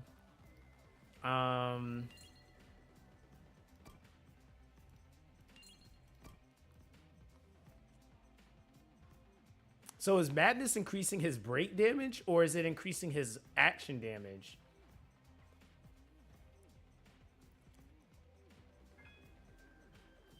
Yo, what's up, Kieran? How you doing, fam? Let me see. Dodge counter. Oh, he needs the perfect evade. Okay. So that actually builds up his berserk, which then consumes his madness. and then getting him to Berserk 3. Okay, interesting. And Madness stacks up to 5 times. So yeah, I would need. I'd see. This is something I would have to play test so I could see, because he might be able to do it. He might be able to. He might be able to tank, but I just don't know how well he would tank in comparison. It doesn't seem like he really has any defensive layering innate stuff in his kit compared to like Roku, who just has a shit ton of, like, yeah, he has way more modifier though. Goddamn. But for damage at least. But yeah, Roku definitely has way more defensive layer in his kit, innate. So you might be able to get him to respectively do a certain amount of tanking, but yeah, I don't see anything that's giving him any layers though. You said Q needs timing with Madness, so his attacks bypass damage. Oh, okay. So what, is it kind of like a defense ignore? You said it does right, his operating ability is high up. Yeah. I mean, to be honest, most of the characters, like when you start looking at the 3 stars, for the most part, they kind of all have somewhat of a higher operating ability. Like Inoki is at a 4, Q's at a 3. I have Miyu, who's at a 3. I don't know what Jiu's at. Jiu's still at a 2. Like, all the 3 stars have a slightly higher difficulty skill curve. And I think it's because, I guess it's like it's more action related stuff happening with those characters, or it's more things in their kit. And a lot of them have like different things that they're either trying to do, like building up a stack, or they have like stance changing and different things that allows them to go from healing to being a DPS. So yeah, there's that. He said Geo used to be a 2-star, so it makes sense why he's lower. Oh, okay. Oh, okay. So he used to be one? Okay. So that makes sense then. Let me see. Believe it or not, though, Mr. Break God himself is easy. he's basically he's gonna be insane. I'm not gonna lie. I feel like he really is gonna be dumb. His ult is just so stupid.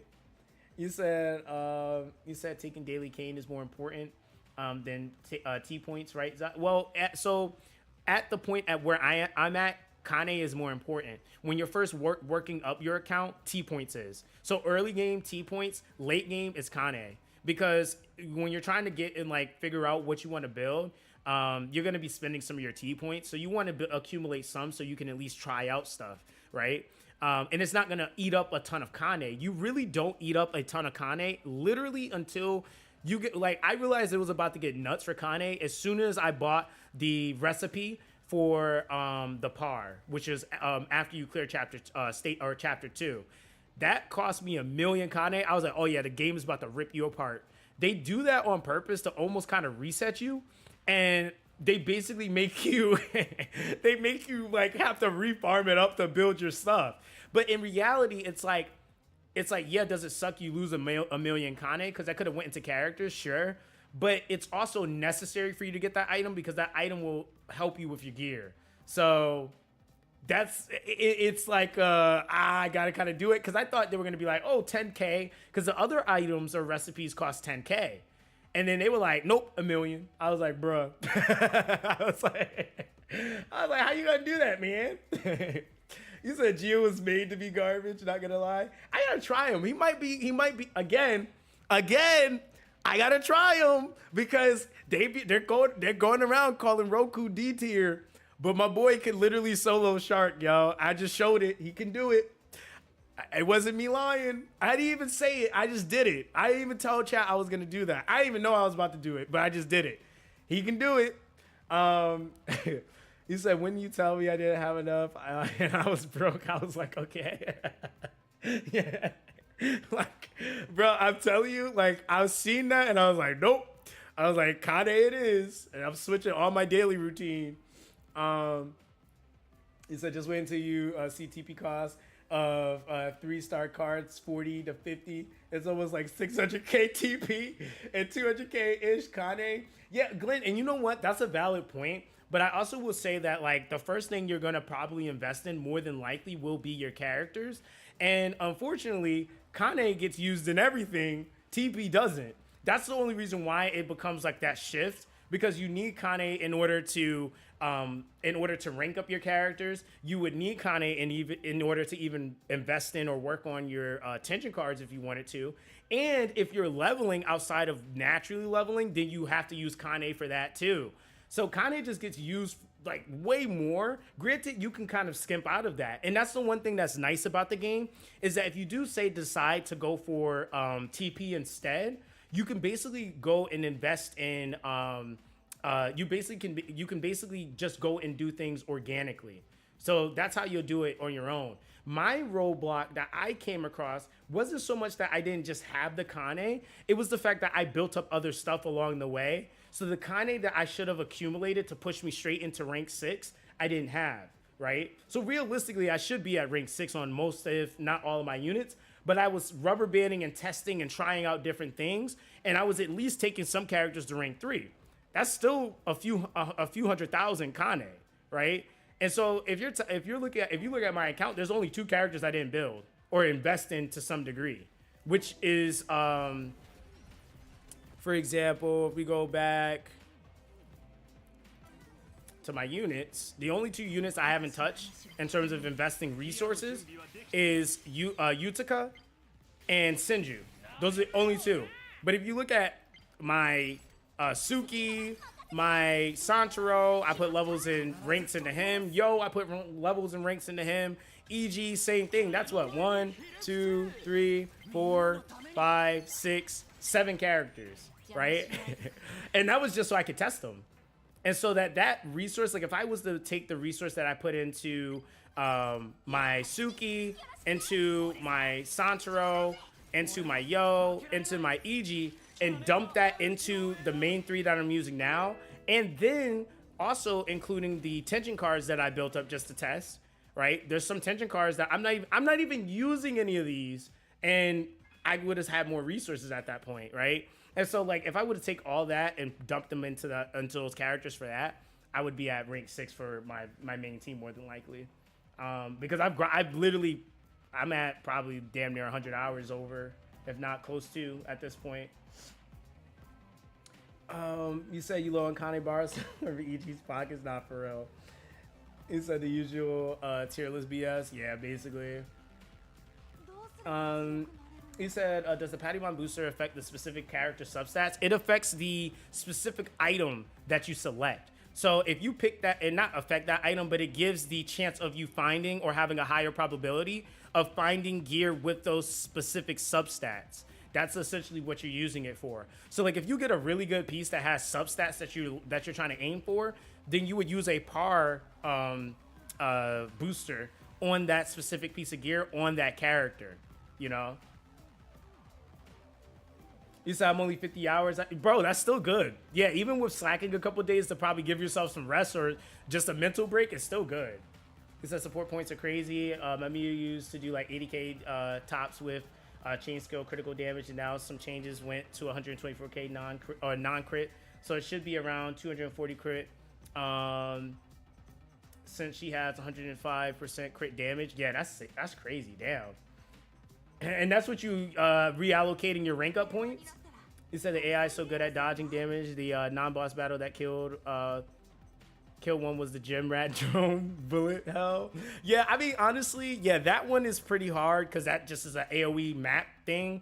The only thing that I really struggle with as far as my whole team dying was the move, if you don't do it properly with Shark or Black Gammon, where you don't have them swallow the bomb, then the whole map just blows up. Like, well, yeah, that's a one-shot gimmick, so you can't do nothing about that, but yeah. Say, okay, I understand now. When you put Q in the Berserker mode, you get 5 stacks of madness. The first 2 stages of his attack are considered as perfect evasion, and the third attack counts as a perfect deflect. Okay, so basically he doesn't need a lot of defensive abilities since he should be dodging and deflecting all the time, basically. Well, I guess that's kind of the difference between the two.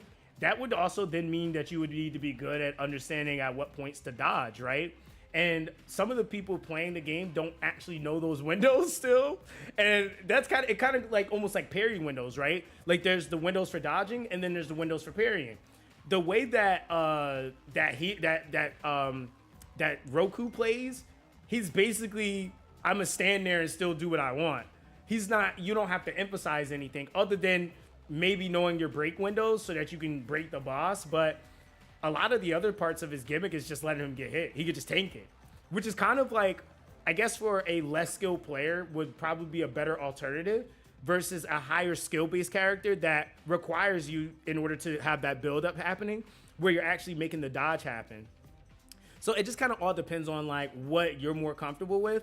I will say that he's probably like Roku's probably a little bit easier for the average player to pick up and just do stuff. Q, I like Q a lot, but I will say he has a little bit more of a skill gap for players. So they probably both can work and do it amazingly. I feel like most characters can do the damn content, but he's probably just easier for more people to just pick up and just use. Granted, I will say he's a lot slower. Like Roku's definitely slower for sure. So if you successfully dodge deflect during the primary attack window, madness stacks will get eaten. So I see it if you build him as DPS and keep doing the primary attacks and madness stack up. So well, in short, Q should theoretically be much easier to dodge deflect with. Yeah, if you're able to get the windows, because I'm assuming from at least the way you described it, he has to be able to. You have to be able to evade stuff. You say using Q Berserk skill again with madness changes into gap closing attacks that can evade attacks. Oh, okay. See, that's a little bit different then. So he has the ability, kind of almost like the illusion ability that Santoro has, where it just kind of does it. So if you're going into closing the gap, it comes with an evasion, an evade ability with it. Okay. They say if you just spam Q with Q, break happen like every 2 seconds though. Okay, that's fair too. So yeah, I guess there's that too. There's that too. Yeah, that's fair. He said about Simba, does she need a healing set 30% or support point set? Probably helps, but I don't think so, really. I honestly just think you just need whatever scales the healing. And that could be obtained via substats, honestly. It doesn't have to, like the set effect, honestly, I would say I'm at the point now where I'm focusing set effects. I don't think it really mattered any other point in the game. Like, I think now it's kind of like the icing on top. But before that, it was like, if you had it, cool. If not, it's like sometimes there's nothing you can really do about it. It just wasn't optimal to the stat yield that you were trying to get. So how can I see characters that I don't have? If you go over to the little tab button here and go to character archive, you can look at characters that you don't have. So I finally beat the Red Shark Days of your vid. I had trouble for like 12 hours. You said my team was Mew and Simba, and I realized I lack break and heals too. Situational for Red Shark. Yeah, exactly, right? That's what, again, that's just that. You know, that was the issue I came across when I first went in there. And I showed that in that video. I first went in there with Miyu, Iji, and Koshi. And when I seen that I didn't have breaks, I was like, nope. Revamped the team, came back with Roku, and after a few attempts of doing that, I actually was able to get it. And I had my runs just progressively got better too. You said Simba all attack because her healing is based off of damage. Oh yeah, so she's similar to Koshi then. So yeah, damage it is. So though you could switch her into pure DPS too. Yeah, that's another thing we were talking about too. You said we need an accurate tier list for endgame. Man, that's you know why, like, I what I'm gonna do, we'll have a stream where we'll make a community tier list, because I feel like the problem is that the content and what is accessible as far as current in-game is literally beatable by Roku. like okay, like that says a lot. So I would also argue that there's a huge emphasis on playstyle preference. Like, even some people like Simba more than Miyu, for example, and they're both highly ranked and really powerful units, but some people might prefer Simba over Miyu or Miyu over Simba because of the movement that they have, right? And I really feel like it's a big play on movement. I think the biggest thing is to classify the characters according to more so the roles that you can get them to play. So if you have a character that is, say, built for healing, against other characters that are also healing, where do they rank? If there's a whole bunch of breakers, the characters ranked in the position of being. And the crazy thing is with this game is that characters can be ranked according in multiple categories. They don't just have to be ranked one way for tank, right? You can rank them for DPS. You can rank them for breaking. You can rank them for healing. Shit, MC does 3 of those things. like, like that's the thing. So it's one of those things where like a straightforward tier list for this game is super fucking loaded, and I don't feel like it's a really clear, concise thing unless it is super broken down. I feel like the other thing that could also be a huge a huge parameter to a tiering of characters is who has the most synergistic ability. Like who can you use in a ton of different comps, right? Like that's also another like value that you can use for a tier list, because then at that point, if we're talking about build potential for future comps and just being able to like not have to really swap that character out, that could also be another value that you can coincide with the value of a character versus like, oh, they're just this busted healer. But like, how often are you using that specific character because they only really heal, right? Versus the character that's breaking, healing, and doing DPS. That's a really, that's a different thing to kind of gauge. It's that MC is probably the best character in the game, which is wild. Yeah, again, I'm just saying, only area he really lacks in is range. And even then, I would argue he can kind of close range a little bit. Not the best at it, but he can still do it, which is kind of like insane. Like he kind of covers some of the weaknesses that he even has slightly too. You said I got Q and Simba. Do you think that I should go for Ayama when his banner arrives? Yeah, that would be going for double breaker. But again, I mean, that could be something that could work for a really interesting comp that has high tension costs. That might be the issue that we have right now with some of the tension costs as well, is that your ability to just be able to constantly break would need to be like this. If you're breaking, you would need to be chaining like this if you have high tension costs. And that's just so that you can you would have to keep building it. Like every 2 seconds you need to break something. Every 2 seconds the boss needs to break. Like that would be like a strat for people that want to run really high cost tension cards. Because otherwise there's like it's no way you can realistically do it. And that's what I kind of noticed too, is that a lot of the classifications of the characters, it's like more so based off of like they have the ability, like they have this support value or break value or attack value. But in reality, the character can technically fulfill more than one role. And you can kind of see that in the passives of the character a lot of the time. So even like when Kazuki comes into the game, he might be able to fulfill more than, and he obviously will be able to because he has support in his kit. So he's going to be able to give shield and stuff like that to characters. So that's going to be a whole different ball game, and you being able to like get some break potential out of him, and say you pair him up with like a Q or something like that too. Like there's a lot of different variations that you could have. You said so far the only actual good character who offsets tension costs is Todoroki. But that is after ranking him up. Yeah, honestly, as far as like an innate character that just has it in his kit, and even there's one tension card that I found that actually gives you some tension recharge back, but it only happens when the enemy's tension bar fills. So it's like, it's okay, but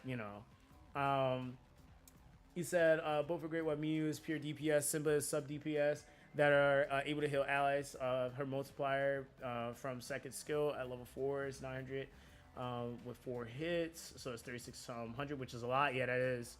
He said, I noticed that reaching tension 2 or EX is almost impossible in boss fights, or is it just me? No, when I was just doing it with just 2 characters, I was hitting EX. I was hitting EX, and I don't even have any EX cards on. I was just breaking more, and that's just because I was using the character that has the higher break potential. Whenever I'm hitting the parries, I'm usually using Miyu to do the parries, and Miyu's break potential is really low. My break potential with Roku is actually really high compared to hers.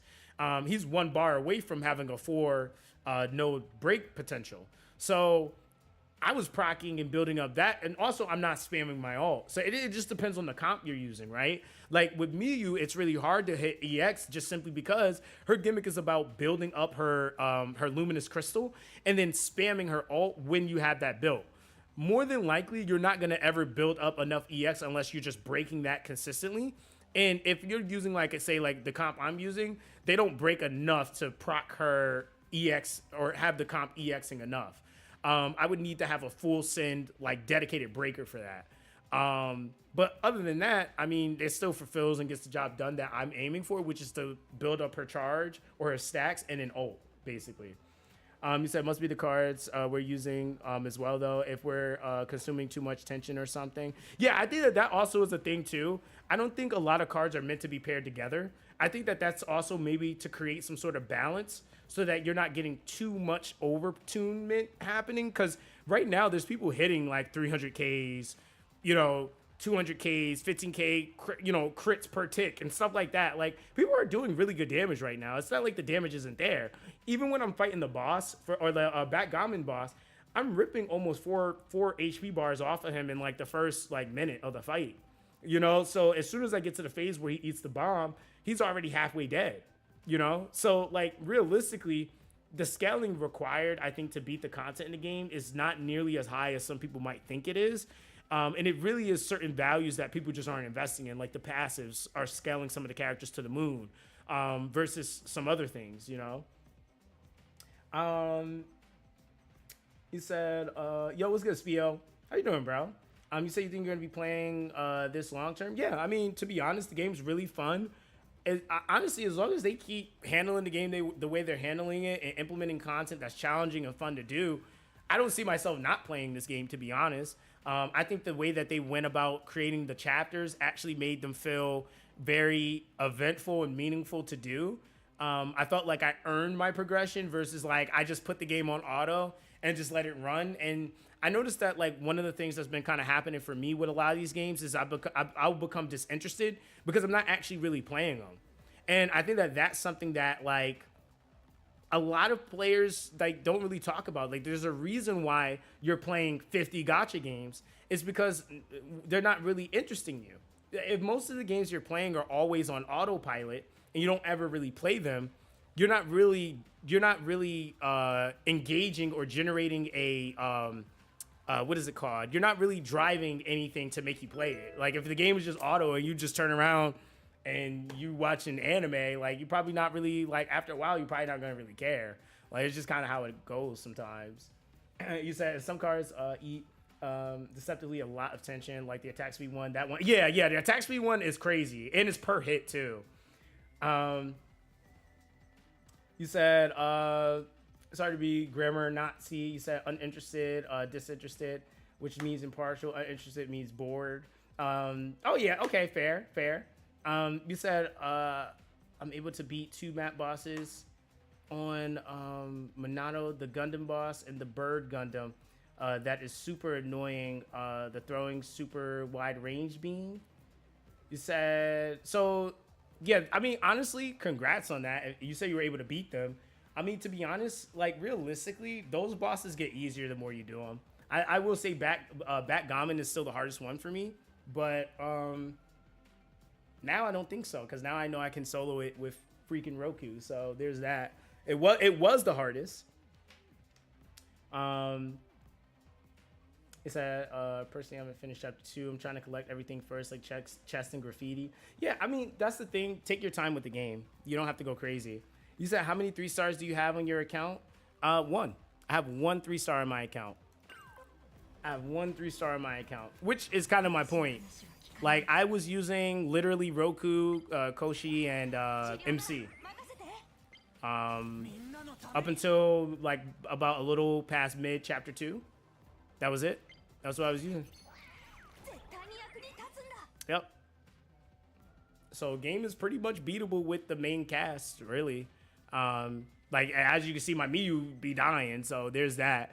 And MC actually breaks more often, so you actually would have more break opportunities with. And I would even argue that MC probably is a little bit easier to play on the shark boss, just because you have to be so up close, and he has so much break potential. He's probably actually even better than her to play. With her, it is kind of chancy. I am trying to build up a stack, whereas MC just does shit. He just does what he needs to do. Same thing with Roku too. So him and Roku like combined are just nuts for breaking. But yeah, that's what I use. So I guess it's safe to say this game is free to play friendly. You don't have to summon, like realistically. I just summoned really because I was streaming and I was like, hey, let's summon. But other than that, I probably wouldn't have summoned, really. I probably would have kept my currency and just stacked up. from there, really. So yeah, I mean, they did a really good job with balancing out the game. I just think it's like more so about like at that point, if you're pulling for something, is what synergizes with your comp and your account, and really like overall like what you like, really. You said you would need at least 9 characters for XB though. But yeah, I mean at that point, I would have just stacked up my currency for my pulls for the standard banner for the free pulls and just did that. Because other than that, I mean, is it like there's no real reason that you have to play multiplayer right now. So I feel like over time, like you start out with what you get, what 1, 2, 3, 4 characters. So I mean, yeah, I guess you could pull. That would help. It's an XB right now. It's just a fun mode, but might be arena RTA kind of thing down the line. Yeah, exactly. That's what I said. Like, if you want to, you could go crazy. I think that that's like for those players. Like, and I think that that's what this game's about. It's like some of the things that you do is like for preemptive purposes. So it's like people that want to partake and do the XB now are probably going to be better prepared than others that decide to pick it up later down the line. But either way, for me, I was going to build up most, if not all, my characters, getting them to 50. And then kind of pushing from there. So yeah, it's definitely something that I feel like you need to do anyway. Like I think you're gonna pull if it's not this banner, the next banner. Like I kind of sort of skipped this banner. Not even kind of, I did skip this banner. Oh, hold on. Wait, then player data is not in use. Try to resolve the issue. Delete data. Wait, what? What the hell? I don't know what that was. You're seeing this message when player data is not in use. You can resolve the issue by using the delete function. Wait, what the hell? Did anybody else get this error? Let me see something. Bro, what the hell was that? Let me see.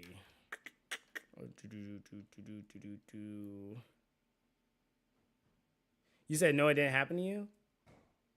Wait, hold on 1 second. Oh, somebody's at my door. Oh, I'm streaming. I'll be out in a little bit. I'll be out in a minute. Oh, I gotta figure out what just happened to my account. Let me see. Where the hell did my mouse just go?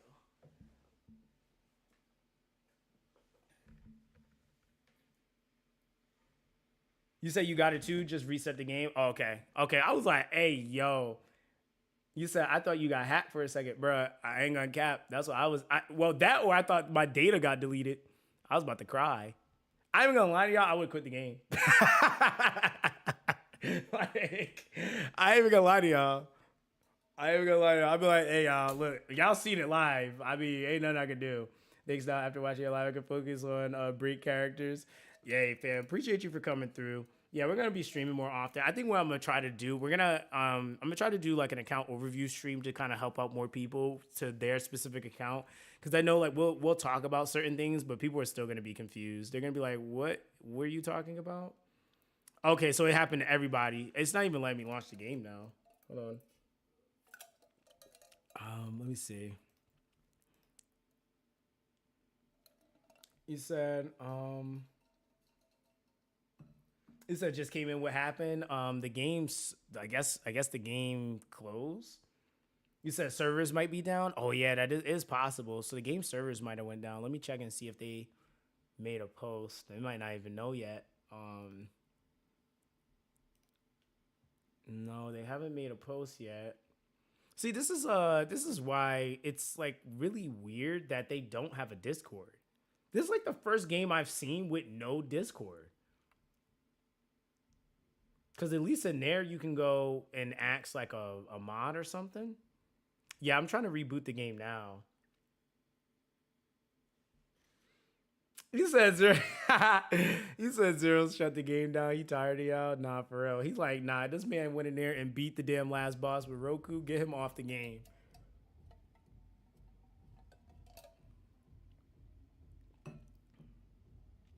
Okay.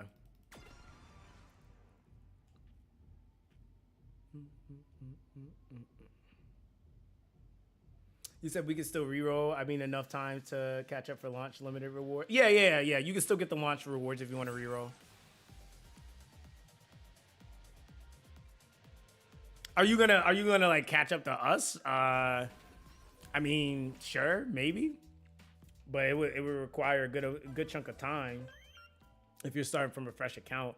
And I don't know when the like next update announcement's gonna happen, so we'll see when that is.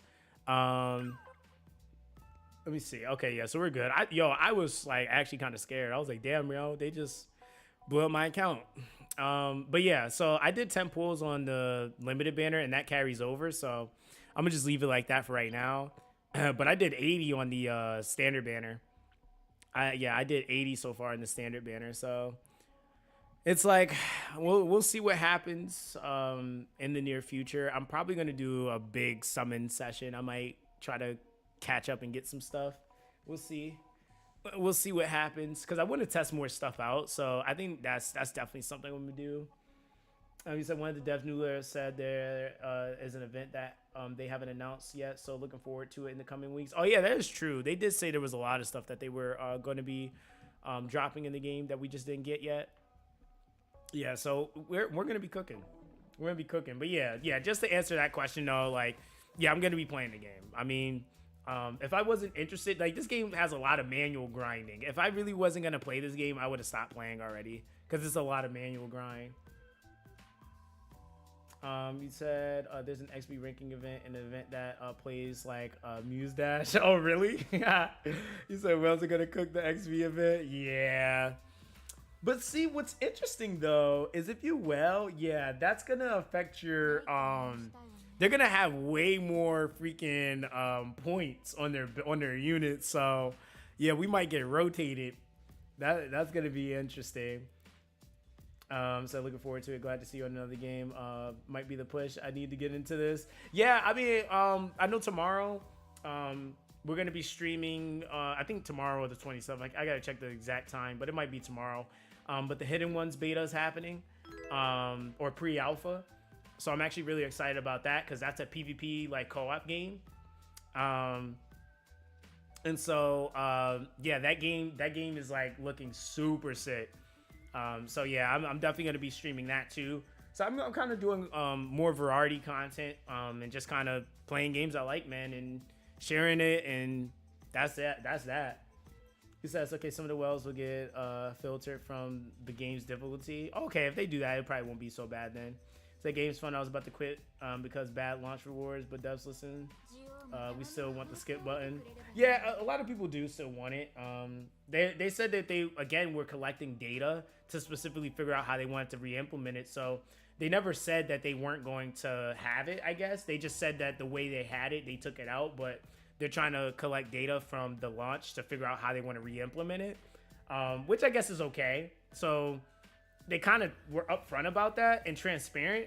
They didn't just like secretly take it out and then we started playing and was like, well, damn, all right, no, no skip button. They kind of mentioned all that stuff too.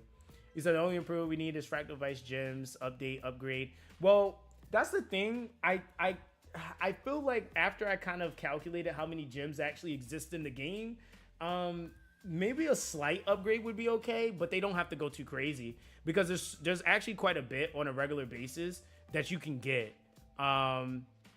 Like just from dailies is about 4,200 crystals a month, and that's not including this content, right? Which resets weekly.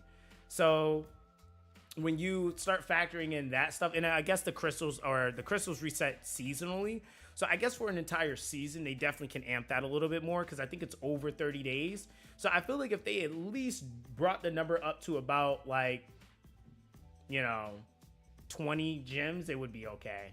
But other than that, they still have the 120 stack of 5 that you're able to get out of the shops too. You said there is no gacha that have a full pull gems plus for dailies. Wait, what do you mean?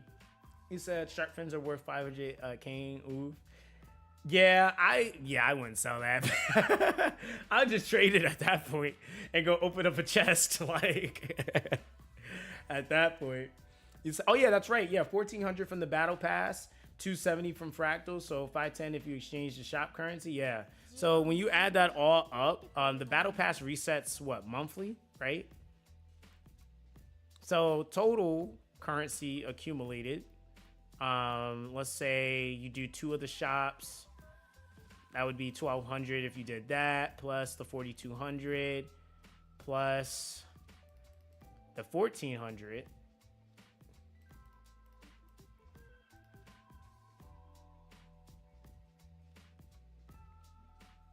Yeah, so it's 41 plus pull monthly for daily free BP pass, not counting other activities like weekly and in-game content. Yeah, so I'm calculating about 6,800 crystals, and that's not including the last shop. If I added the last shop, that would be another, and that's, I mean, that would be a little bit more spendy though, because that shop requires 3-star breakdowns or conversions. And most people probably aren't going to do that, to be honest. Let me see. Where's my math? Okay, that's another 600. So, in reality, there's... And those shops reset, too. So... Yeah. It'd be about 7,400 currency total. So the monthly shop gives us 15 currency pools and 5 standard pools. Yeah. Yo, what's up, Ren? You say, oh, welcome from France. Appreciate you for stopping by. He said also the tension cards are buyable. All tension cards are buyable with currency as well. Yeah, that's true. Yeah, so it's like, I mean, the way they have it set up, the revamp or the change they made to the missions was huge, because that was like the 40 instead of 5 currency. But I also think that was the other issue, is that people just weren't at the point of grinding up the content. And then also they weren't able to see the other aspects of the game, because just completing the chapters gave you 600 plus the 600 from the event. So that was 1,200 for just completing chapter 2. Plus all of the currency you built up from doing the mission. So I felt like the mission update adjustment they did was huge. So yeah, I mean... realistically, what is that divided by, was it 12? How much is it multi? It's 1,200, right, to pull?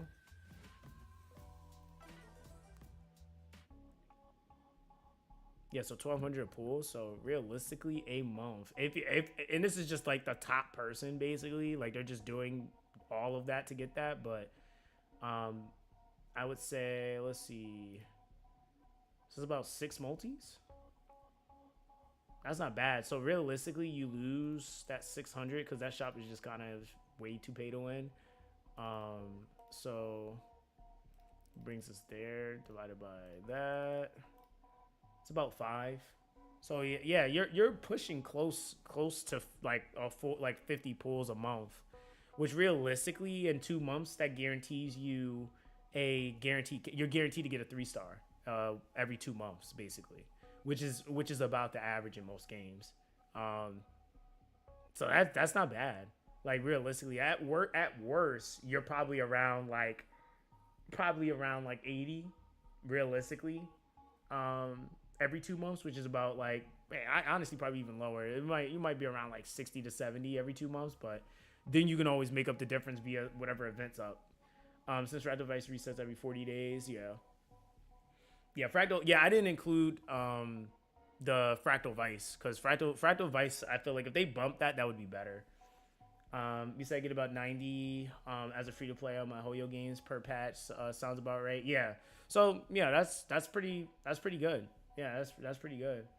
So I just unlocked the Fractal. Said did a quick run and did pretty well until he said Shark beat the crap out of me. Yeah, he's a little rough, but I mean, hey, they'll. I mean, honestly, like if you just learn the gimmick and the parry windows, or even when to invade, the boss becomes a lot easier. It's just a pain having to reclimb every single time, but it's doable.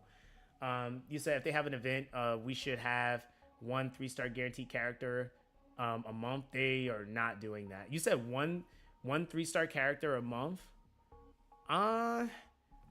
It depends on the release. I don't think they're gonna do that though. I don't think they're gonna do that, only because it depends on the event cycle and what an event update time window is, 1 3-star a month, it wouldn't be bad, but then that would mean that they would need to push out more units, which means the game would inherently have more pay to win stuff in it at that point. Yeah, 1 per month is kind of crazy. Like, I honestly don't think most games do 1 per month typically. It's usually on average is about 2 free to play. If you were able to, like, hey, listen, that is a very generous gotcha. I'm not saying no to it, but if they ever did that, that's huge. I'm gonna be honest. It's like, that's huge. He said, we get 130 summons as of right now. However, tomorrow we get a 10 summon and more currency. Yeah, that's true. So yeah, there's that. He said, more doable fractal gems is enough, and change it from 56 to 60, 10 levels a week, 5 pulls from that. Yeah, true.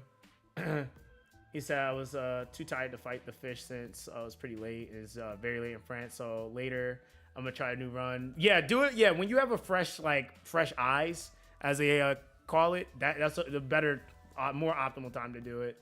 He said if they gave more gems, I think dupes will become more impactful and pay to win, in my opinion. Yeah, that's usually what happens. Anytime they start pushing like and emphasizing the need to give players more dupes, that means that there's a reason for there to be more usage or more I would say more of a need to have dupes. One game I was playing not too long ago that ended up kind of doing that was like it was called Astra Knights of Veta. They ended up increasing the dupe system to where instead of using 6 dupes on a character, it became 7. And because that number was so high and the game already had been developed and out at that point, they had to start making it to where people could get enough currency to just rotate on the banner a few times. So yeah, that was something too. He said it might be 10 costume shop. Oh, okay. You know what? It might have been. I might have looked at that wrong too. I thought it was a multi. He said, yeah, some banners every 4 weeks. Even others are per 3 weeks. Yeah. He said, at least for me, I only have my eyes for like 5 through 6 characters. That's fair. He said the Gundam JJK boss jumped on me like crazy. So I thought I was playing Dark Souls Elden Ring with the dodging. Yeah, it's fun too because the windows are like I said, they're not as forgiving. He said Astron was a fun multiplayer game, but man, the feature creep was terrible. Yeah, exactly. I'm glad there's somebody here that played it because you know exactly what I'm talking about. Like the duping in that game, and I mean realistically, when they would do their major updates, I'm talking about handing you out selectors and currency to go crazy on the gacha, but the content also scaled so much. It was like even with all of that, your units just still really, just still really weren't doing much. You said I did too. I think we all did. Yeah, honestly, a good amount of us did. I mean, the game was fun. It was another situation with like this game where I felt like it was like a hidden gem, and unfortunately, the development team cooked that game more than not. You said, bro, they stacked too many mechanics. Yeah, they did. Yeah, Beta was kind of... That's one thing that's different about this game versus, like, Astra. This game has a clear identity on what they want the gimmicks or the mechanics to be. Astra felt like the mechanics just were unsure. Like, you really didn't know, like, what things were. Every major patch, or every patch, basically, they were changing the scaling of stat values. They were changing how a system worked. They changed how tanking worked. Like, it was just always something. I'm like, bro, like, there was no way, like, you could get used to the game in any regard, even if you have been playing all the time. And I played all the time for quite a bit, and it was always something changing. So it was just like, I'm like, all right, well, I gotta go rework that, or that doesn't work the same anymore. So, like, if you played the game on launch and you try to go play it now, the game is like a completely different game. Like, none of the stuff that, like, the idea of how it's scaled is completely different. You said, if y'all curious about future characters, check out the anime characters. I gotta actually go and watch the anime. So hope you continue to cover the game. So far, only one genuinely cover. Honestly, like I said, I'm a big person on endorsing content that I feel like is going to be helpful to a community. I don't really, and it's no shade. It's not no shade to anyone else. I just don't know a lot of other people outside of the group that I have at this point. I'm always down to do collabs with other creators, by the way, if there's another creator watching. But I'm really big on endorsing and pushing content to the community that actually is gonna help overall the community. So I like within my Discord, there's like one creator right now. The only other person I'm sharing his videos. And most people would be like, oh, well, isn't that negatively impacting you because you're making videos on the same game? And no, I honestly think that it's actually making the community more tight knit. I think it's healthy for a community. Like even if me and him both were to upload the same video, I think it is great to see two different progression loops and cycles and thought processes of how we got to like the same result, like end result, because ultimately that's the community's experience, right? No one's experiencing the game like one way. You said if there's only one creator, you said there will be huge bias. No, not necessarily. I think the thing is that, again, when it comes down to what I want and what I want to push out to my community, I think that there's like, yes, there's always going to be bias in everything. I won't negate that. But I will say, I'm a creator that stands for a certain thing. I don't want to push negativity into my community. I don't want to be negative. I'm not trying to doom post. I'm not trying to drama farm my community. And so in turn, I would suspect that if that's what I stand for, I'm going to be endorsing and pushing like people that do that. Like, right? Like, I'm not going to be sharing the guy in my community that all he does is drama farm all day, because I don't care for that. And I don't want that to also be embedded in what I'm presenting to my community. So same reason as to why I haven't made any videos like the game is dying or the game is gonna EOS. Like I haven't made those videos for that reason. And again, the creators that I support and that I would say I endorse in that way they're in the same wavelength. Like we want to be a part of communities. We don't want to tear communities down. That's the thing. It's one thing to be constructive, but it's another thing that I've realized long term, it only hurts the community when you put out videos that beat down the game. Because again, that ends up becoming the first impression that people see.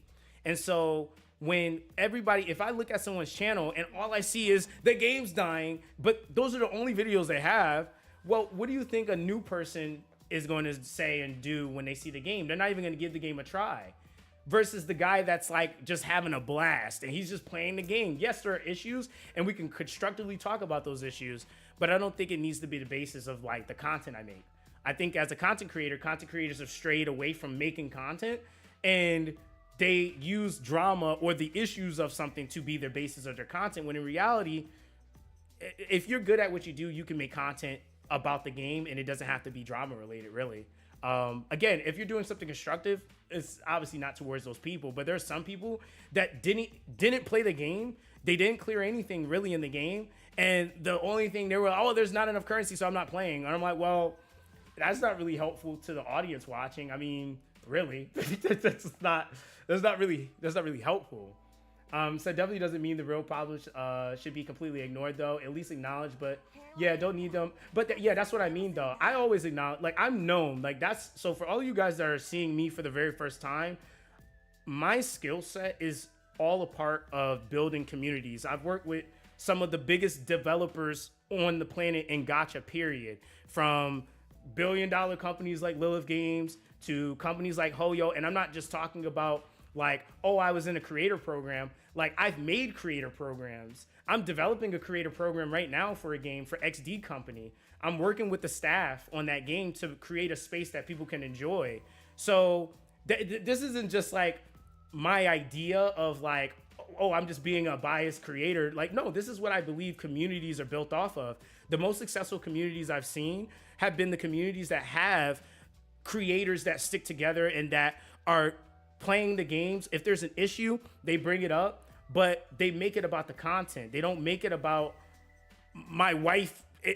This guy talked about my wife, and now we're talking about people's intertwined home relationships. I'm like, wait, how? Like, wait, what? What are we doing right now? like that's the thing, right? So it's like that's a big part of like what I do. And so anytime I jump into a game, I think like that's the other thing. Like I think there's been a lot of growth on the channel, and it hasn't come because of the fact that I'm just like trying to make money, right? Like making money is not the hard part for me at this point.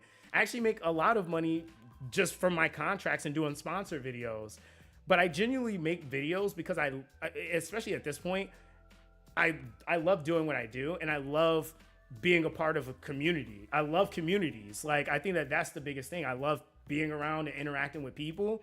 And so that's always been like a big goal for me, is that if I'm going into a game, I won't even touch a game or make content on it if I don't feel like I'm gonna enjoy it, because I feel like I'm gonna ruin someone else's experience of the game. Like a lot of the times, like if I try a game out and then it ends up not being that great, that's one thing. But if I look at a game and I kind of get an idea of what it is, and I'm like, yeah, I don't know if I'm gonna really like that. Or if I feel like I'm gonna be complaining the whole time, or if I feel like I'm starting to complain the whole time, I'll just stop playing the game, because I don't want to ruin it for anybody else.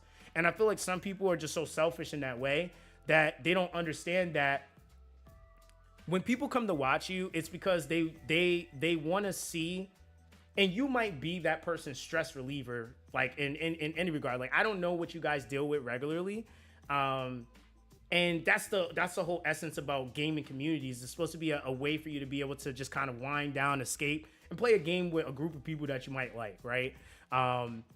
And I feel like anytime it becomes more about just random shit and problems, isn't that just more stressful? like, don't you feel like, damn, I just had a rough day at work, and here this guy go yapping about how bad the game is, about to pop a blood vessel, instead of you getting on the video and it's like, yo, he's talking about this really cool strat, or we're seeing this really cool gameplay loop, like, or whatever it is. Like, I feel like we strayed so far away from that, and it's just like, I don't know. People are tired of that. I know I'm tired of it.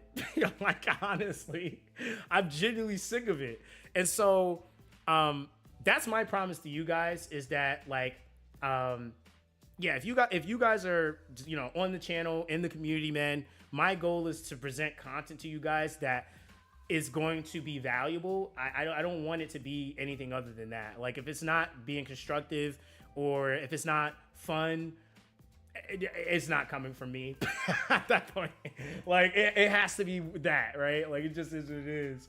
You said I have one of Zox's videos referenced in my video today because I felt people should know what he said. Yeah, same thing. Like I think on a few of my videos I put your video like for the shark video, or for playing against shark, because I knew a lot of people were struggling with it, and I thought it was a good video. I was like, shit, I already did it. I didn't record it. And at that point, my account was just so damn strong. I was like, yeah, I ain't gonna do that. So I shared that video. I just think that that's the thing, that you don't lose anything when you help each other out. And it's same thing with creator and community. It's like we don't lose anything banding together. You start seeing many creators like to do that though.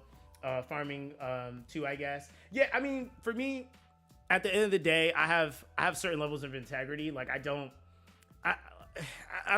see the need to do that, right? Like, and I'm not knocking anybody that does, but for me, it's just kind of like, there's just things I don't ask for. People will tell you, I don't ask people to donate when they come to my streams. I stream because I have the luxury of being able to do it. I found a way to make more of my money in the background versus it being based off my community, because I didn't want the stressor to be, my community's not doing this, right? Like, I just want to get on stream and just enjoy the game. That's it. That's simply it. You said, I do see some creators forcing themselves to play the game even if they don't like it. A lot of the times that's because of money, right? Like, that's really what it boils down to, is growth and money. And I'd rather not grow and enjoy a game versus growing and becoming successful in a game I just hate. Like, honestly, I just wouldn't want that.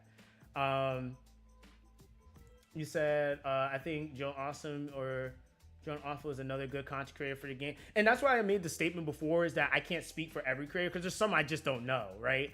But that's my thing. Like, if somebody, I've met plenty of creators or came across creators that I was like, dude, they're dope. They're in my community. I share their stuff. Shoot, I have plenty of creator friends that, like one of my friends, Deity, he's one of the bigger creators for Epic 7. He literally had a whole sponsorship for for Raid, and he needed people to download so that he could keep his sponsorship going. I helped him out. I shared it with my community. Like, that wasn't benefiting me at all. I wasn't getting any, like, he wasn't paying me any of that. I shared an entire sponsored thing for him and got my community to go to his stream so that they could help him out with that. So for me, it's just like, if you're a good person and you're just trying to do your thing, hey, I'm willing to help anybody, really. Like, that's just my mentality. He said he rarely talked about currency even as a beta player. Yeah, that's like, yeah, I mean, honestly, like, for me, it's just that, right? Like, if you enjoy the game, you enjoy it. If not, a lot of times I just chuck it up to, hey, I'm not enjoying it, and it is what it is. You said, what do you think of Tribe 9 now? I would say Tribe 9 for me right now is it's actually one of the first gachas in a really long time that I actually am interested in playing. I'll say I have other gachas that I'm interested in playing, but as far as Full Send, putting in a ton of time and like actually getting good, this is the first game that's doing that. And again, I played Wuthering Waves, I played Triple Z, I played all those games, and I played them in the hardest way I possibly could. Same thing, I tried to do free-to-play series on them, and I did them successfully, but this game, just like the way they laid it out, the story, the grind, it just all feels like it adds up to something. It doesn't feel like I'm just like grinding flowers and I don't know why I'm really grinding the flower. like, or at least in this game, it feels like once you get to a point, it's like, even if you don't know, it gets answered at some point. Would you say the combat is comparable to Zenless, or is it kind of its own thing? I feel like, to be honest, this game is unique in the sense that, like I mentioned before, this game punishes you way harder than any of those other games. Zenless has more of their angle, and what they're really marketing is flashy characters and flashy gameplay, right? They want you to feel cool. Like, that's the whole premise of that game, right? They want you to feel cool when playing it. They want you to like, ooh, look at me. I just did this crazy chain into a backflip, into a side spin, into let me pose and do this real quick. JoJo stand, right? Like, that's like Zenless, right? Whereas I feel like Wuthering Waves kind of went for more of a, kind of more graceful, kind of like high quality graphic, almost, I don't want to say realistic, but it's a little bit more of a realism to their anime style they decided to go with, whereas Triple Z has more of the cartoony anime style. So it's definitely one of those things where I feel like it's not even comparable. I don't feel like they're even remotely the same. They don't even feel the same, to be honest. You said Tribe 9 is the main game. Will be hard for some to, with the time commitment. Yeah, that's fair. I mean, it depends on what you play, though. I think the problem is if you're trying to play Triple Z, WoWA, HSR, and this game all at the same time. You got to pick something.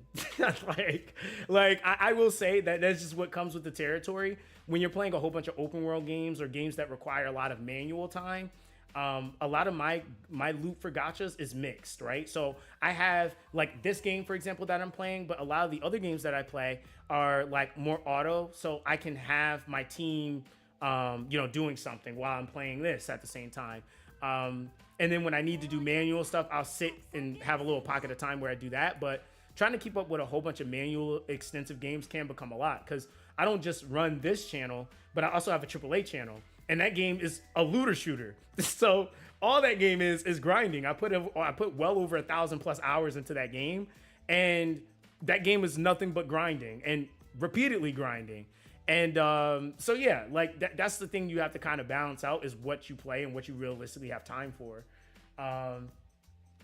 You said, I disagree with that with Father, and I have an easy time keeping up with Tribe 9 with no need to worry about my stamina. I think that's a nice thing, is that there's no refresh that you have to worry about. Like, there's there's the dailies, but yeah, you don't have to worry about like, oh man, my stamina's capped, so now I'm not, being efficient, like, right? Like, it is nice that there are the entries, and realistically, you can just go to a dungeon, blast a few real quick, and you're just kind of chilling.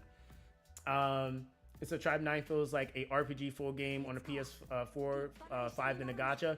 I think that's one thing I've seen a lot of people saying, is that this is a game first, gacha second.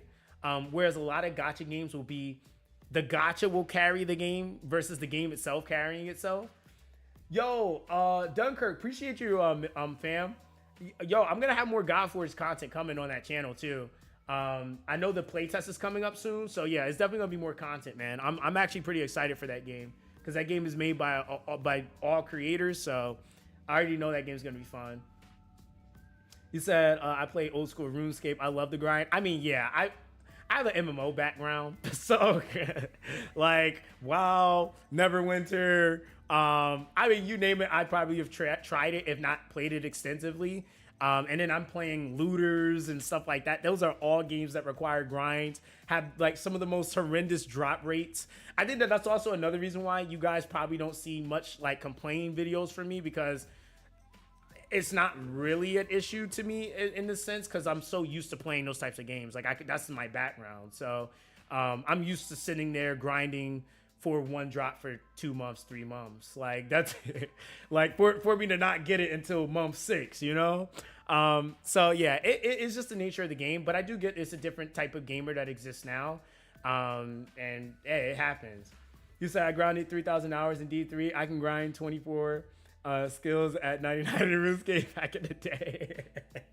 Yeah, back then it was like, I always try to tell people too, and it's like, it's just crazy how the gaming industry has evolved, because it wasn't that long ago, right? Like realistically, like we're talking about like within our lifetime. Like I'm not that old, like realistically, but the thing is that then I even remember like compensation didn't exist. Devs would take servers down on stuff, and it was just like, server goes down, you go touch grass, you come back when the server's back up, and you're just happy to be back on the game again. Like that's just how it was. So you said right now I'm enjoying the skill ceiling that is required to play, which I've been lacking in my other gotchas. Yeah, that's how I feel, to be honest. You said I love the grind, that 99 wood cutting and mining. You said now just play raid and a little PoE occasionally. I'm waiting for PoE to get their stuff together, but I'm gonna be back on PoE. I was grinding that very extensively as well. I'm just waiting for them to be back where they need to be. I just need them to release the game, honestly. You said there's a way, but less. You don't have to worry about main stats. Oh, you're talking about the artifacts with random stats. Yeah, it's there, but yeah, it gets a little bit better later on. But it's still an element of the game. He said, almost got extremely excited. He said, that reminds me, Tribe 9 have no stamina, right? Yeah, there's no stamina. One of the resources that I would argue is one of the most efficient to trade. You can literally farm that boss all day. If you really wanted to. So if you want to do 100 runs of Shark, sure, go for it. Boosters, technically you can find those in like chests and shit like that. You get them from dailies. It is a really low chance, but it is possible. Even when you're doing the rifts, you can get a booster from one of the chests in the rifts. So like I'll spend a booster sometimes and then open a chest in there, and then I literally just replace the booster I just used. It's like really, this game is all about whatever playtime you have is what you get. So that's how it is. Yo, appreciate the sub, fam. Yo, appreciate that, fam. Yo, appreciate that. Apologize. Is it apologize or is it apologize? I think it's apologize, but it might be apologize. Appreciate that, fam. He said, I prefer the way gearing works here. I'm sick and tired of getting a relic drop and then needing EXP to level it.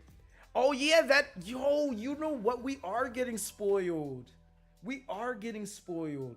You said boosters just boost the drop rate? No, boosters are used as entry keys to go into rifts.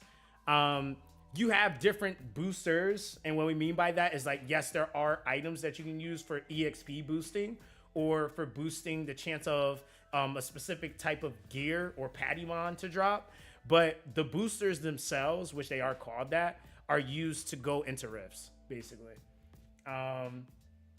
But yeah, dude, we are getting spoiled. We literally don't have, like, and I wasn't even thinking about that. We don't have to take Patimons to plus 15. There are a lot of systems in this game that don't exist. I guess they figured if they're gonna make the game hard, we can't have it be just like this crazy grind for everything. I think that that's the other thing, even with EXP caps. Like, that's one thing I've really liked about the ranking up in the game, is the ranking up just gives you the points to allocate instead of it being like you have to rank up to increase your level cap of your character.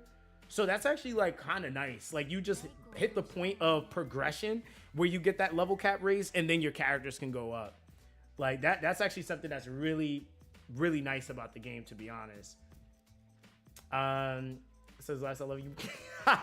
What's good, like ass? How you doing, bro? You're always trolling. What's good, man? Is that come from Danganronpa? So this is more new to me. No, that's fair. Obviously, it's the same creator, so that's the thing, right? I think this might be the first gacha, though. Correct me if I'm wrong, chat. But I think this might be the first gacha. Not too sure, but I think so. I think keeping the best Patimons aside Fractal was a good call too. So you're like sort of actively gearing up to take on the boss at the end. Yeah, and that's why I said farming farming in this game feels like there's some sort of purpose, because even though you might lose, reclimbing it, you're progressively actually gaining better gear. You're going through different sections and finding chests. You're getting resources. You're like it's like really smart how they went about doing it, and it really does give you more value to like imagine doing Fractal, but the whole time it's just enemies with no reward. Like you're just straight up climbing, and even the enemies don't drop anything, because even the enemies can drop tier 8 gear. So that's another reason why I didn't mind fighting them, because they can also drop tier 8 gear. So I was like, well, at that point, I'm kind of winning. And so by the time I actually beat the boss, I was like progressively swapping in and out pieces. So I was actually like getting stronger, like you mentioned. So yeah, that's definitely something that is like huge. Yeah, and boosters are farmable. Yeah, that's another thing. So like you go back into the overworld, you're farming there, you're gonna accumulate boosters. You're gonna be able to go into the boosts or into the rifts, use boosters, potentially get some stuff from that, get more resources from there. Go in the Fractal Vice, you still have the chests at least until you open them. But even killing enemies still give you drops too. So it's just kind of like really nice. I said, yeah, my Mew reached 756 attack now from spamming Fractal Vice. Yeah, that's crazy. I gotta finish leveling. I also gotta swap some stuff around. But I think I'm currently at, where am I at? Yeah, 522. I just also haven't really like done much else to fix that. But yeah, I got a tweaker. So if you spam Shark or Diver, you can sell tension cards for the monthly shop without having to gacha. Yeah, and that's another, and so they just made this game really well. It's like literally whatever time you put in is what you get out of it. It is simply put, right? But all right, guys, we're gonna come to an end, man. It's always been a blast. It's been a blast streaming this damn game. We'll be back on, what is today? Today is Tuesday. We'll be back on Thursday. Thursday more than likely. Depends on if there's a game coming out. Why do I feel like there's a game coming out? It depends on when the stream I need to do for Hidden Ones happens. We'll see what the window is. But either way, I'll let you guys know. I'll keep you guys posted. But yeah, we'll be back streaming then. I'm actually about to go cook, man. My girlfriend's here, so I got to make sure I feed her, you know. Oh yeah, fucking Monster Hunter. That's the game. I couldn't think of it. Yeah, we got to play Monster Hunter too. I technically bought it already, so it's just waiting to go. But yeah, Monster Hunter. Yeah, Monster Hunter is another one. So, yeah, I got to get into that too. Oh my God, there's just, why all these grindy games? Like, oh, brother. You said only on chapter 2, this game is where I avoid preemptive strikes because the amount of enemies is ridiculous. I hope they add an auto or sweep function soon. They're not going to add it because you asked, you know? No, I'm kidding. But yeah, guys, we're going to end the stream here. Make sure you guys subscribe, man. Make sure you guys like the stream. You know, come join the Discord too if you have not. It's a friendly place. Also share your friend codes. I want to make sure that everybody's able to take advantage of the trading system in the game so that they're able to get those 30 crystals every single day to add to their income. And yeah, also just to talk strat, if you need help with your comps, there's plenty of knowledgeable people in the Discord as well that's willing to help you. And definitely that I trust and have had conversations with that know their stuff. So yeah, make sure you guys come in there, man. There's lots of info circulating. And also there is no official Discord for this damn game. So where else you gonna go? You know, where else are you gonna go? So that's gonna be that, man. I appreciate you guys, man. I hope you guys all have an amazing day. Stay blessed out there. And I'll see you guys next time. All right, guys. Peace.